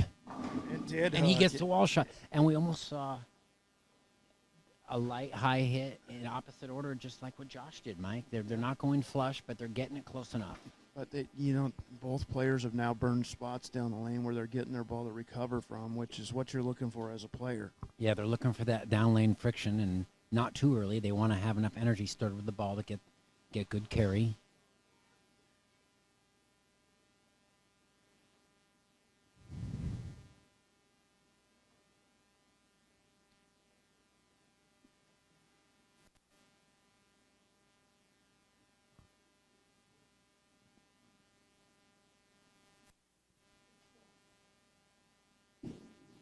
That looks really good. And he trips a 6-8. Trips it again, dude. He is in that zone where he's just tickling him. He must make a move here, though, because he cannot continue to rely on tripping sixes. Yeah, and you got to believe that at some point he's going to hit dead flush, and that's probably when there's going to be a ring 7 or something like that. Because he's caught a couple breaks here, but Kellogg typically is very good about tripping out the high hit. It's got pretty active walls, so there's a lot of kickbacks off the wall that'll trip stuff out. 7 pins, high hits. The pin action here is highly favorable. Yeah, I would say so. Yeah. Big shot here in the 5th for Josh.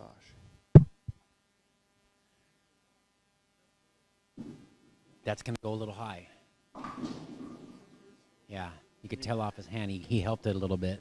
He did, and he's fortunate to get 9 there. So he should feel good about that, but he's got to make an adjustment. Yeah, that easily could have been a disastrous big 4, and we see that a lot here also at Kellogg. A lot of high hits are just broken down in the single pin spares because of the active pin action.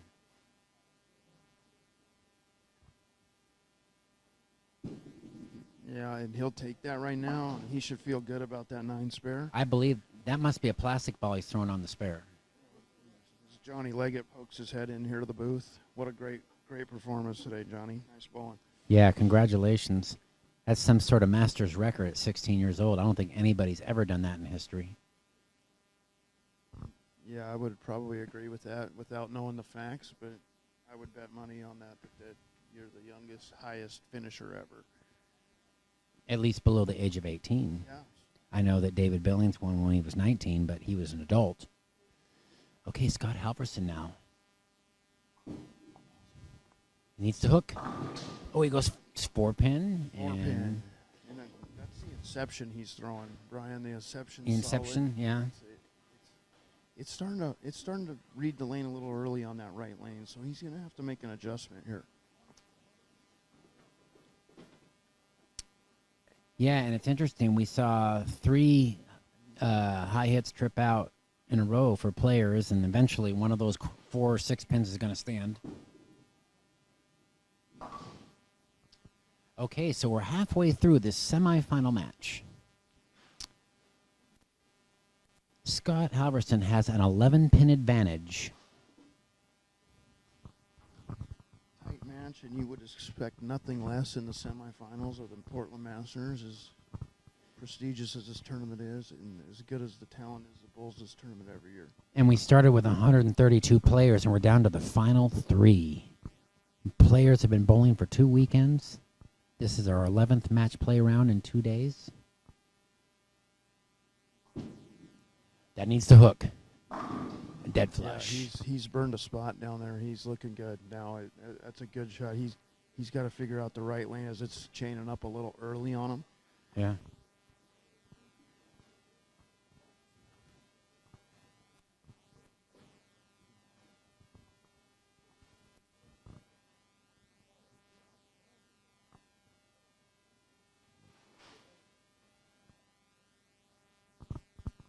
Let's see if Josh makes an adjustment on the lanes here as he's coming high three shots in a row. Yeah, his carry percentage has been very good when he has gotten to the hole. Obviously has the right ball in his hand.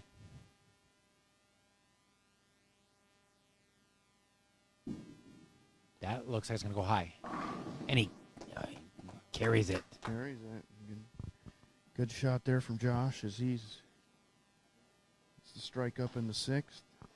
Now he must double up here. He could cut this lead to next to nothing, right? Yeah, and a lot of his shots that look like they're going to go high at 45 feet because he's got such a heavy roll, they lay off right at the end, and he ends up hitting high flush. So that's a nice attribute to have.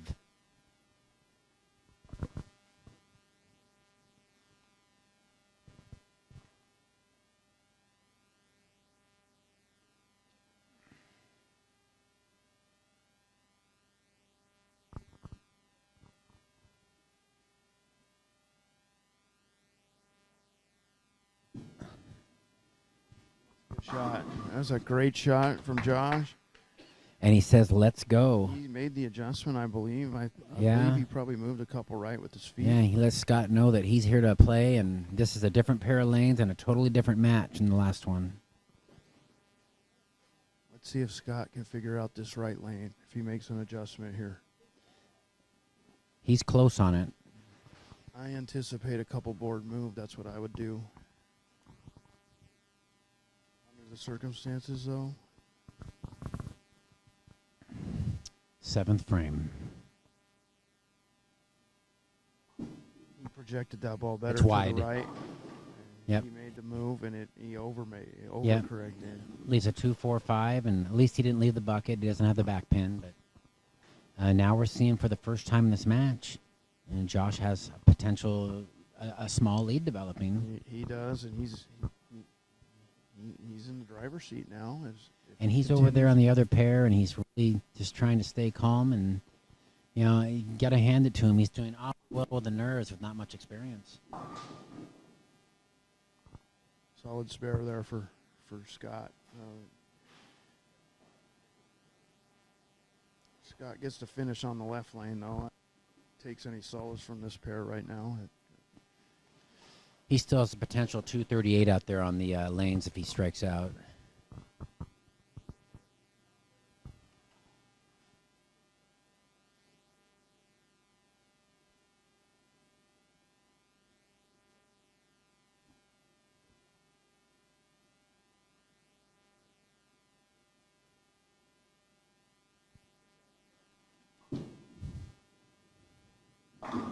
Perfect shot. What a shot. He's dialed on the left. It sets himself up good for the 9th frame here. And here comes Josh with now Let's see if he continues to make good shots, knowing he's got the lead now.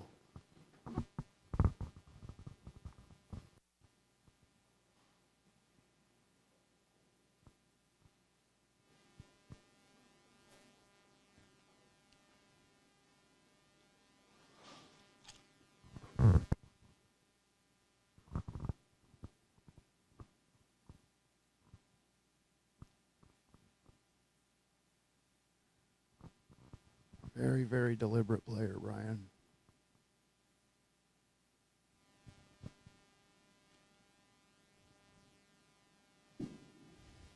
That's high.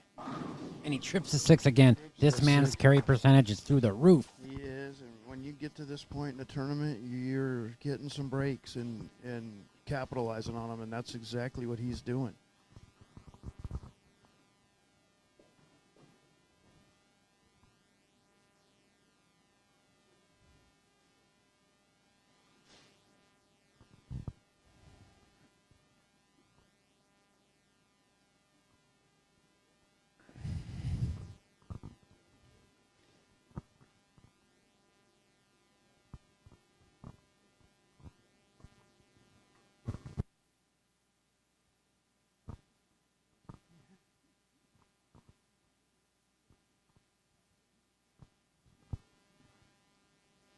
Pivotal 9th frame shot.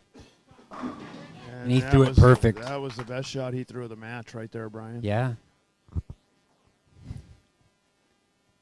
And I think Scotty needs to come over and take some bites of sandwich and potato chips. Maybe he's running out of steam. It may be to that point, but, you know, he's been in this situation today already, and I expect him to make a good shot here. Being from Alaska, he probably wishes I had like a, you know, like some salmon or something. He probably would like to have that.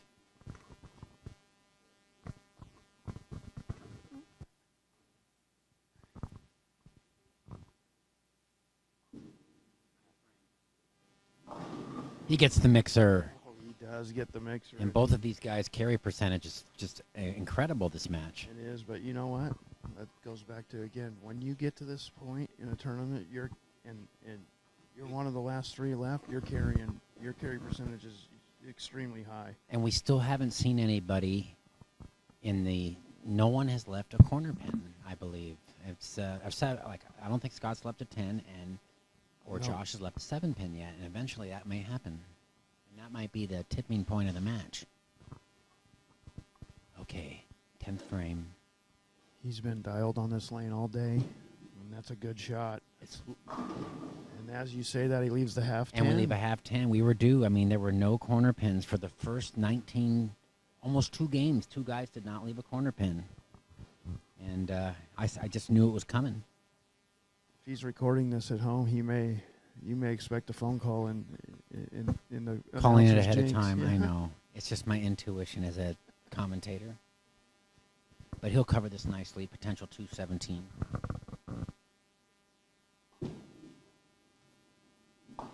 Good solid spare.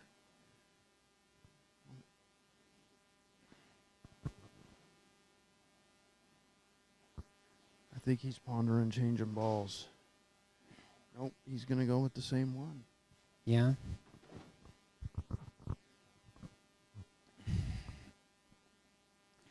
He's not really in a situation where he wants to give up count with right now because it's a very close match. No. He may experiment if he had a large lead. Every pin might matter at this point. Good shot there, all 10. And Scott finishes with the 217. He's got an impressive 470 after 2 games. However, Josh is on a heater right now. His carry's phenomenal, and he's coming up in the 10th frame. The big question is it his turn to leave a solid corner soon? Or is he matched up so well that he's not going to leave a corner pin this game? He's not going to leave a corner pin if he keeps hitting high in the pocket like that. Yeah, or maybe get the light swisher. Although that last one was dead flush. 10th frame.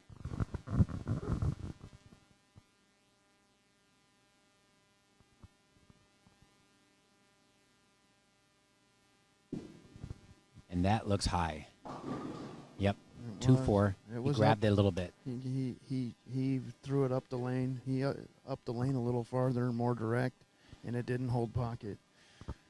And it looks like if he covers this, he's going to have a slim lead on the order of about 8 pins if he spares and strikes, which will make it a very exciting third game. However, this is a choppable spare. We've seen it with the fresh back ends. It is, and he's just got to take care of it. He's going to throw a rubber ball at it, Yeah. looks like.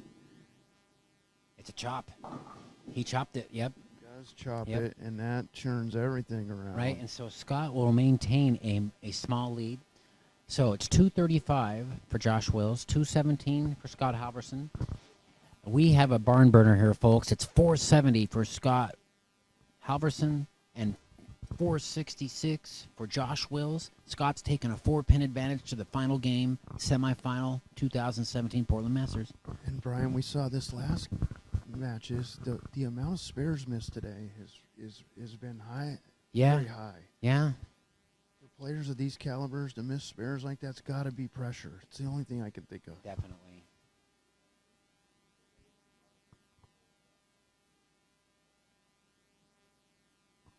And Scott's going to start us off game 3 with a 4-pin lead. Perfect shot. What a great shot. What a way to get off to a good start. Very important for Josh to forget what just happened in the 10th frame and make a good shot here, Brian.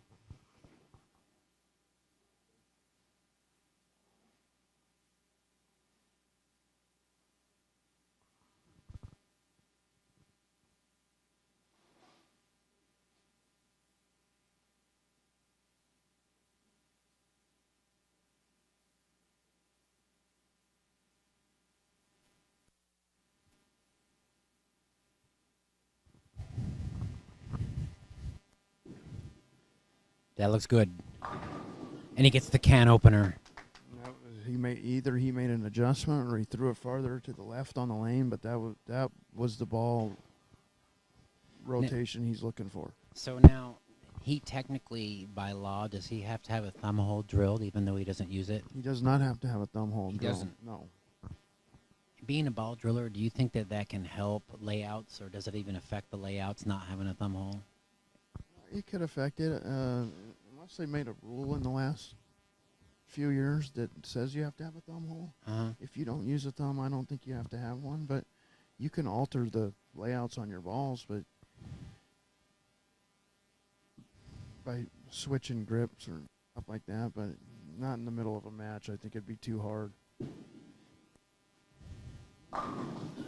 And there's a little half 7-pin there, and he almost got the love tap. The 4-pin came out of the channel briefly. He did, but a good shot. Good shot. He's got to make sure he just makes a spare here. And you know what? You know, he's paid his dues. He's had a couple high hits, tripped out, and you know, if he can weather the storm of a couple corner pins and then string some more, he'll be in good shape.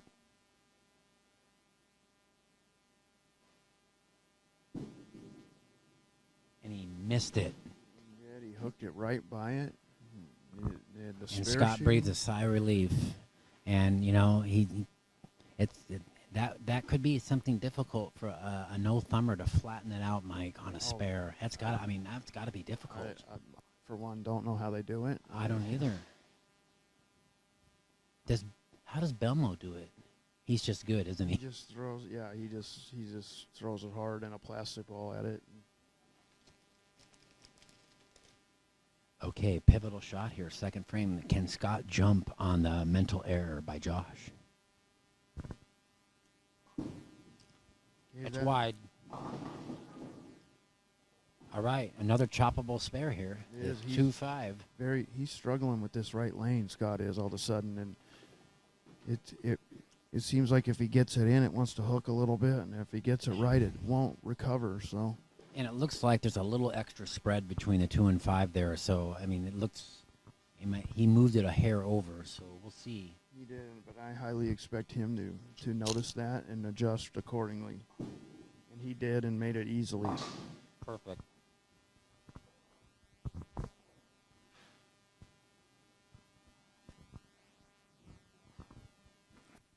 And I have a funny feeling that 7-pin may come back to haunt him.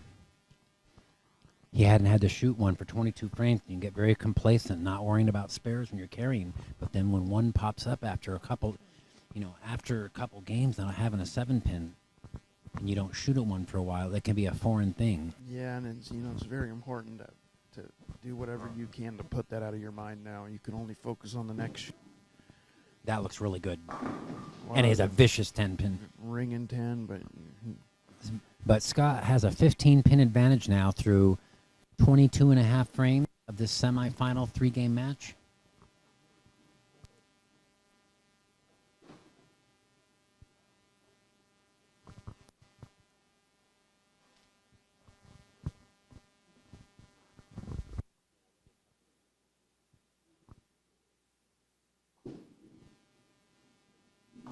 And he covers it. good spare, filling frames. He's got a little lead. Josh can take some comfort in the fact that he's still very much alive in this match, and he needs to make a good shot here.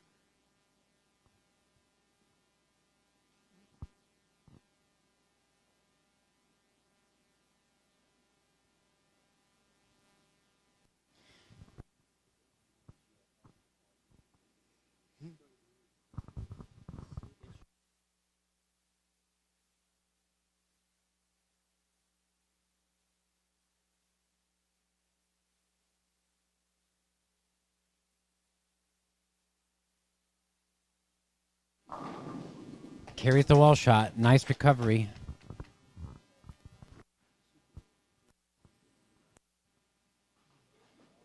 A great shot there by Josh. See, he can cut into the lead right here, Brian. Strike up in the third, looking for the strike in the fourth.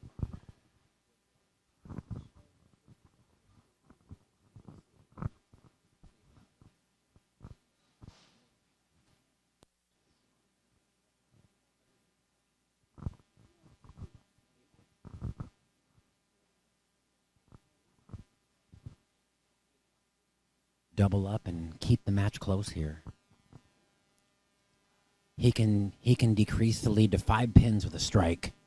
Oh, and he tugged it again. Fortunate not to leave a split again, Mike. We haven't seen very many splits through these face hits. We haven't. That's a sign of two things. Usually you're matched up right with the right ball, or you're lined up correct on the lane. But every time he gets the ball going a little bit more direct up the lane, it doesn't hold the pocket for him.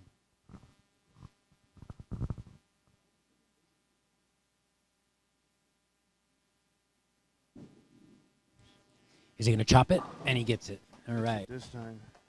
Okay, so 14 frames. We have a 15-pin advantage for Scott Halverson. And, had he covered the 7-pin, we'd have an even match. So hopefully that won't come back to haunt him. He did, and Scott just came to the booth and said this right lane's really giving him fits. So let's look at, hopefully it's not in his hand and he makes a good shot here. But he's definitely thinking about this lane right here.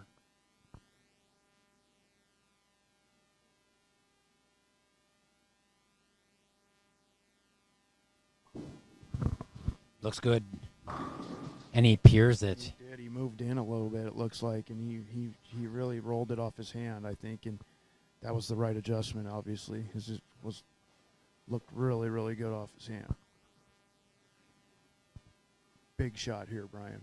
Big shot in the fifth coming up. Definitely. He could put the heat on Josh directly in his hands right here.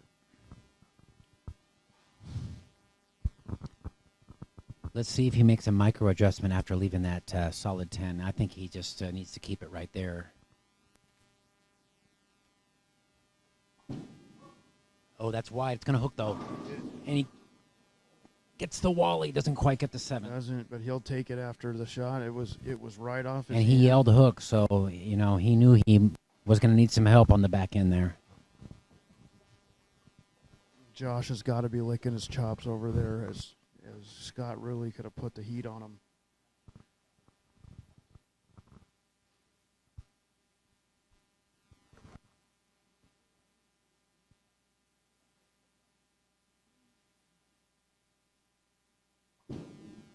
And Scott nicely covers the 10 pin. He covers the 7 pin, makes it.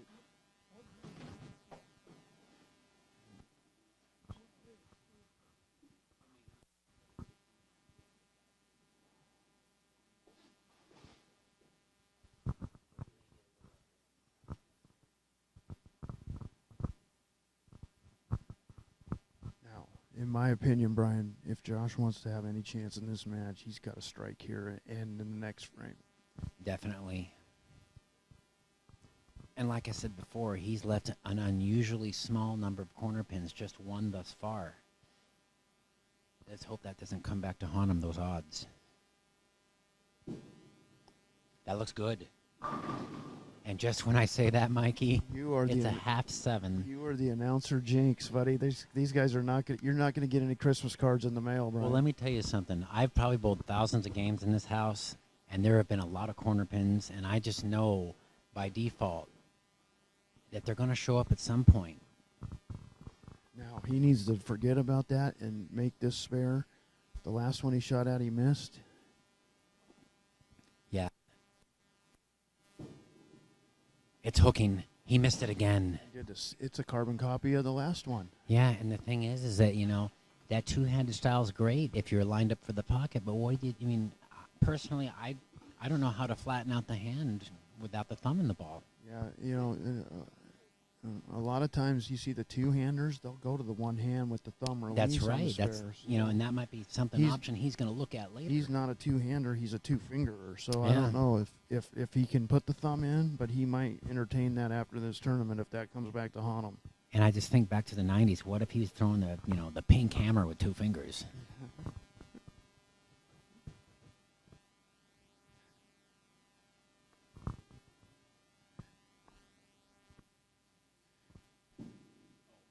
It went out the window and it's in the gutter. And in the gutter. Scott Halverson can smell the blood. It's in the gutter, but it's on an open, so it didn't cost him any counts. So he's got to just refocus here, and make the spare.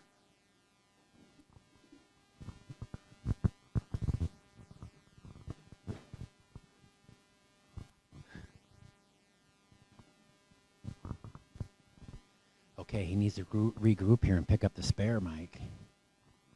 That was definitely nerves. That was frustration for missing that 7 pin, no doubt. And I've done that myself. A lot of times after missing a corner, a player will make a bad shot out of frustration. Yeah. And he covers it nicely. Conversion, so he's got to forget about that gutter ball and just realize that it's just like a 9 spare. Right yes, now. And so now, with 4.5 frames remaining, Scott has a 27-pin advantage in this 3-game match. I look for Scott to make a really good shot right here. I do too, and we're getting awfully close to having an all Puget Sound final. Yeah. And 2 of the best in Puget Sound. If Scott happens to win the Masters, this will be his 6th Masters title in the Pacific Northwest. And that's a little high. And it goes dead flush. It's a great shot. He made the adjustment. I think he moved in on that lane, and that was the right move. And now, right here, he could punch his ticket to the finals with the strike right here in the 7th. Yeah. If he strikes here, he might as well get the Tim Vilk Silk tickets because he is on the strike train.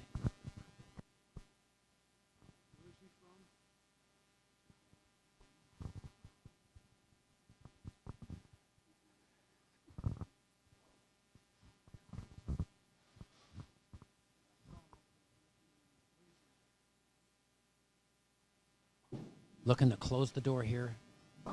Oh, and he trips the 4. Unbelievable. But he did have a ring 10 on that lane earlier. He did. So the law of averages always come back, right? Yeah, Brian? and we're seeing him keep the ball in play better than any player today, and that's proven to be a really good thing on this somewhat demanding pattern. Josh has had a really good tournament, bowled phenomenally, and I hope for his sake he makes a couple good shots here. He can leave here with his head high. Yeah, imagine being a young guy and winning $1,000 in your first Masters outing. That would be awesome. And great shot. Good shot there. And this match isn't over yet, Mike, because he can still shoot 216. He can shoot. He's got room for 216. He's got to have them all. He's got to get this one right here. This is important. In the event that he does strike out, Scott would need a 213 to close him out. He's currently going at a 2-0 clip, so it's still out there for Josh if he can perform.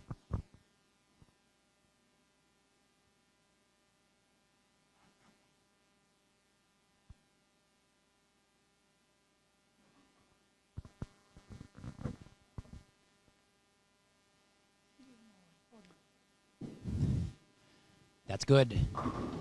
Good shot. He rips the rack, and right now I'm sure he's kicking himself. Why did I miss those spares? Because it would be a dead even match. It would be a dead even, and now Scott Halverson, big shot. Lane, he struggled on it. Seems like he found it the last couple shots. We'll see right here in the 8th frame. Yeah, Scott has a potential 249 if he takes it off the sheet. He has 99 in the 5th with a double up.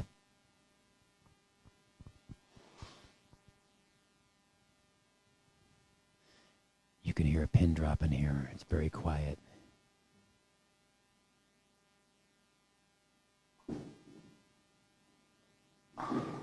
Oh, and he almost leaves a pocket 8-10. That's a little unorthodox there. Maybe a bad rack? Could have been. It was a little light in the pocket, but it snapped the 10 out, so he'll most likely fill this frame and move on to the next. Yeah. But Josh still has life now. He does.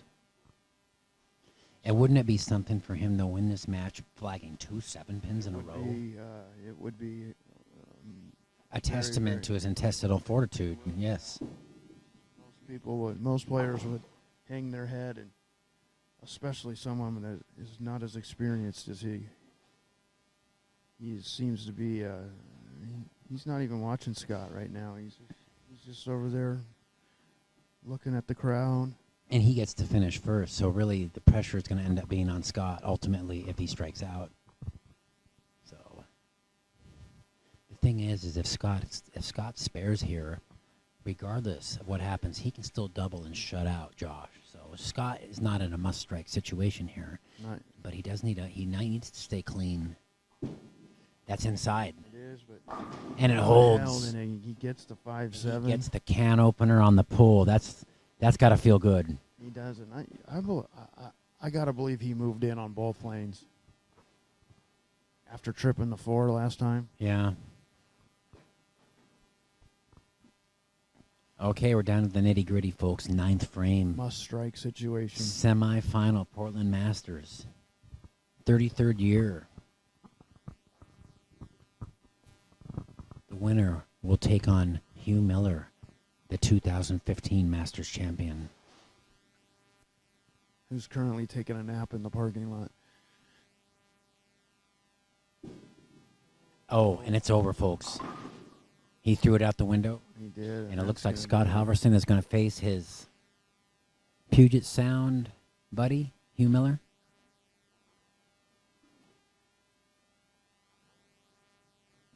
The 1, 3, 5, 8, 9. Not exactly what you're looking for on a double. No, Brian, not when you really need to strike in a crucial situation. But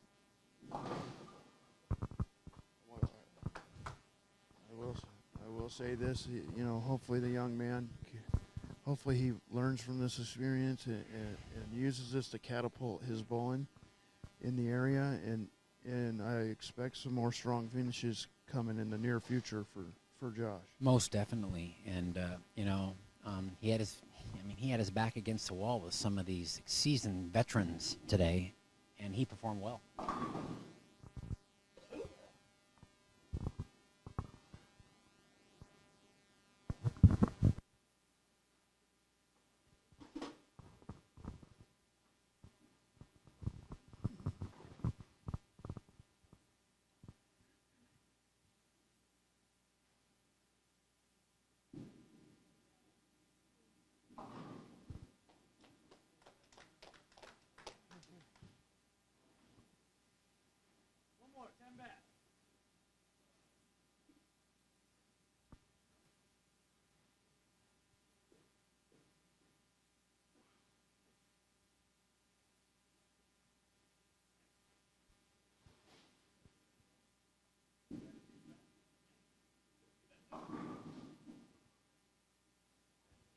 What a great tournament for Josh Wills. What a Josh Wills on his third place finish. Nothing to be ashamed of, that's for sure. Congratulations.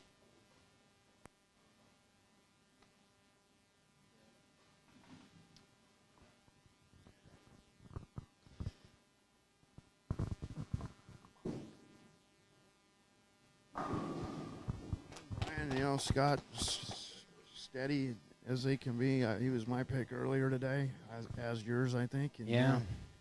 It's been a pleasure doing this round with you, and I'll And see re- you and again re- the next one. Yeah, and really, if he was bowling somebody other than Hugh, I would call him the winner already. But since it's Hugh, you really can't ever count Hugh out, regardless of the low.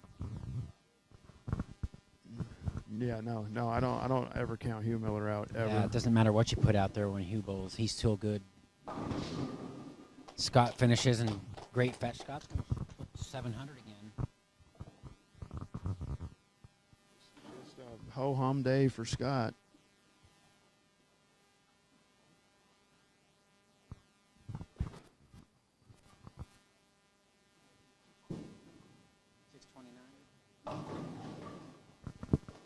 Okay, and it's over. Scott Halverson wins the last game, 225 to 163. Final score: Scott Halverson 695, and Josh Wills. There's a lot of Wills in Portland. 629. Scott will now face Hugh Miller for the Masters title. Scott will have to beat Hugh twice in 2 3-game matches. We'll return in about 15 minutes. It's 2:30 now, and we will have the first match of the 2017 Portland Masters Championship.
We've arrived at the final championship match of the 33rd annual Portland Masters. We've got defending champion Hugh Miller from 2015 facing off against Scott Halverson. Scott will have to beat Hugh twice to capture the title. Good opening shot from Hugh. He's dialed in. He's in the winner's bracket for a reason. Help yourself, brother. Those are the left-handed Winco chips.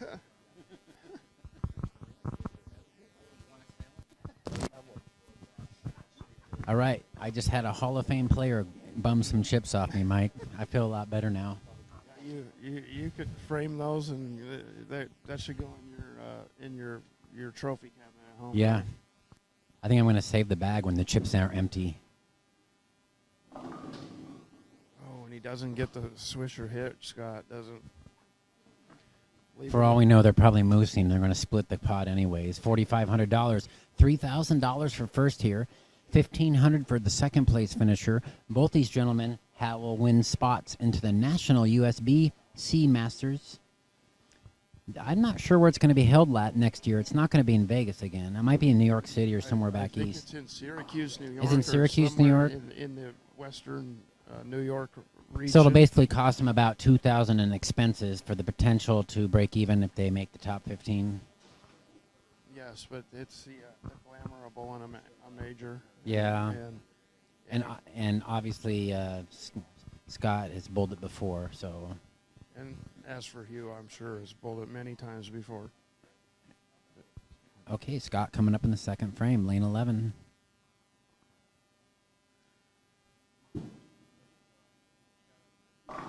Perfect. Interesting side note on that ball that Scott's throwing, the inception. He told me during the break, Brian, that he started drilling that ball, and it was 14 pounds, and in his pro shop, Dean Richards at his pro shop at home told him, and he continued to drill it and said it gives him a different look than anything else he has in his bag. Yeah, and that's something that you couldn't pull off in the old days, but with today's technology, with the equipment, a 14-pound ball is used quite often on the Pro Bowlers Tour. That looks like a good shot. It is, and Hugh is dialed in early, and he'll be tough to beat. You got to beat him twice, 3-game sets. So, although I do believe if anybody bowling can do it in this field, that it would be Scott. Just the composure that it takes to not get ahead of yourself. Scott has shown that all day. And Scott is the only person to shoot an 800 series. Yesterday morning in round 1, he shot an 814, and that's high. That was right off his hand, and he'd be fortunate that he didn't split there.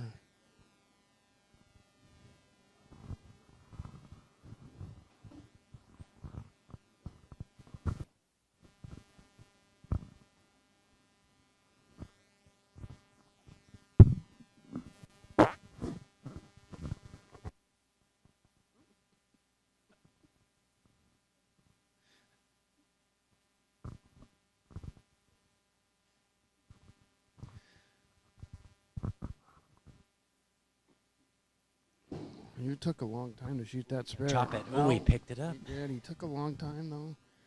Once again, he looked at the approach. He did that in his earlier match on the spare shot only, and it seems like he's having trouble with his footing on the spares. And generally, wood approaches are pretty forgiving and pretty predictable, right?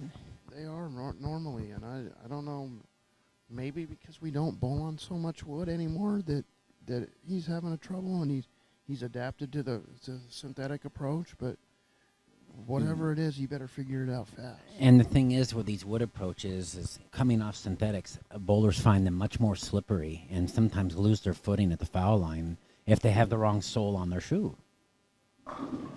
There's a good shot by Scott as he gets the carry this time. So it's kind of ironic. I offer Scott my lunch, and Hugh comes over, starts eating the chips. I wonder if those are the chips of victory. We'll see. They're the Winco flavor.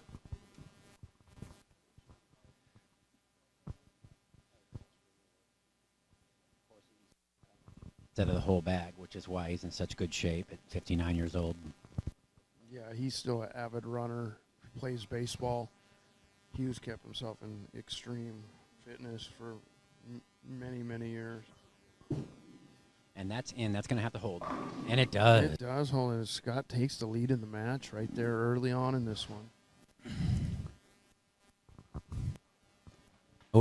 From Scott.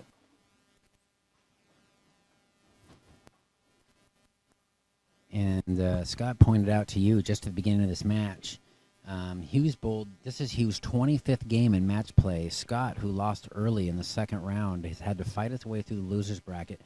Scott will have completed 39 games by the end of this set here, which is a grueling format for 2 days. Yeah, his hands got to be feeling some kind of way. Hugh looks fresher, but And he goes flat 7 right there, and they could go either way. You know, Scott is well adapted to the lane conditions. So Hugh made a good shot there, but Scott still looks in rhythm all day. He's looked in an extremely good rhythm. And Hughes standing on the 4th dot, and he's playing the lanes much more direct than Josh Wills. And he sticks and covers it. It's like he's expecting that stick there.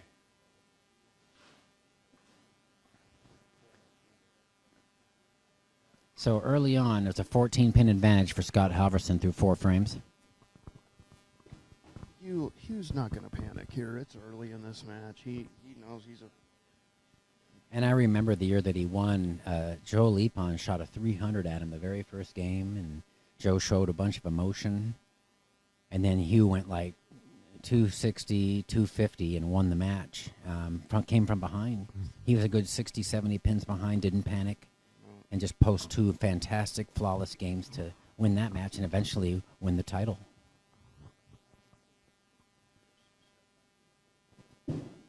That's right. That's going to have to hold. And he's playing the frozen rope, Mike. That looked right off his hand to me, but it held pocket flush, so that will be that seems to be good things for Hugh Miller. As he takes some more of your chips, Brian. That's right. He can take as many as he wants. Take my chips, but don't take my money if I ever have to bowl against you. Oh, leave the flex fix at home.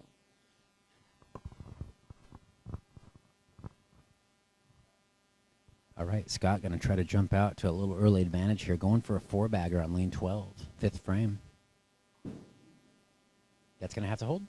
Perfect shot. Great shot. Scott is dialed in, and he likes what he's seeing. You could see it in his face that he is very, very comfortable on this pair of lanes, Brian. And you'd never know that's a 14-pound ball. It's hitting like a 16. It is, and there's more and more players around that are going to 14 pounds for the wear and tear on your wrist, and like you said earlier, the technology and the weight blocks are such nowadays that you can get away with throwing a 14-pound ball. And it's really adding longevity to the sport because guys in their 40s and 50s like myself, like Scott, like Hugh, can continue to compete with lighter ball weights. And that's beautiful. Is dialed in, and he's looking confident, and Hugh's going to have to keep striking, and he knows it. But remember, he's got to beat you twice. That's a tall order. Okay, Hugh last time up on here had a flat 7-pin. Let's see if he makes a micro adjustment on lane 12, 6th frame. That's going to have to hook. And he crumbles the bucket, just leaving the 9. Did he looked like he gave it a little more hand, but he got it to the left more, and it just didn't read the lane. And there must be quite a defined out of bounds for him to be playing that frozen rope up 3rd arrow. It seems to me that Scott has a lot more room in that zone. And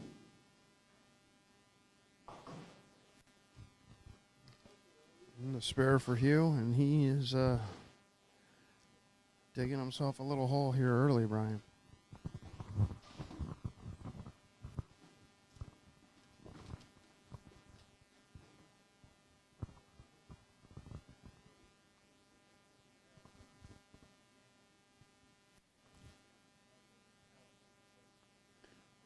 Let's see if he plays the more frozen rope shot here again, and I think that's his best. He's look. standing on the 18 board and crossing between second, third arrow. That's good. And he gets the wall. He doesn't quite get the 10, and Scott's getting exactly what he needed, jumping out to a huge lead early. And you could tell he was kind of searching for stuff here, and you know, his only shot at high flush is that frozen rope, and he would much rather prefer to go away from the pocket and have it recover, and he's trying to burn a spot out there, but with this few of games on the left side, I don't know if that's feasible right now. Yeah, and early on, I mean, definitely like Scott's look a lot better. Oh, Scott must have precise drilling from Dino's Pro Shop, because for Scott to bowl 39 games, I don't see him putting new skin on. They must have really perfected his drilling, because I know if I bowled that many games, I would have to new skin it so much, because my stuff just doesn't fit. And I'm sure it helps to have that really tight grip. He probably doesn't grab it at the bottom. No, he seems like everything's dialed in, and he's just making shot after shot. That looks good. Ring 10. 10, but he'll live with that. He's just making quality shot after quality shot, repeating it time and time again.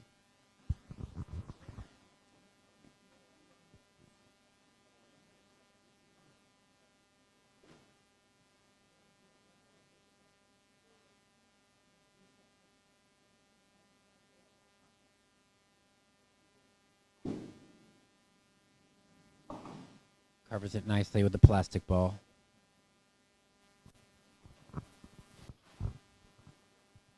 What's the lead here, Brian? It's 34 pins, it looks like, in the 7th frame. Is that correct? If he strikes. Yes, that is correct. And Hugh can strike out for 235. Scott can strike out for 259. 269. Potential huge start for Scott.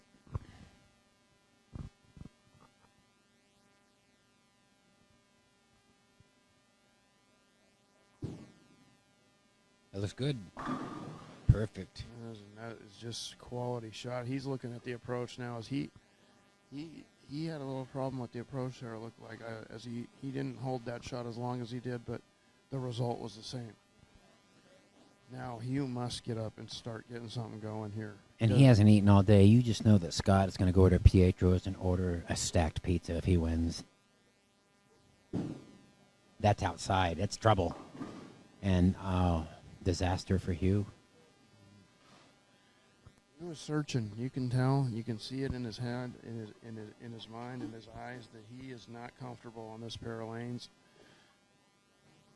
And maybe it's because it's on the fresh, but then again, lane topography comes into play a lot, especially with these older wood lanes, and obviously not the same reaction he was getting on 9 and 10.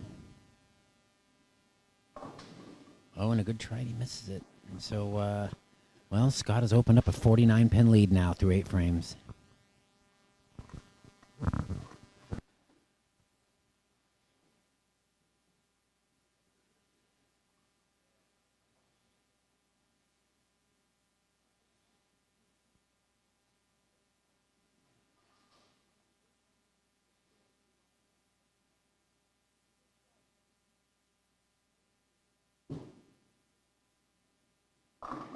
There's the frozen rope, and that's his best look right now. And I don't know if it was me, unless I'm going to change balls, you got to stay with that shot and not give the pocket away for Hugh. Yeah, and he really can't make much of a mistake in the front part of the lane, or that's going to miss the pocket.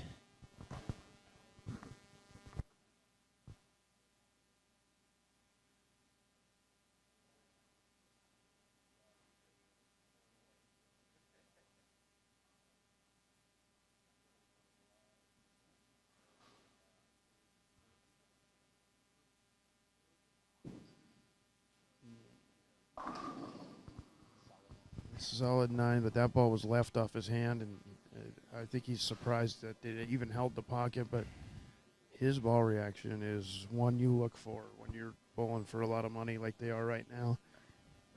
Definitely has a margin for error, which is always good.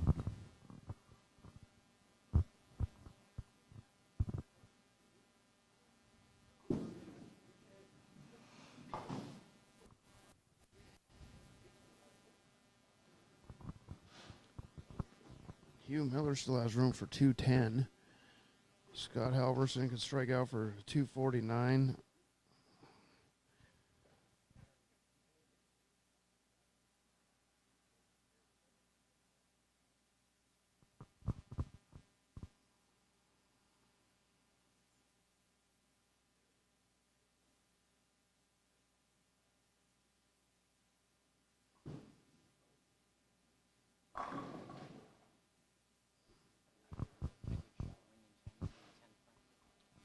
Ring and 10, but now Hugh can get up there and throw a double in the 10th and keep this match relatively close. This could have been 260 to 180 if a while ago, and now still manageable for Hugh Miller. It'll be interesting to see what Hugh does in the 10th frame on that lane. He just left a washout. Yeah, I expect Hugh to throw the high, hard one and not give the pocket away this time on this lane. And once again, we see Scott Halverson not opening. He has just a multitude of clean games. All of his games are 9 spare strike. He just rarely misses the pocket, especially in the clutch.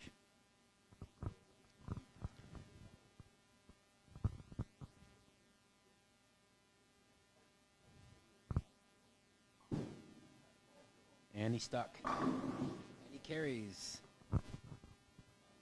238 for Scott, game 1.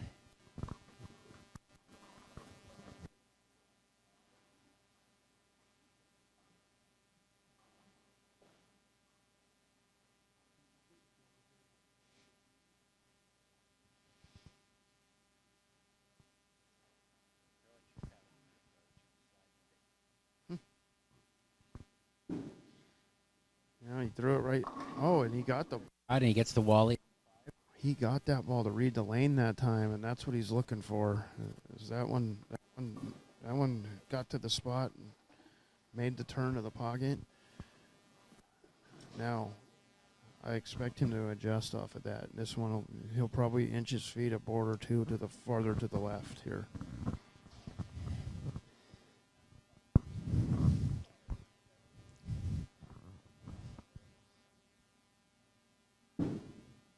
That's wide.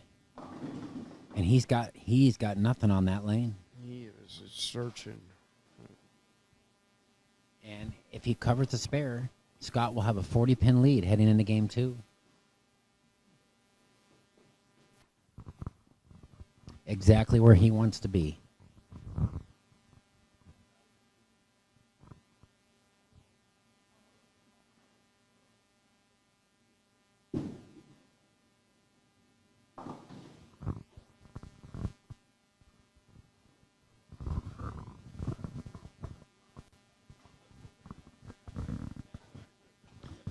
And that concludes our match. Game 1, Portland Masters Championship match. 238 for Scott Halverson, 198 for Hugh Miller, 40-pin advantage for Scott Halverson. We will now begin Game 2. Scott starts us off on lane 11.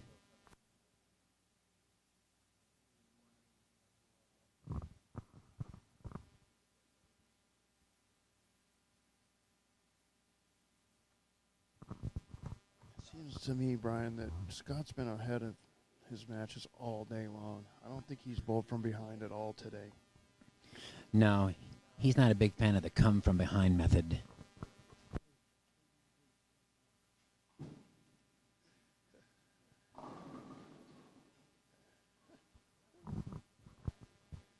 Breaks up the 210. Does Scott, and he, once again, 9 spare most likely. 9 spare in matches like this is not going to hurt you. Hugh is searching, and he needs to find something fast. Covers the 2-pin nicely. Now, Hugh getting up on the lane 12. Now, the good thing for Hugh is he gets to finish on lane 11. He doesn't seem real dialed on both lanes, but 12's definitely looks a little tighter for him down lane, and it'll be interesting to see if he can start off with a strike here. That's going high. And he trips to 6'10". And he's just got a very narrow line to the pocket. That's what I'm seeing. He does, and he's not comfortable, and nor would I be, or you, or anybody else that's bowling. You're looking for the area out there, and there's not much out there right now on that lane for him.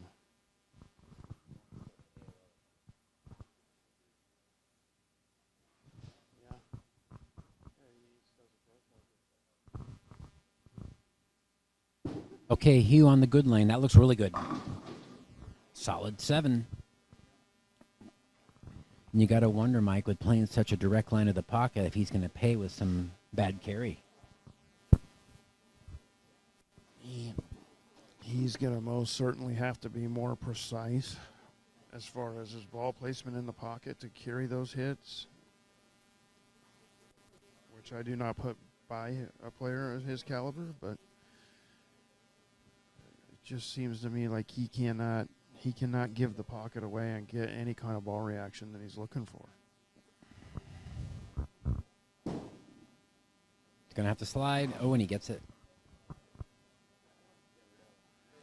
He really knows how to kill that hand when he lets go of that.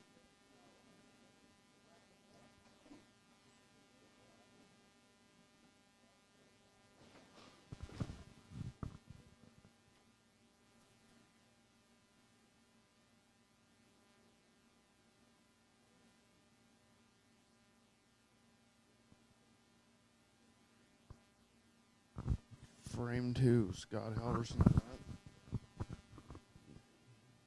Big lead. Perfect shot. Great shot. He is so dialed in. At this point, we could be here for a while today, Brian. Yeah, Mike, it's so much fun. I would love to see more matches. As would Scott. Yes. Scott's eventually going to have to accept my offer on the sandwich, or he's going to, drop dead of exhaustion. We're going to have to check his blood sugar here pretty soon.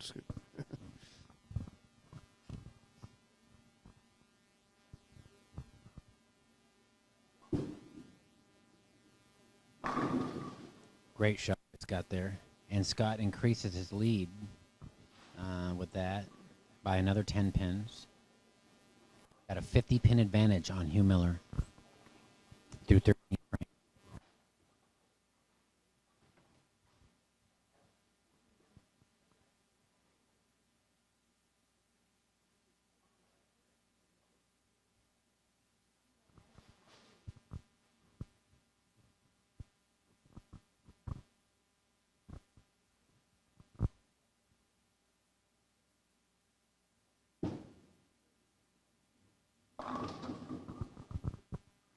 There's the trip 6 again, as he's got to keep it really direct in the pocket, and that's what seems to be working for him.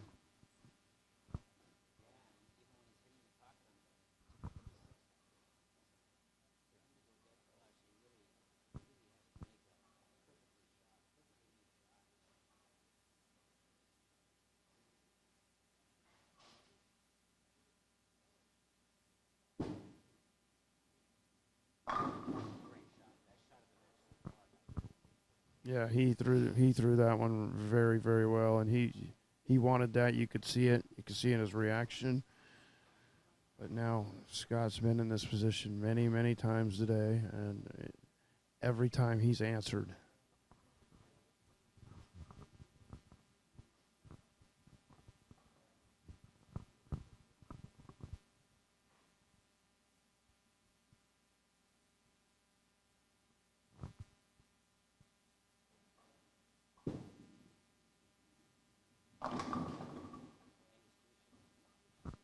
Over and increases his lead again. He does, and once again, every time today he's answered, and he did it again. Now, he can build on the lead here. 5th frame, game 2, Portland Masters.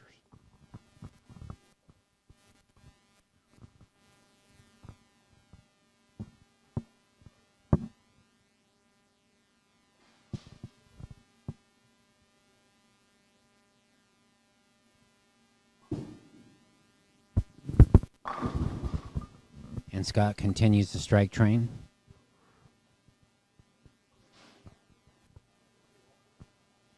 Okay, so I know I've waited a long time today to bring this up, but I wanted to bring up Hugh Miller's bio on the PBA website. And Hugh is part of a select few bowlers on this earth who've won over $1 million, Mike, bowling. Is that crazy? Yeah, he's done it all in this sport. And that ball's facing up much better now. I don't know if he changed his hand position or what.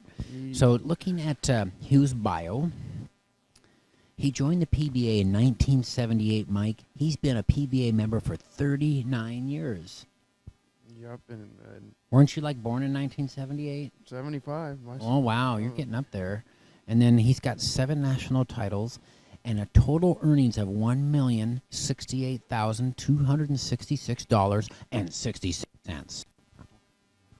Don't forget those 66 cents.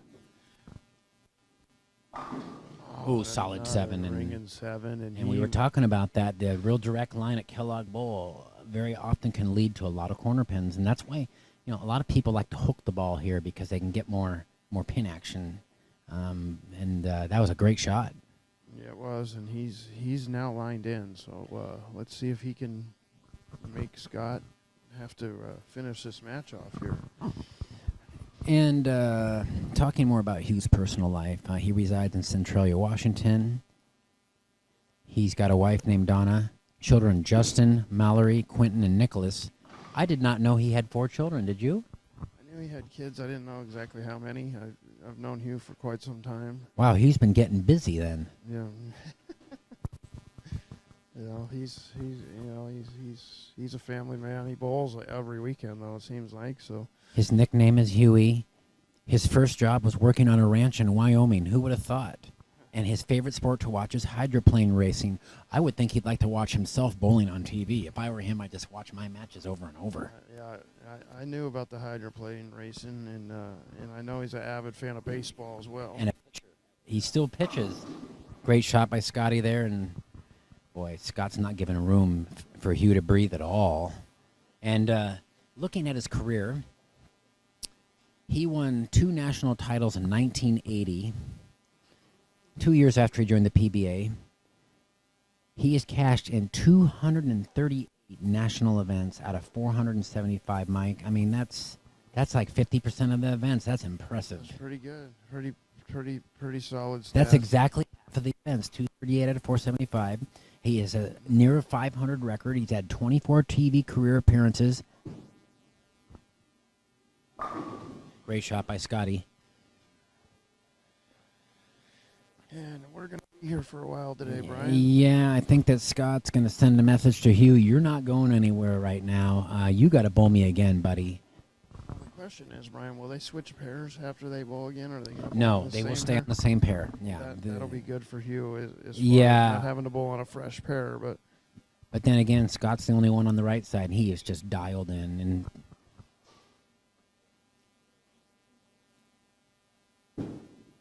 that's wide. Didn't quite climb the mountain, leaving a 3-6. Oh, and he's getting frustrated. You can see it in his face, and the wheels are turning, and he's got to find something fast, or Scott's going to really have to break down.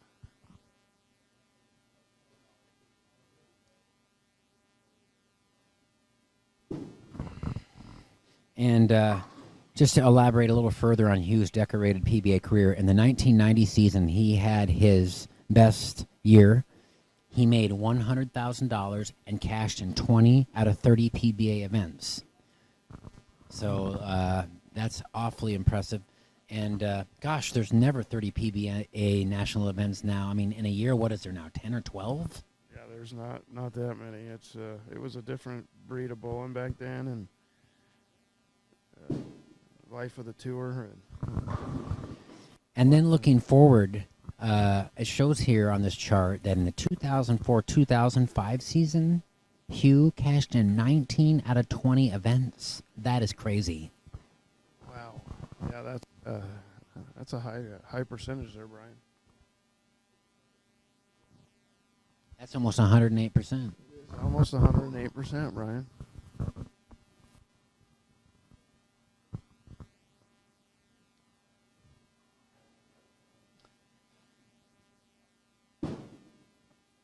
Now, Hugh's last national title was on the senior tour in 2012. What was his average high on the tour? His high average on the tour, Brian. Let's see here. Well, I'm looking at a chart here. It looks like for a couple years. No, wait a minute. In 2012, 2013. No, on the senior tour in 2012, he averaged 227 for 6 events. He was a part-time player by then. Scott with a clutch shot in the 8th. As Yogi Berra would say, it's getting late early.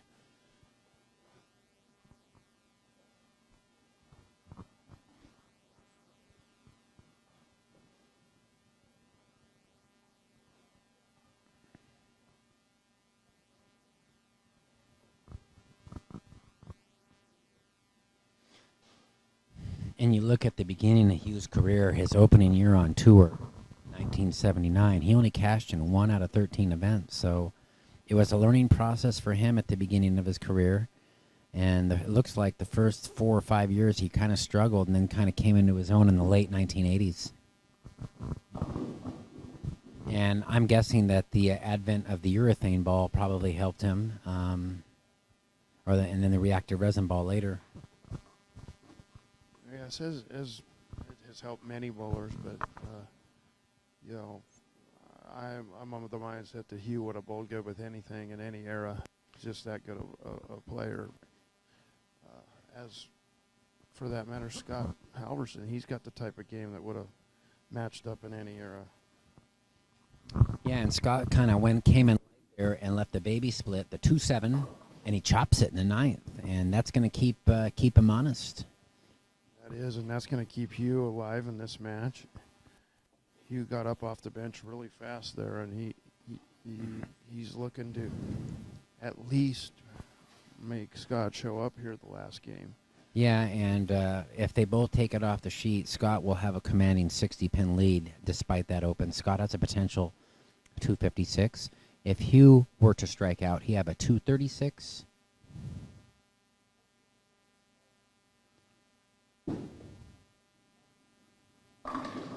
Perfect shot. So right now Hugh has 176 through the 8th frame, a strike up. And he's coming up now in the 10th frame. Yeah, the number of years I've known Hugh Miller, I know that he wants this strike right here. He is not going to give up in this match. He wants to win it right here. He does not want to bowl another set. So he's going to do whatever it takes to stay close in this match.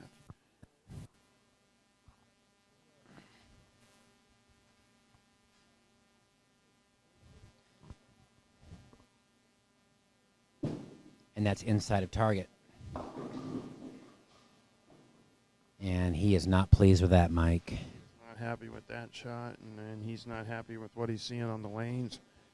And he's going to have to do something really drastic to change the fortunes of this match and in the upcoming match.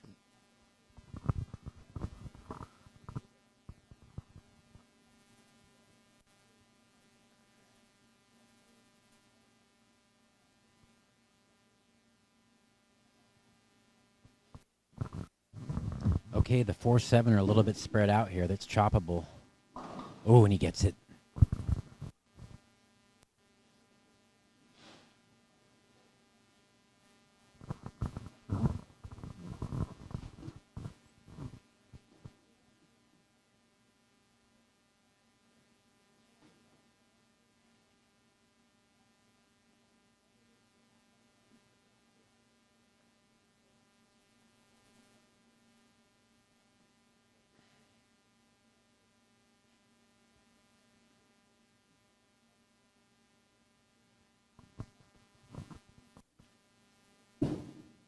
Hugh goes for a ball change. He does, but he And he pulled. goes big 4 on the out ball, so he really didn't get nothing off that. No, he threw it up the lane and it hooked earlier, so he's searching right now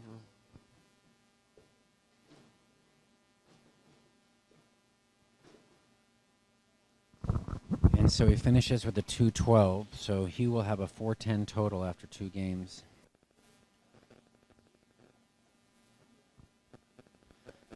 All right, Scott coming up in the 10th frame, 226 in the 9th frame on open. Can close out with a 256. Ooh, trips the 4-pin high.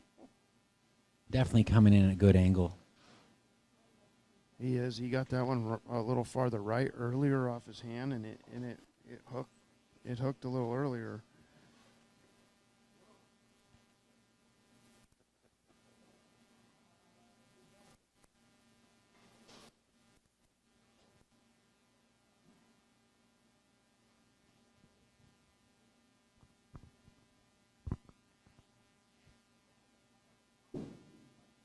It looks like it's in a little bit. Solid 10. It is, and it just didn't finish as strong because he did get it in a little bit. And it just went a little longer, and that's why the solid 10, Brian. But what steady scoring? 238, 246 to start this match. Now that is the mark of a champion.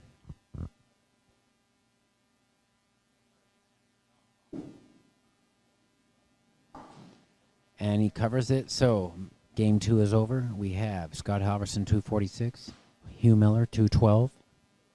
The 2-game total 484 for Scott Halverson, 410 for Hugh Miller. Scott will take a 74-pin advantage into game 3. Portland Masters champion. In the event that Scott's able to hold off Hugh this last game, they will bowl another 3-game match for the title, as Hugh has to lose twice from the winner's bracket.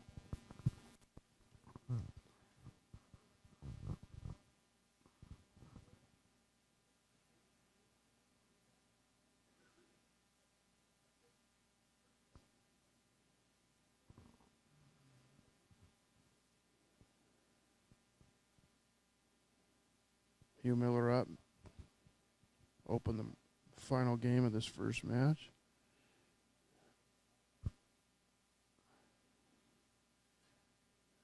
He went back to the other ball, moved left a little bit. And he leaves a bucket and leaves a difficult 259. You know, we get too far into this match, Mike, and he just might do some experimenting and just cut his losses and see if he can figure something out for the second match. I would venture to say that he is getting close to that. He's going to be searching for some kind of ball reaction on the lane, and I don't know where it would be. Nice cover. Good spare.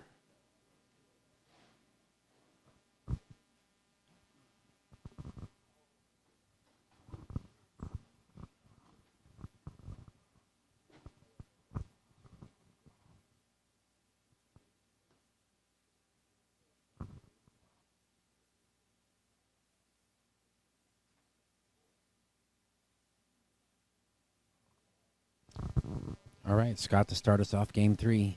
He's got a great 238 and a 246. First 2 games of this set. He's not switching balls because he's dialed in, Brian. Yeah, anytime you see that 10 fall into the middle of the lane on you know he's got the correct entry angle.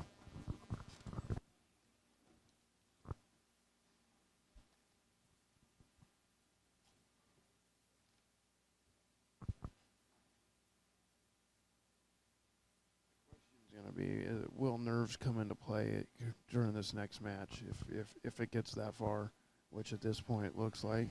I don't know. He's got nerves of steel, it appears, doesn't it? It does look. It looks like he's stuck at the line again. But when you stick at the line and you strike, lined up. Yeah. He looks. Nothing's gonna bother him today. It's gonna be up to Hugh. He doesn't have much on this pair, though, it doesn't look like.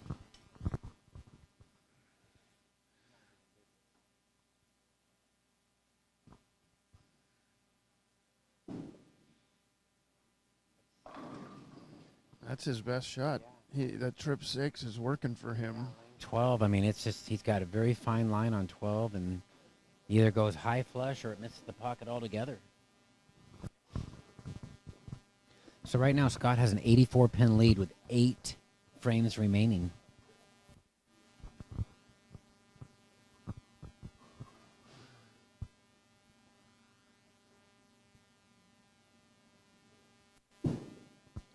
That looks good. Good shot by Hugh. He finally kicks the 7 out.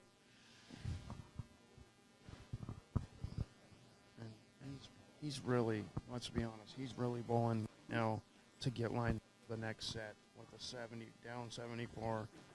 That isn't missing the pocket. Scott's good probably for at least 2 1/4 this game. He's good for, I mean, yes, barring disaster, but he has shown no reason to believe that he's going to shoot less than 220. That's inside, though.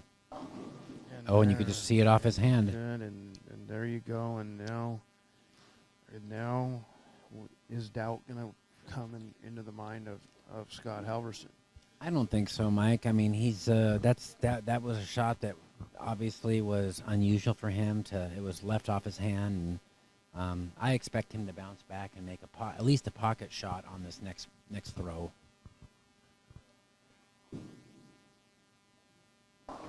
Oh, and an unusual reverse chop on the Greek church. It looks like the 9-pin had moved over a little bit. That's 49 in the third. Yeah, it cost him 2 sticks, but I mean that pin was off spot on the spare, so I mean, it did. But just a little bit of life for Hugh, and if Hugh gets up in the fourth and strikes, then he's gonna feel a little better about this situation here.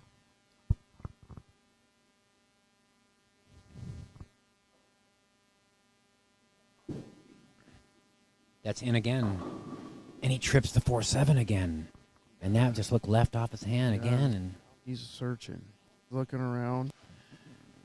And but you don't know. I mean, maybe he tugged it, and maybe he just threw it bad. Maybe the lanes aren't really transitioning. We really don't know yet. No, we don't. But I do know this. Hugh Miller wants this strike in the fourth frame. Something bad.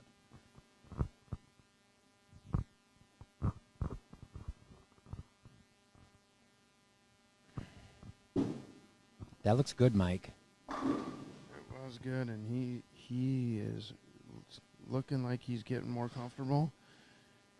And to be honest with you, Brian, I wouldn't expect anything less from Hugh Miller. He will find a way to get lined up on a pair of lanes. And he could have, he could be even after 2 games and then just throw a 10 or 11 bagger just out of nowhere. He right now has erased 31 pins off that 74 pin deficit already, just with 1 open from Scott. But this is a pivotal shot. We are here on lane 11, and that's going to have to hook. Solid 7, and he missed outside. My goodness. He missed outside, though, you could tell. And but he's given it a lot more hand at the bottom.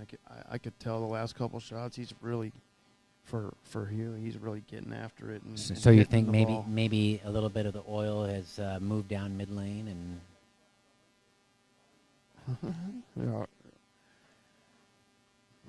I believe that he made a drastic change with his release and said, I'm going to have to force something to happen with my ball reaction instead of letting it come to him. Yeah. And we've got a little maintenance issue here. Hugh's ball's refusing to come back after that solid 7 pin.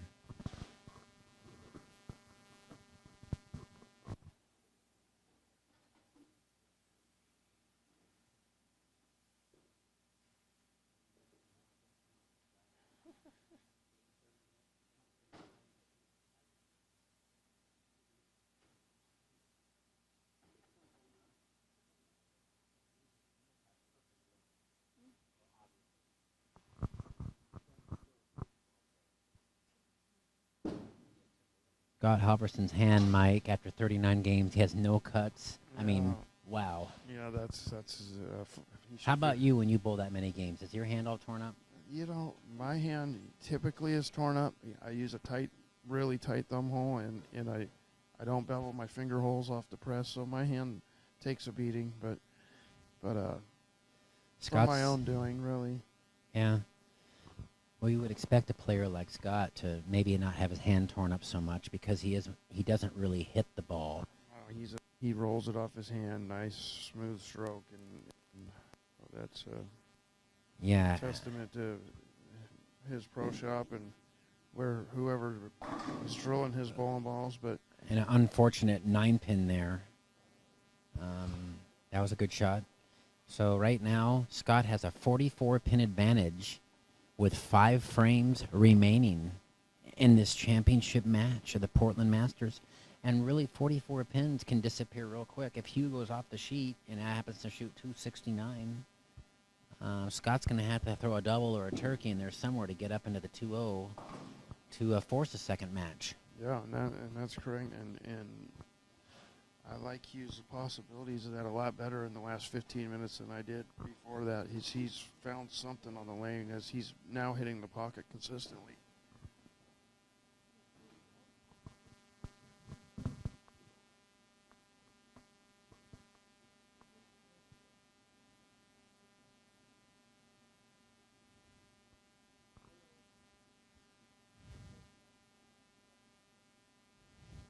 Okay, 6th frame, Scott Halverson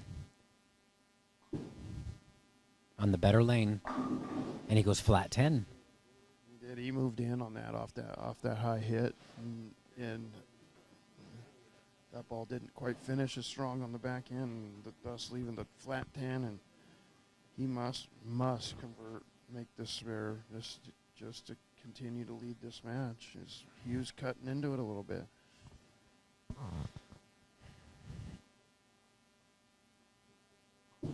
Covers it nicely.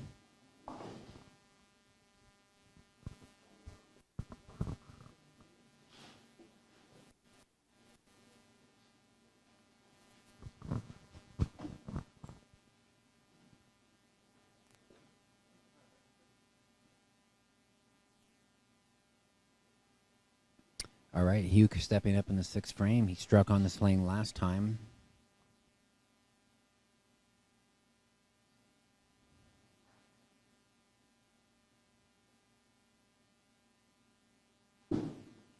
That's going to have to hook.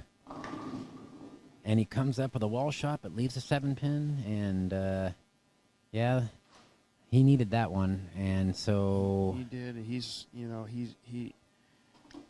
trying to make the ball react instead of letting it react. And in turn, sometimes you can't...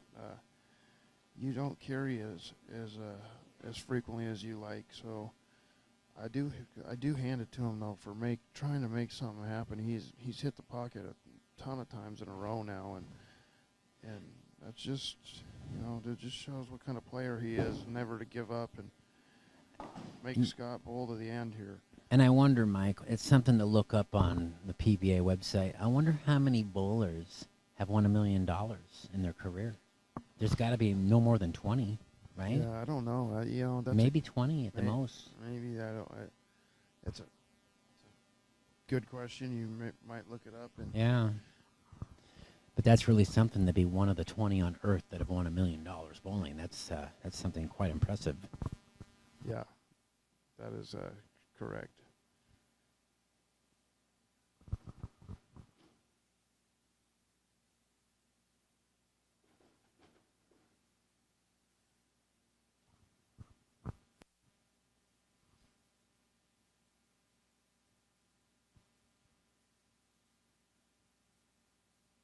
Miller up in the 7th, working on a spare. Oh, and he pulled that ball. Oh, and he didn't like that one at all. He pulled. That was way right off his hand. He leaves a 2-4.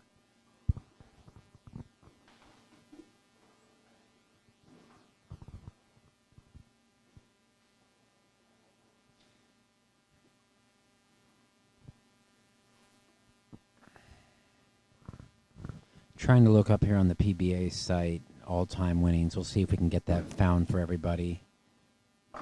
Kind of interested to see where Hugh ranks for all-time bowling earnings in the PBA.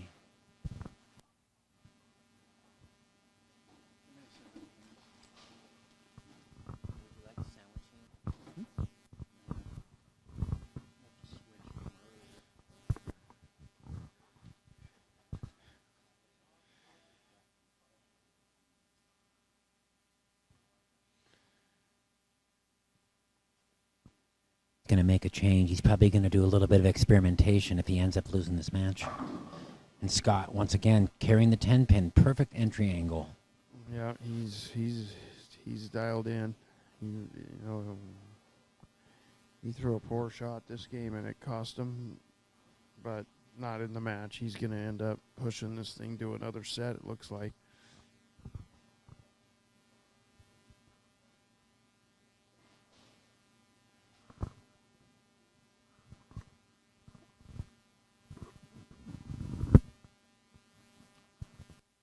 Scott coming up in the 8th frame.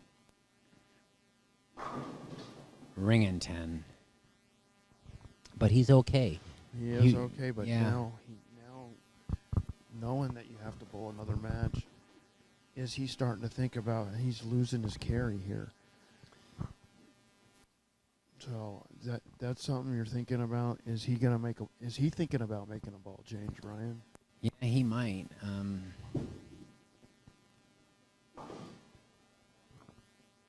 He's got a couple in the bag, though, for options. We've seen him make some really cerebral movements with the equipment throughout this 9 games that he's bowled. Yes, he's had plenty of time to figure it out. And I'm sure whatever he decides will be the right play.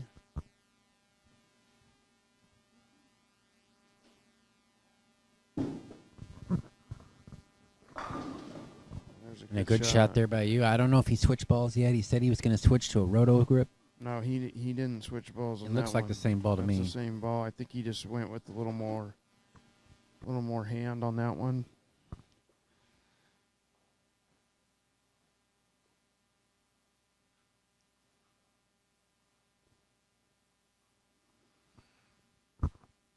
He's still got room to shoot 246, Brian, and we'll still make Scott show up here in the last 2 frames. And I've found the list of all the millionaires on the tour. Great shot there, and Hugh's found something, and we might be in for a treat here. Might have a really good match. Second match. Okay, so looking at stats.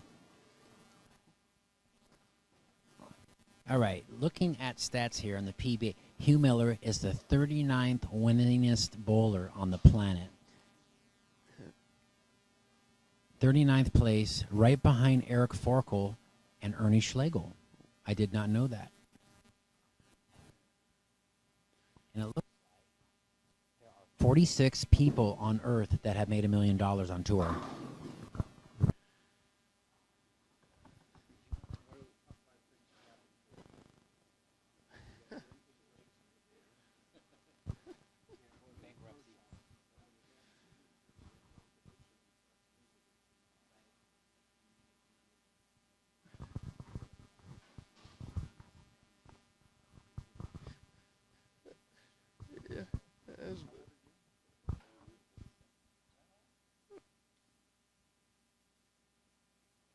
Scott struck in the 9th there. He's up in the 10th looking for a double. It's a double, and we're going to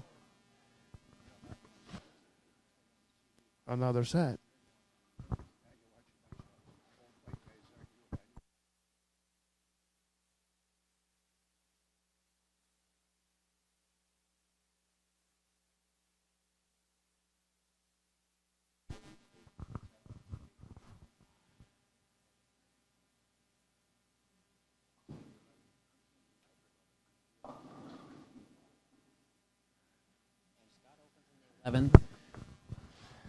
But he survived this match, and we're going to have a second match, Mike. We are, and what a testament to Scott. Will we have it any other way here at the Masters? We're going the distance, and I kind of knew as I watched Scott bowl today that he was going to be tough to beat, and this is what it comes down to: 3 games to determine the winner of the Portland Masters.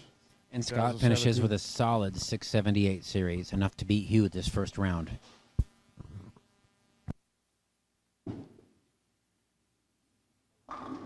Shape looked much better right there. Yeah, Hugh looks like he found something on this pair, which is going to bode well for him later down the road here coming up. And I'm also looking at the chart here, and I just mentioned that Hugh was the 39th winningest bowler ever on tour out of the 46 millionaires. But Walter Ray Williams has won $4.7 million, and Pete Weber is just about to eclipse the $4 million mark. And by the way, Pete Weber shows no signs of slowing down anytime soon. Although he just had hip surgery, but he almost made the show at the Masters. So yeah, he's a freak of nature.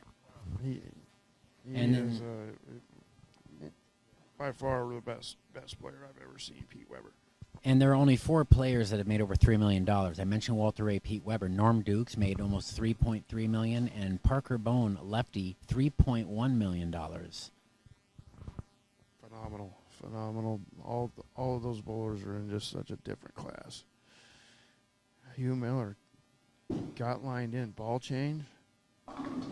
And it's looking good for his second match. He shoots 246 to Scott Halverson's 194. So Hugh shoots a 656 series, but Scott shoots 678. Scott forces a second match. This next match will determine the champion of the 2017 Portland Masters.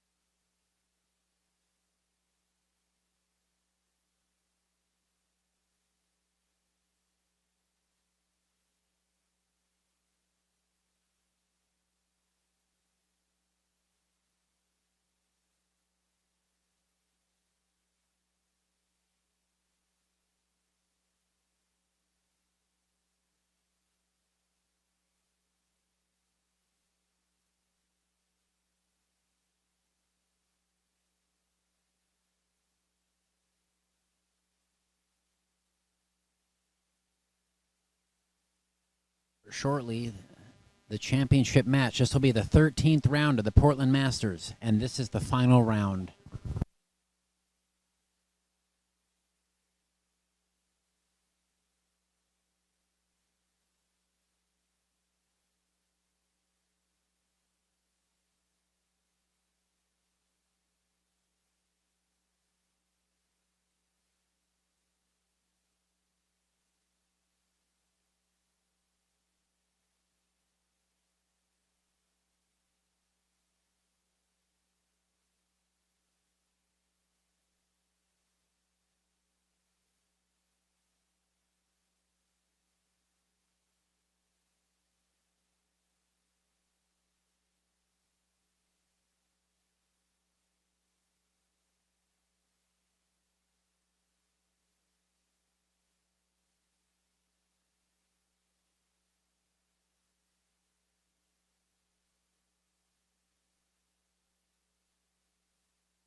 Here we are. Scott Halverson up, lane 11. First game of the second set. He's forced a second and deciding 3-game set for the Masters title.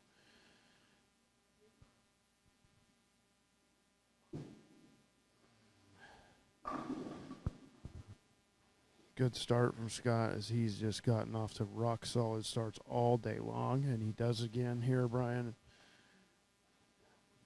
I was just telling the audience how Scott has gotten off to rock solid starts all day long, and he has just done so again in this match. And he gets a nice 5-10 swisher. He has it. He has found something. He's given it a little extra, a little more loft, and the ball's reading the lane, and he's looking a lot more confident than he was 30 minutes ago.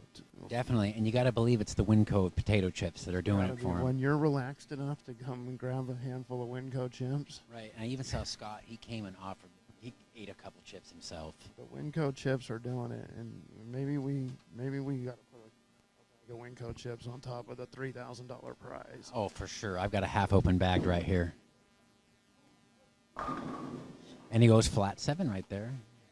He does, but he's feeling a lot better about that than he is. His ball's reading the lane now.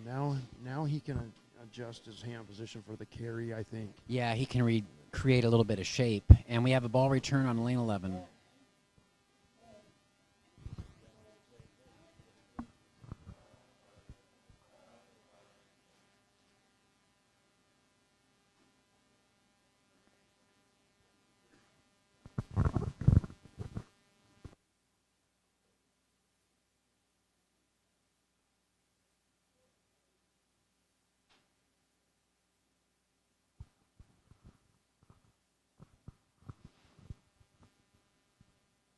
See past champion Chris Springville still in the crowd, looking on. It'd be nice if Chris brought me here. Yeah, I'm sure that could be arranged there, Brian. He's no stranger to buying new beer. Hugh Miller up, shooting the 7-pin. Frame 2, game 1. He's got it. Conversion.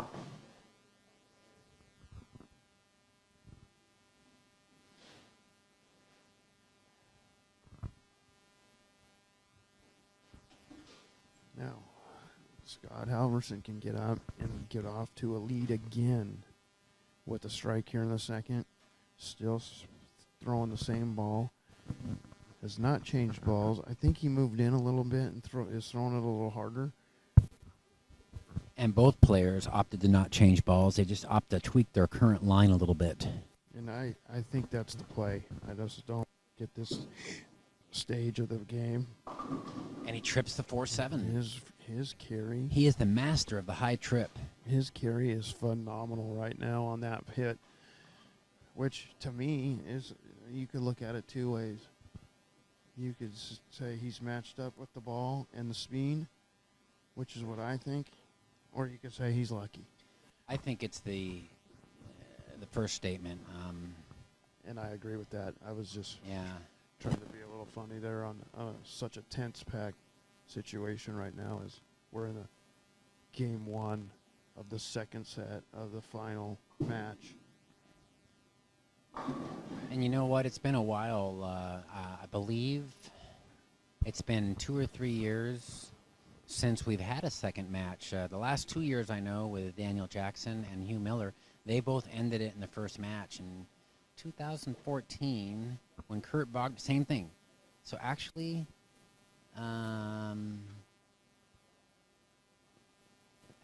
Blaine.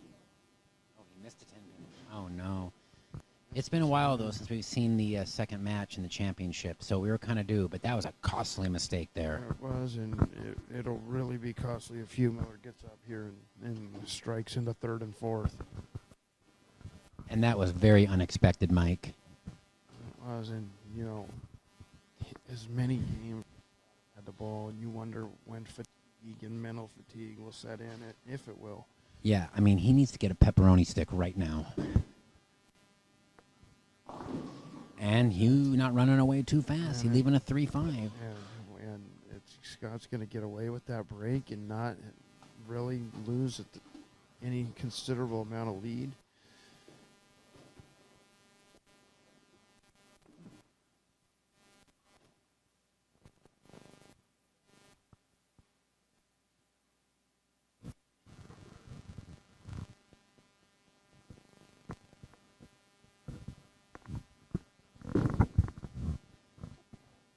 He covers it nicely, and so now, after 3 frames, Hugh holds a slim 1-pin advantage.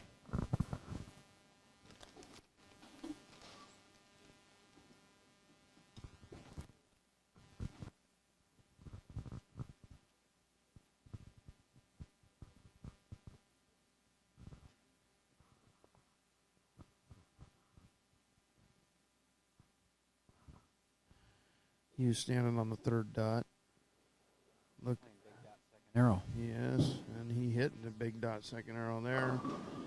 Oh, and he leaves an unusual 9-10 That is- on a light pocket hit. Swisher hit. That is not a good break. Yeah. But knowing Hugh, he can pick this up. This is just a baby split. I expect him to make this, and to his credit, he didn't get too agitated about it yet. And I expect him to make a good shot here and make this fair. And you know, Mike, now that I looked up the 46 millionaires on the PBA Tour, another thing I'd like to know, I'd like to see a list of all-time regional winners, because Hugh's probably in the top 5 for that, too. Gotta be up there. He's got it. Perfect shot. And that's a great spare there by Hugh. It's time to hit up Google and see where he stands for regional titles. He's way up there. He's got to be up there.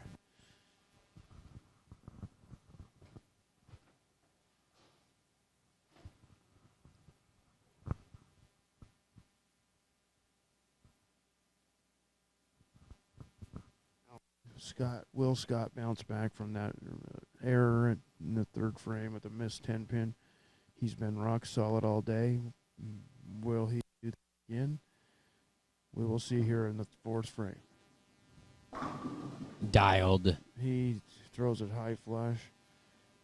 And that's the sign of the great ones and the great champions as they come back off open frames with solid shots time and time again. And Scott did that there in the fourth.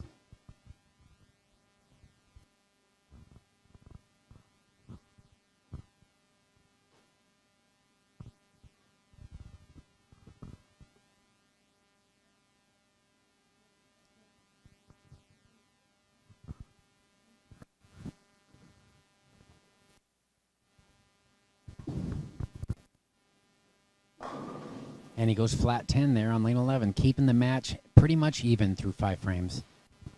Pretty much even, and he's searching as he's having to move in with that bowling ball he's throwing, that inception. You got to remember, it's a 14-pound ball, and now as he moves farther and farther on the lane, will Deflect. carry become an issue for him. Yeah, because he could get... Oh, and he almost missed that 10-pin again. Oh, my gosh. That's the classic over-adjustment as he gets away with it, but he missed it in the right channel earlier. Yeah. Frame before on that lane, and then this time he's lucky there's an extra coat of paint on that. Yeah, and he might be dealing with some fatigue. I know he hasn't eaten, and he's on game 40 in 24 hours. You know, as a player and a former player, and myself as a player, fatigue is setting in right now. And Hugh kind of lost his footing there. He stomped his foot like he slipped and left a 3-pin, continuing to have some issues with the approach. This is going to be Scott's 7th hour of bowling today. And it was probably just maybe some breakfast, maybe not. I don't know how the nerves were early. Yeah. So you never know what he had. 7 hours going without eating. So you know the fatigue and hunger setting in right now.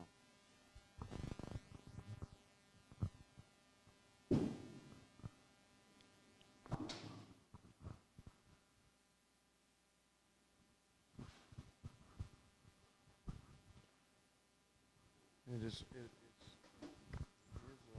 ironic how, as we are now, the stakes have picked up and the scores have gone down. And that's just a testament to nerves and the pressure and the situation. And also, the lanes are no longer in the fresh mode. Now that a full match has been bowled on both sides, it's a partial burn condition. Yeah, the lanes are what they are now. And that's going high. Oh, it holds. All right. That's that frozen rope. That's that frozen rope. He just took his hand completely out of it.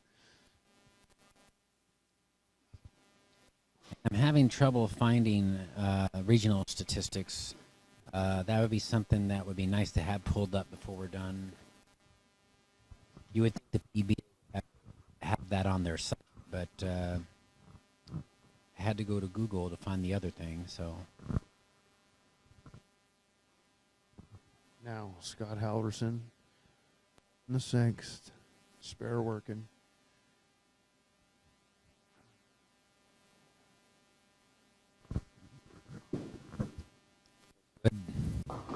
And it creeps high, leaving a 4-7-10. It looked good, but it seems to me like he moved in, and that one was back to the right a little bit, and it checked up.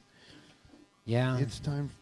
it's seriously time for Scott to start thinking about changing balls. His look has completely gone away. He's burnt that spot into the lane, and now it's starting to go away.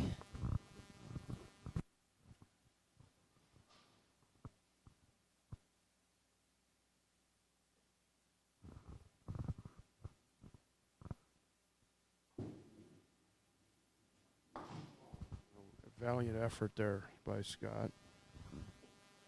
I fully expect him, Brian, to switch balls here in the next frame or two if he doesn't get it dialed in here.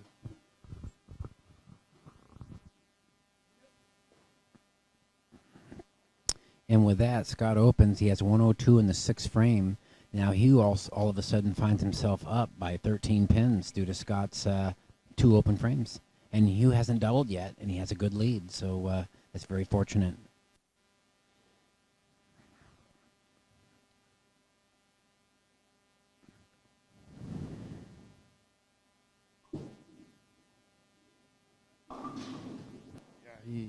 He's totally lost his look, Brian, and this is not a good spot. No. For Scott Halverson, when you're bowling somebody at the snatcher of Hugh that just doesn't give any pins away, he's gonna have to change balls, and he's gonna have to do it in this next frame, I believe. And one thing I noticed, I don't see Scott eating or drinking anything all day today, and eventually he's gonna need to hydrate or something. I mean, that's got to affect somebody down the stretch. Oh, and he almost missed that, but he covers the 3-6-10.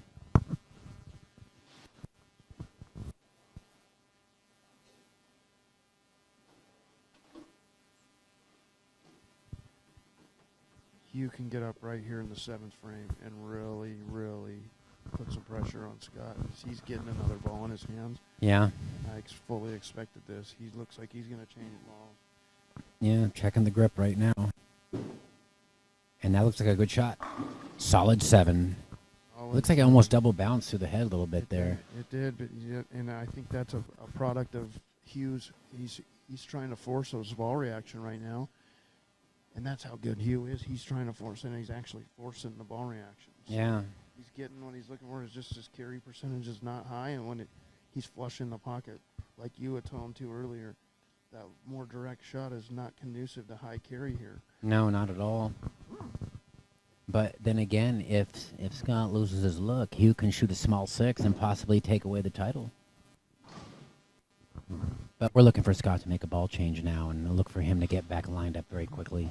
I believe someone of Scott's stature is going to get back lined in, and I think he's going to do so rather quickly.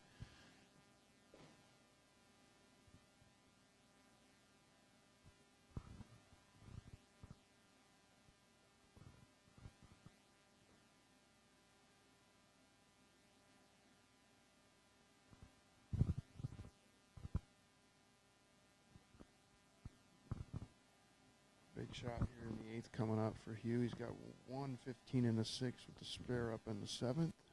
13 pin advantage.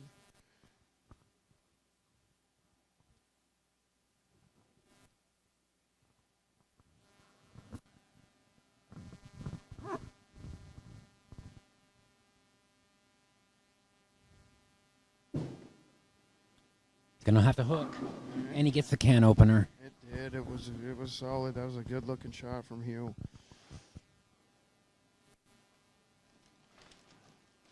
And here comes the ball change that I was expecting for Scott Halverson. He's going to switch to the global, not the 900 global breakdown. He had success earlier today with this ball.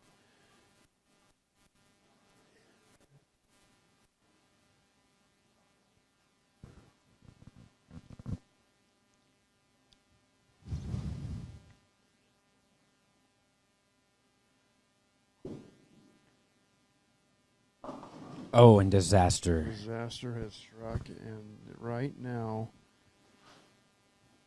Hugh Miller, without a double in the match, is going to have a substantial lead.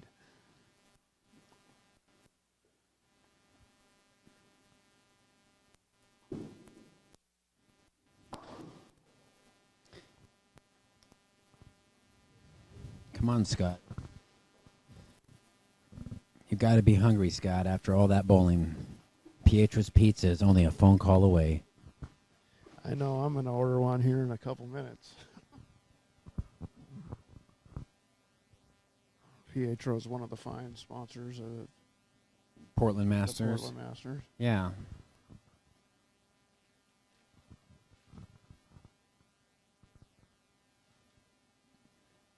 Scott coming up in the pivotal foundation ninth frame. And a great shot with that ball change. A great shot. It took him a frame. He paid the maximum penalty in the frame before, but now he's looking and maybe he found something there. Yeah, his potential 188. Now Hugh getting up in the ninth frame can go for a double and has a potential 225 if he takes it off the sheet.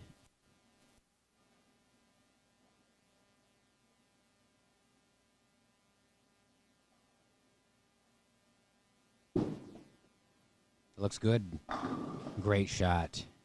That was a good shot by Hugh Miller, and he's feeling very, very good about things, and the way the lanes have broke down for him look very, very, very nice now. And Hugh has a 37-pin lead, Mike, with just one double.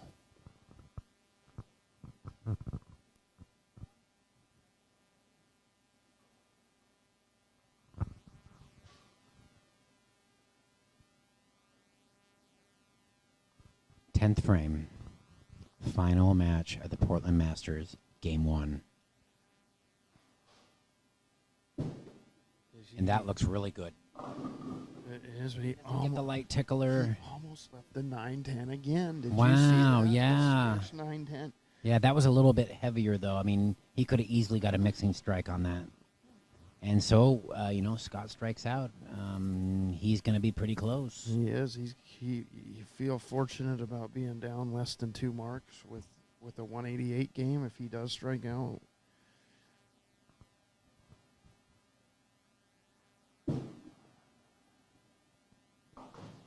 And Hugh has a potential 204 if he strikes on the count ball.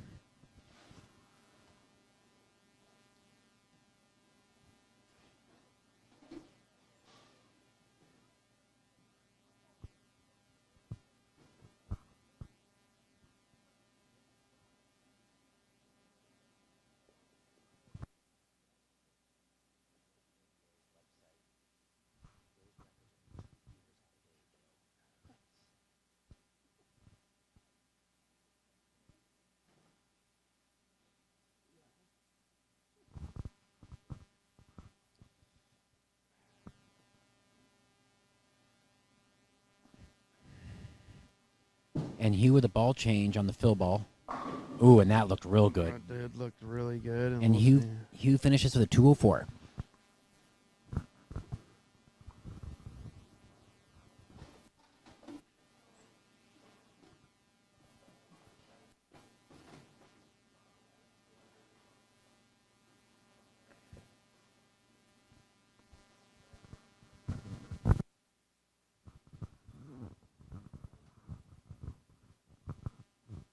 Big shot here for Scott Halverson, 10th frame.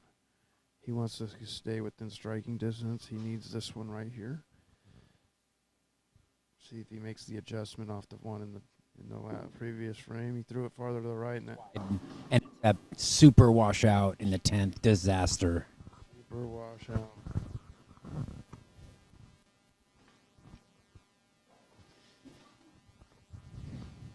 And this is exactly what Hugh hoped for. It's not like he got real lined up. He was just hoping that Scott's line would disappear, and it appears that's exactly what happened. This is the first time all day that they've bowled more than one set on a pair of lanes. Scott has bowled all day a set and then moved pair to a fresh pair, and this is the first time he's had to bowl more than 3 games. And a 154. Who would have thought that, Mike, after the incredible consistency? So he will take a 50-pin lead in a Game 2.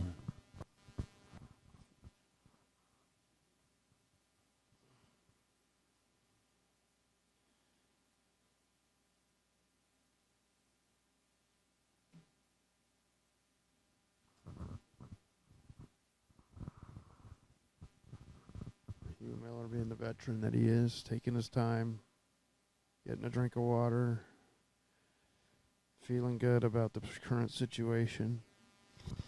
Yeah, I'm sure that Hugh didn't expect a $150 after that 680 being shot. Absolutely not. And he's going to change to that ball that he threw there in the fill shot. I wonder if that's a lucid storm ball. Hugh seems to really like storm equipment. I think that might be a no rules from Storm. I may be wrong. It looks like maybe a no rules. Ooh, and he goes dead flush. Almost leads an 8-pin. He gives you a safe sign, and he's feeling good about it.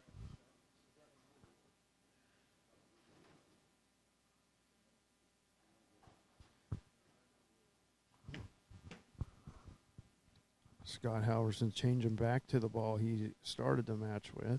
Mike is correct. Mike, being a pro shop driller, he knew that was a no rules. So I pretended to Hugh like I knew what ball that was, but I didn't. It's a roto grip ball that.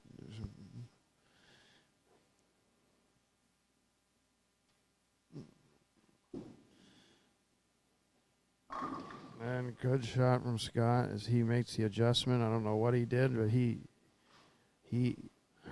pured that shot off his hand, and something to at least build on if he makes another one of those shots. And I fully expect Scott to make a run. It doesn't matter that he's down by 50. He's got a short memory, and he's got a positive outlook. I'm sure he's going to bowl a much better game this time. He does, and we saw it last match yesterday. He erased a 42-pin deficit to Chris Tucholsky the last game to win that match. So he's not going to be deterred by a 50-pin margin. Oh, in trouble. He loses a bucket.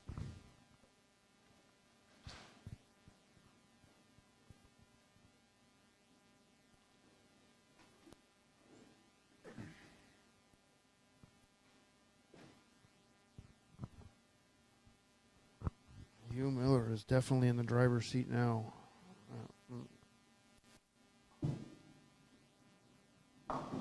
Nice cover of the bucket there, playing the left side of the lane, throwing dead straight with plastic.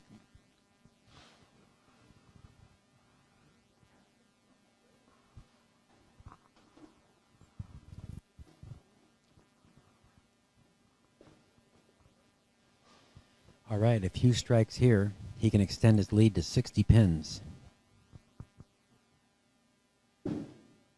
That's wide. And it hooks, and he's got some room, Mike. But that ball's way more aggressive. It's more mid-laney. It gives you a little more much earlier rev than the one he threw before, and it read the lane perfect. And now Hugh is really feeling good about his ball reaction.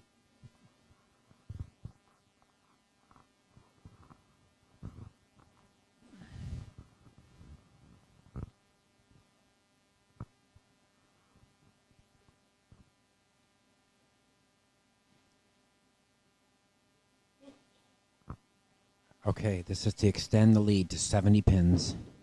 And that looks like a good shot, Mike. And he piered it. It is, and Hugh is in the driver's seat big time now.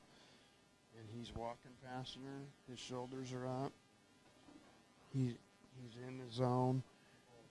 And I've seen this for 20 years from Hugh Miller. And Scott's got to make something happen right now.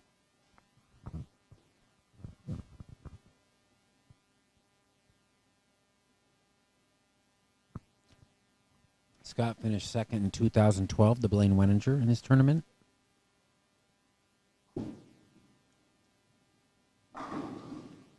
And he went back to the other ball. Yep, he's been with that ball. You know, he must step up here in the fourth and strike it. Every frame now crucial that he strikes in as long as Hugh's not missing. And it seems like ever since he missed that single pin that things kind of went sideways for him. It did, and it's a matter of not speeding your game up and letting things get fast and whatnot. And for the first time in a long time, he was under the gun. So. And a great shot there. After leaving a bucket, made the adjustment. Great shot, and he's by no means out of this match. He's going to battle. That's the kind of champion he is. Hugh is up very fast, already on the approach, ready to bowl. Which tells me he is really, really feeling good about what he's doing now. And that's wide. Is it going to hook? No, and he's the bucket and a friend, the 10-pin. Just what the doctor ordered for Scott, as he can now start chipping into this lead.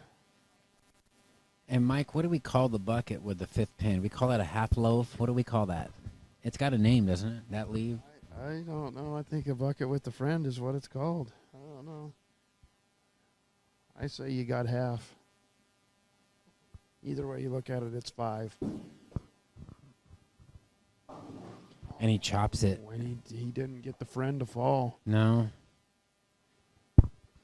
And with the pressure mounting, it probably feels to him like it's about 108 degrees in here. It feels like 108 degrees in here, and it's probably an average high in here, but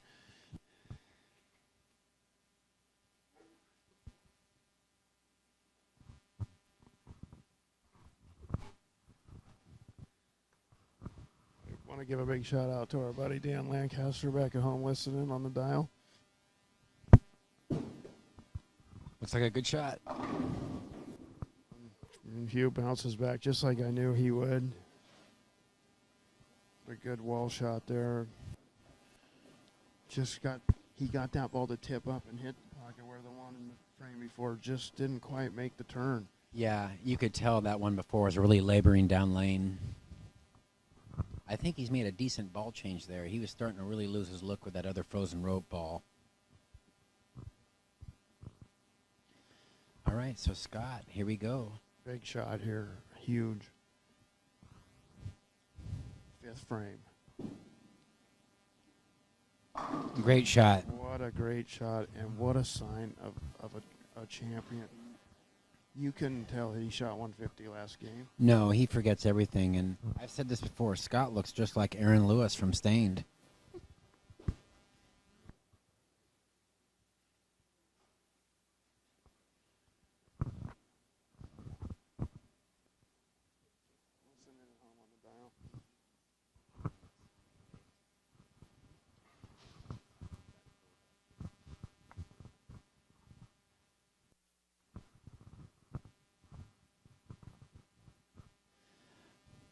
All right, Scott, to close the gap.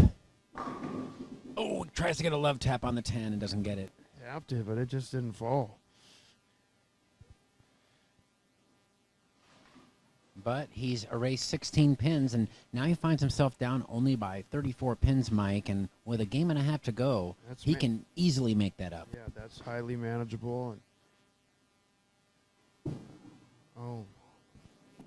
oh, my Lord, and he missed another 10. And how unorthodox is that? Yeah, Did he miss a 10-pin last game, too? He did, and that was the start of his demise, remember? And yeah. Wow. So unorthodox.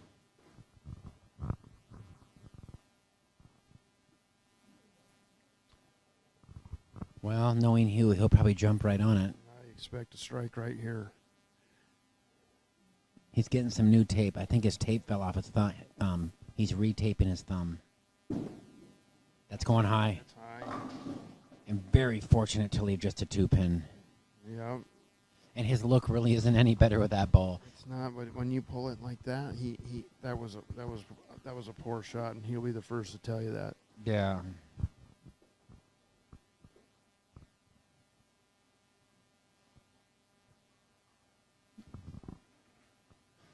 And really, Mike, looking on the concourse, there's not a heck of a lot of people here. I thought we'd see more people. Maybe it's because both bowlers aren't from Portland. I wonder. Probably a lot to do with it. That the hometown kids are all gone now and got knocked out. You know, could be a number of things. Tournaments going on today. You just never know what's going on. It could be, a buffet hour at Pietro's. They're all over at Pietro's having pizza and beer. We're missing out. Yeah, I got them on speed dial, and I'll be calling there shortly.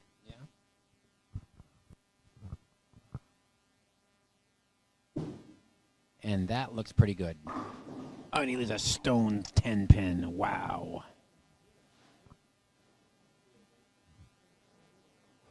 And you know, Mike, there's 108 ways to strike on that shot. There was, and he found the 109th way to not strike. So.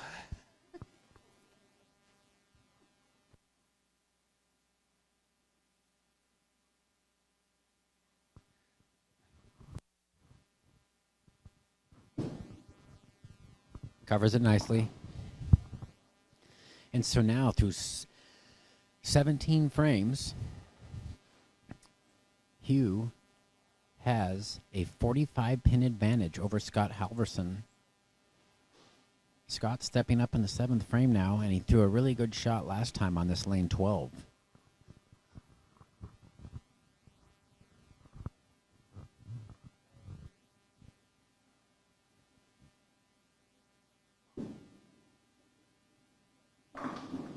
And he tomahawks the 9-pin. Great shot. He did, and he's looking at his thumb now. I wonder if his thumb's giving him some problems. Well, you know what, Mike? I noticed that he had that thumb tape on the back of his thumb. It looks like he's removed it, which leads me to believe that his hand has swelled up a little bit.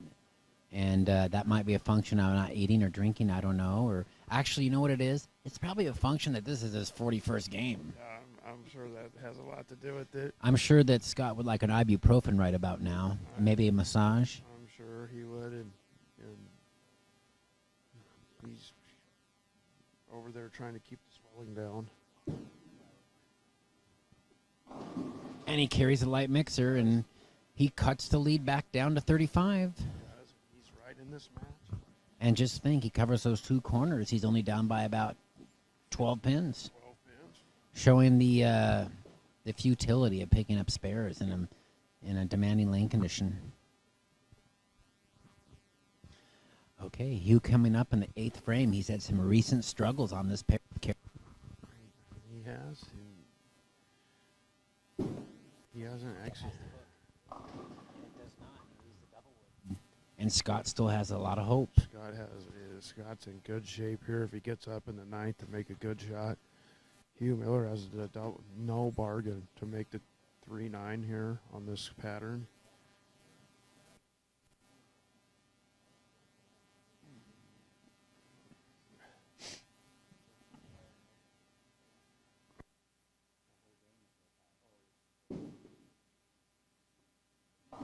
Covers a double wood nicely. Great spare.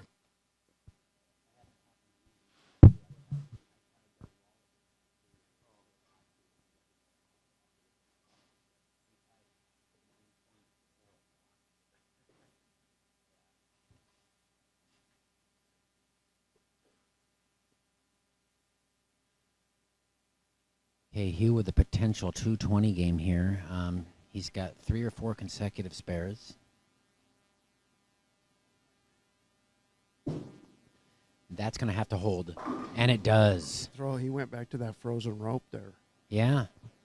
So we're seeing a lot of indecision between the players on what ball to use as the lanes continue to be very tricky and go into some sort of subtle transition.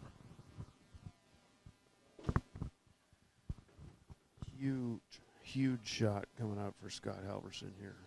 9th frame. 2nd game. Final set of the Masters.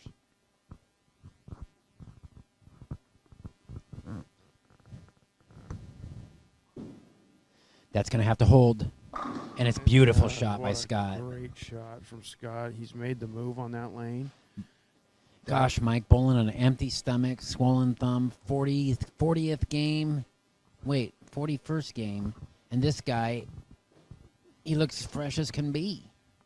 Yeah, I'm sure he's not feeling that way inside, but he's looking that way outside. And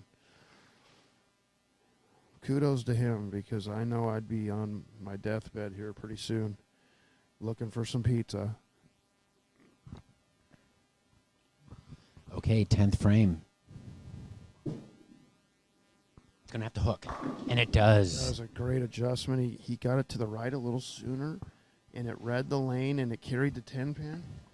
And once again, we see no reaction from Scott. We have a match, though, Brian, and we're going down to the last game. Wouldn't it be something if they tied, because then it'd be another whole game roll-off? We'll be here all the way till 9 o'clock tonight. And he's going to really want a sandwich at that point. Your Winco chips are going to be long gone by then. I know, and I already have the sandwich, so he's going to have to go over to Pietro's and order a calzone.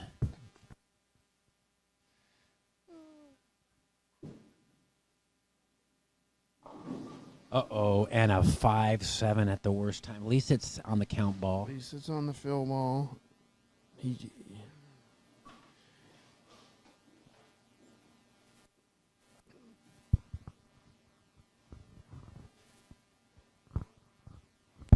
Current situation, if he gets up and gets one of these for 234 or converts for 235. Right. 234. 234. And a nice comeback. 154 and then a 234 for Scott, an 80-pin improvement over the last game. And that will put Scott at a 388 total for 2 games. Hugh's up in the 10th frame right now, and he's on a strike.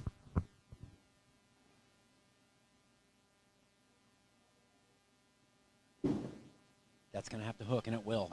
And it's perfect. Great shot from Hugh Miller right there.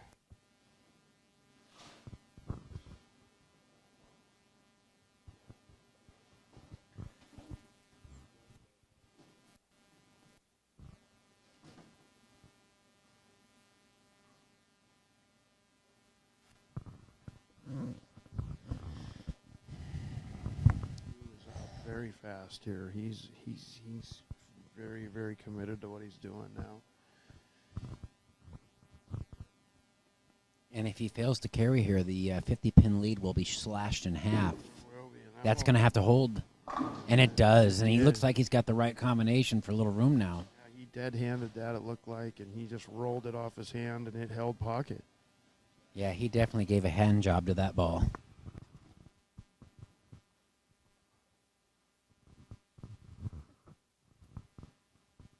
Very, very, very good shot. Nicely done. Hugh Miller. Going to have a 36 pin. Is that correct? 36 pin? 34 pin? You're right, 36. And he trips the 610 out, sending a message that he's going to stay lined up. 234 for Scott Halverson, 220 for Hugh Miller. Hugh Miller has a grand total of 424 to Scott's 388. Hugh will take a 36-pin lead into the final game.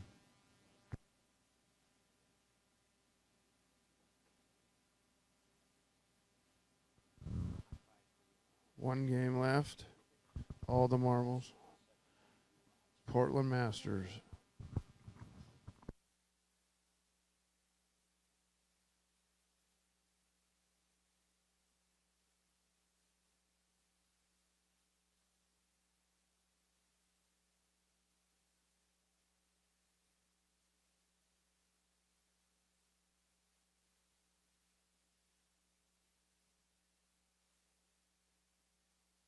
And 3, creeping up high, leaving a 3-6-10.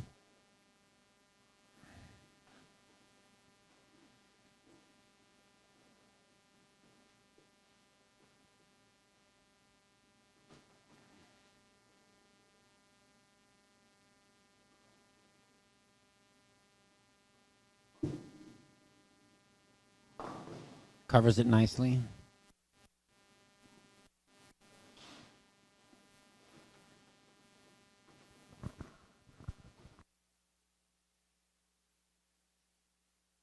And a 36-pin advantage for Hugh as he steps up the first shot at the final game of the 2017 Portland Masters Championship. Hugh is going for his second title as he won this tournament in 2015. Beautiful shot. And he's definitely found a ball that has some shape down lane. And it looks like the lanes have tamed down a little bit. When they started, this is a fresh pair. And by no means easy. He's not really whacking them, but he's keeping them in play. He's keeping it in a very tight line. He's staying away from the out of bounds and keeping his hand out of it, so when he does tug it, the ball will lay off.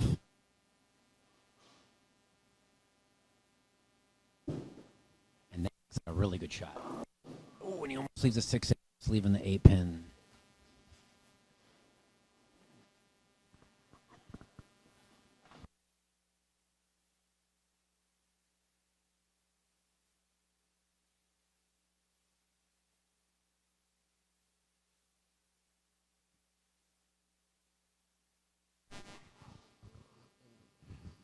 You could have really put a death hold on this match. Crept up a little high, almost left the 6-8 when you were away. I had to order my pizza, Brian. Right. I had to support the local sponsor. You did.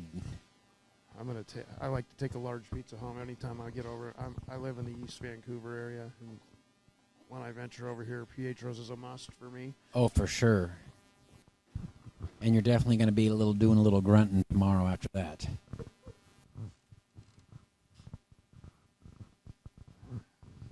That is for sure.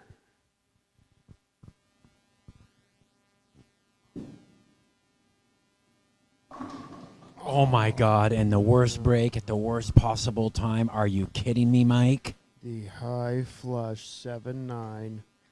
When you're trying to chip into a lead, you cannot afford for those kind of breaks to happen. And it looked like it came off his hand funny. Like there was maybe like it hung up on some and it went more end over end and it really drove hard through the pocket. But what a just phenomenally bad break for him.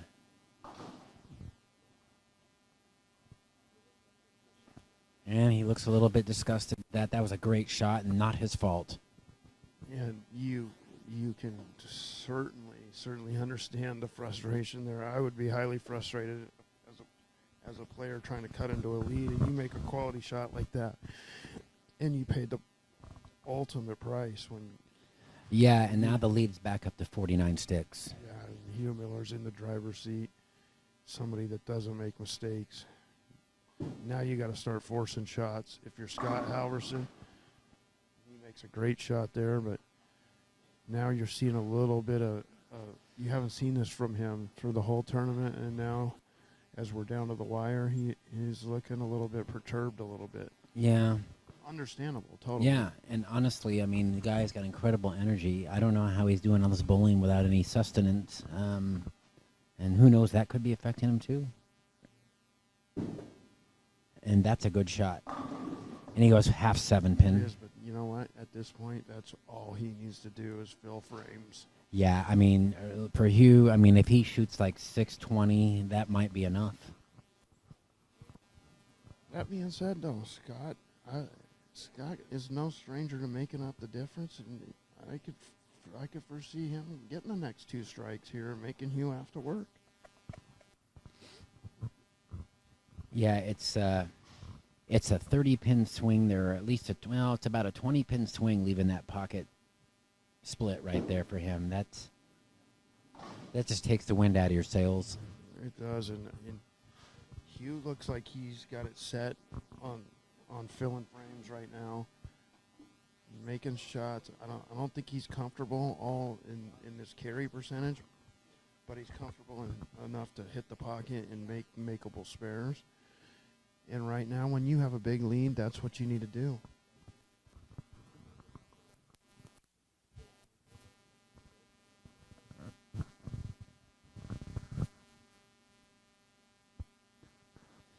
Okay, 4th frame. Hugh's up on lane 11. He's working on a spare. That's in. It's going to hold. Frozen rope. Frozen rope has been his best shot. Yeah. On this pair of lanes, and once again, when you're in the heat of the battle, what are you going to do? You go to the well. Scott Halverson must strike here. Brian, to have any chance of hanging around, must strike. Most definitely. Hugh's not going to all of a sudden throw a bunch of opens. The line he's playing is very conservative, and he's just trying to stay away from the OB.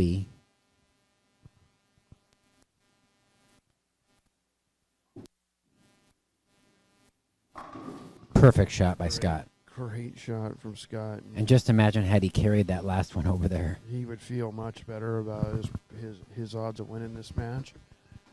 But he's got to forget about all that right now and make a quality shot here in the 5th. Yeah, he's currently down by 38 pins, but he can cut it to 28 with a strike here in the 5th.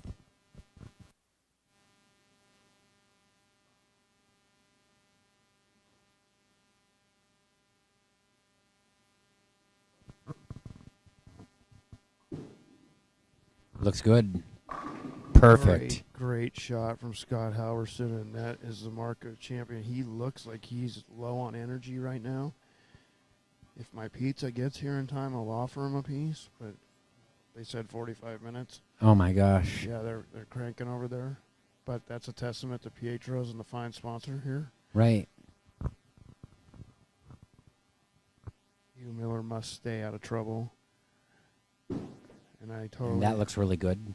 Oh, no, and it's a double wood. And Seven went late. Did you see yeah, that? that could have been an open frame. And this is by no means a gimme spare under the circumstances and the pressure of trying to win a Masters title. It looks to me like the 9-pin's a little off spot there. It is, which will work in his favor because Yes. him being a left-hander, it's to the left. Yes. So I think that will help him. I wonder if it was off spot from the get-go. We just didn't see it. Could be, but he's got it. He would have made it if it was on spot. Yeah. He's that kind of player, but Scott has a little life here, and we're going to go to the wire here. If Hugh is just filling frames, but Scott's battling back into this match here.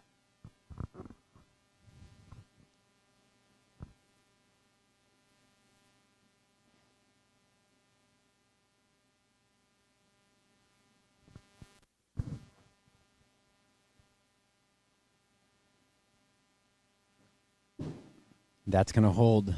And he leaves the 6. And he's keeping the ball in play, but if Scott continues to strike, Hugh's going to have to make an adjustment here to strike at some point.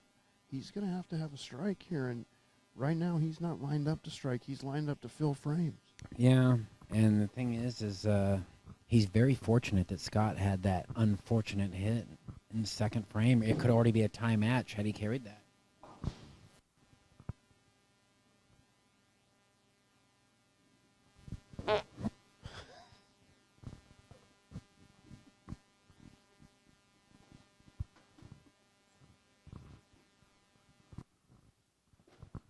The Oregon Ducks are playing on TV.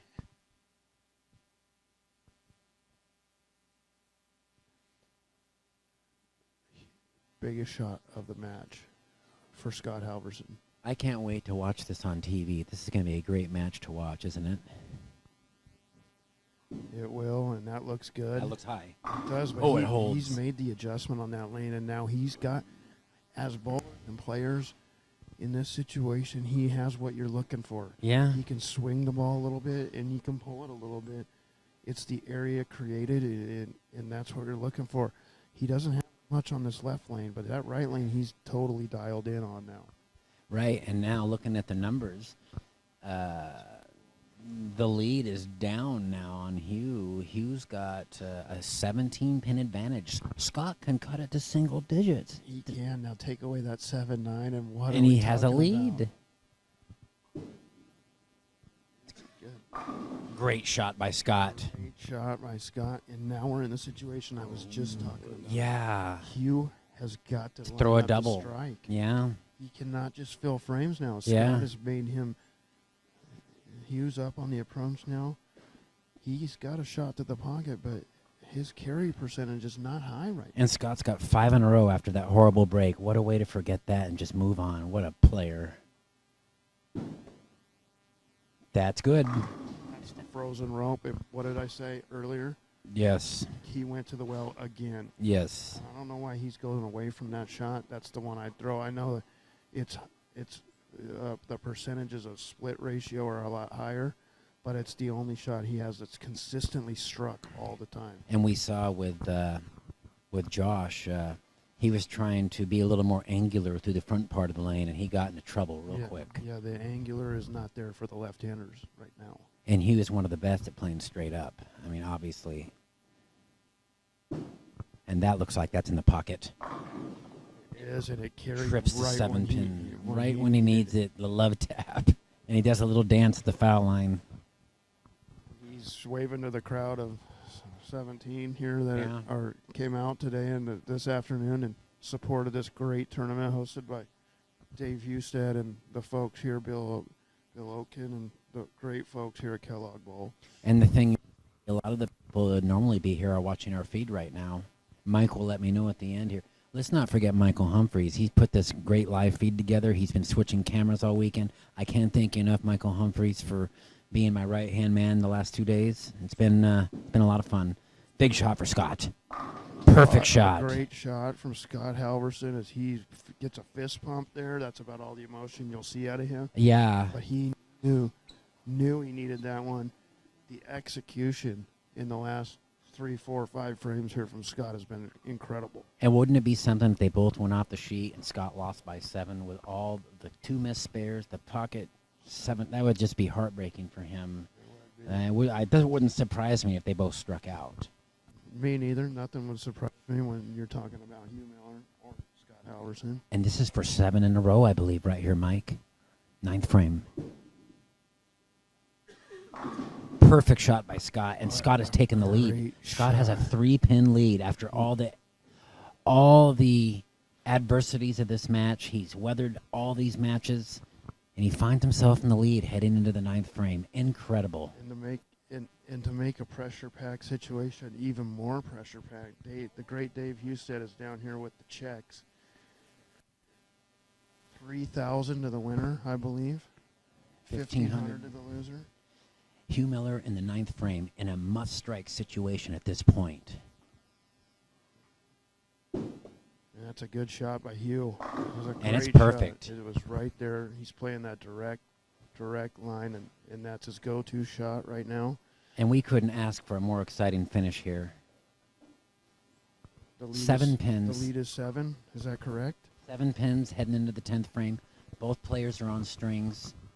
It's who can perform in the 10th frame here. But Hugh can double. If Hugh doubles, it's over. Yep. I believe this is his good lane. Yeah.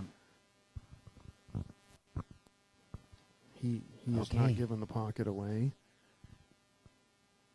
And Scott's just hoping for a chance after all that he's been through. That's all he asked for is a chance. That's there. Oh, and a 7-10. Oh, my gosh. And a pocket 7-10. And oh, my goodness. And Scott And that Halverson came out of nowhere. On the bench can get up.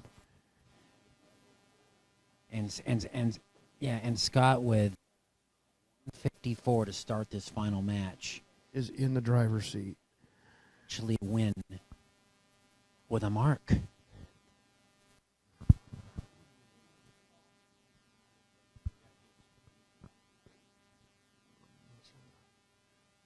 Now, And Hugh, I wouldn't talk to Hugh after this match. No, if but he he's going to loses. throw it hard at one of these and try to bounce it out. Yeah. He's going to get one. And he finishes with a 204 for 628. Okay, so here's the scenario. Scott needs a 241 game. Yep. He needs a mark. Horrible. He needs Came a out of mark. nowhere. Right.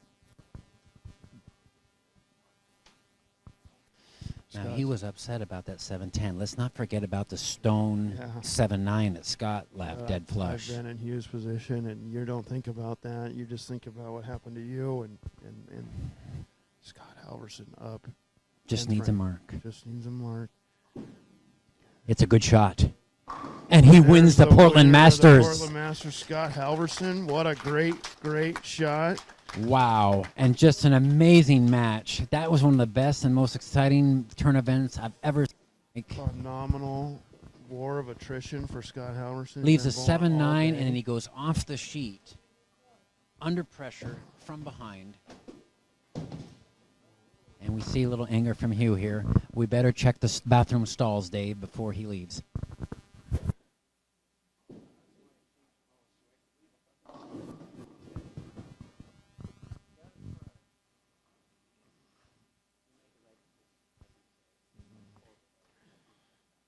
And congratulations, Scott Halverson, 256 with the spare here.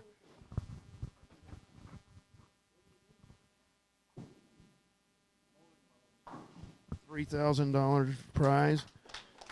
The 6th time he's won a Masters event. in this area. 256, and the second time's a charm for Scott. Scott with no food, 42 games, no drink, and he does it. Congratulations, Scott Halverson. Way to go, Scott. Good What do you ball, have buddy. to say? 2017 Masters champion Scott Halverson. I got extremely lucky. Well, you know what? Mike and I disagree. You disappeared those last 10 shots, even with that horrible break in the second frame. Did you think you were out of it after that? I never thought I was. I knew it was a big uphill climb after that second frame. It was tough. Well, congratulations. You did a fantastic job, Scott. Your 2017 champion Hugh Miller.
Scott Halverson wins the 2017 Portland Masters.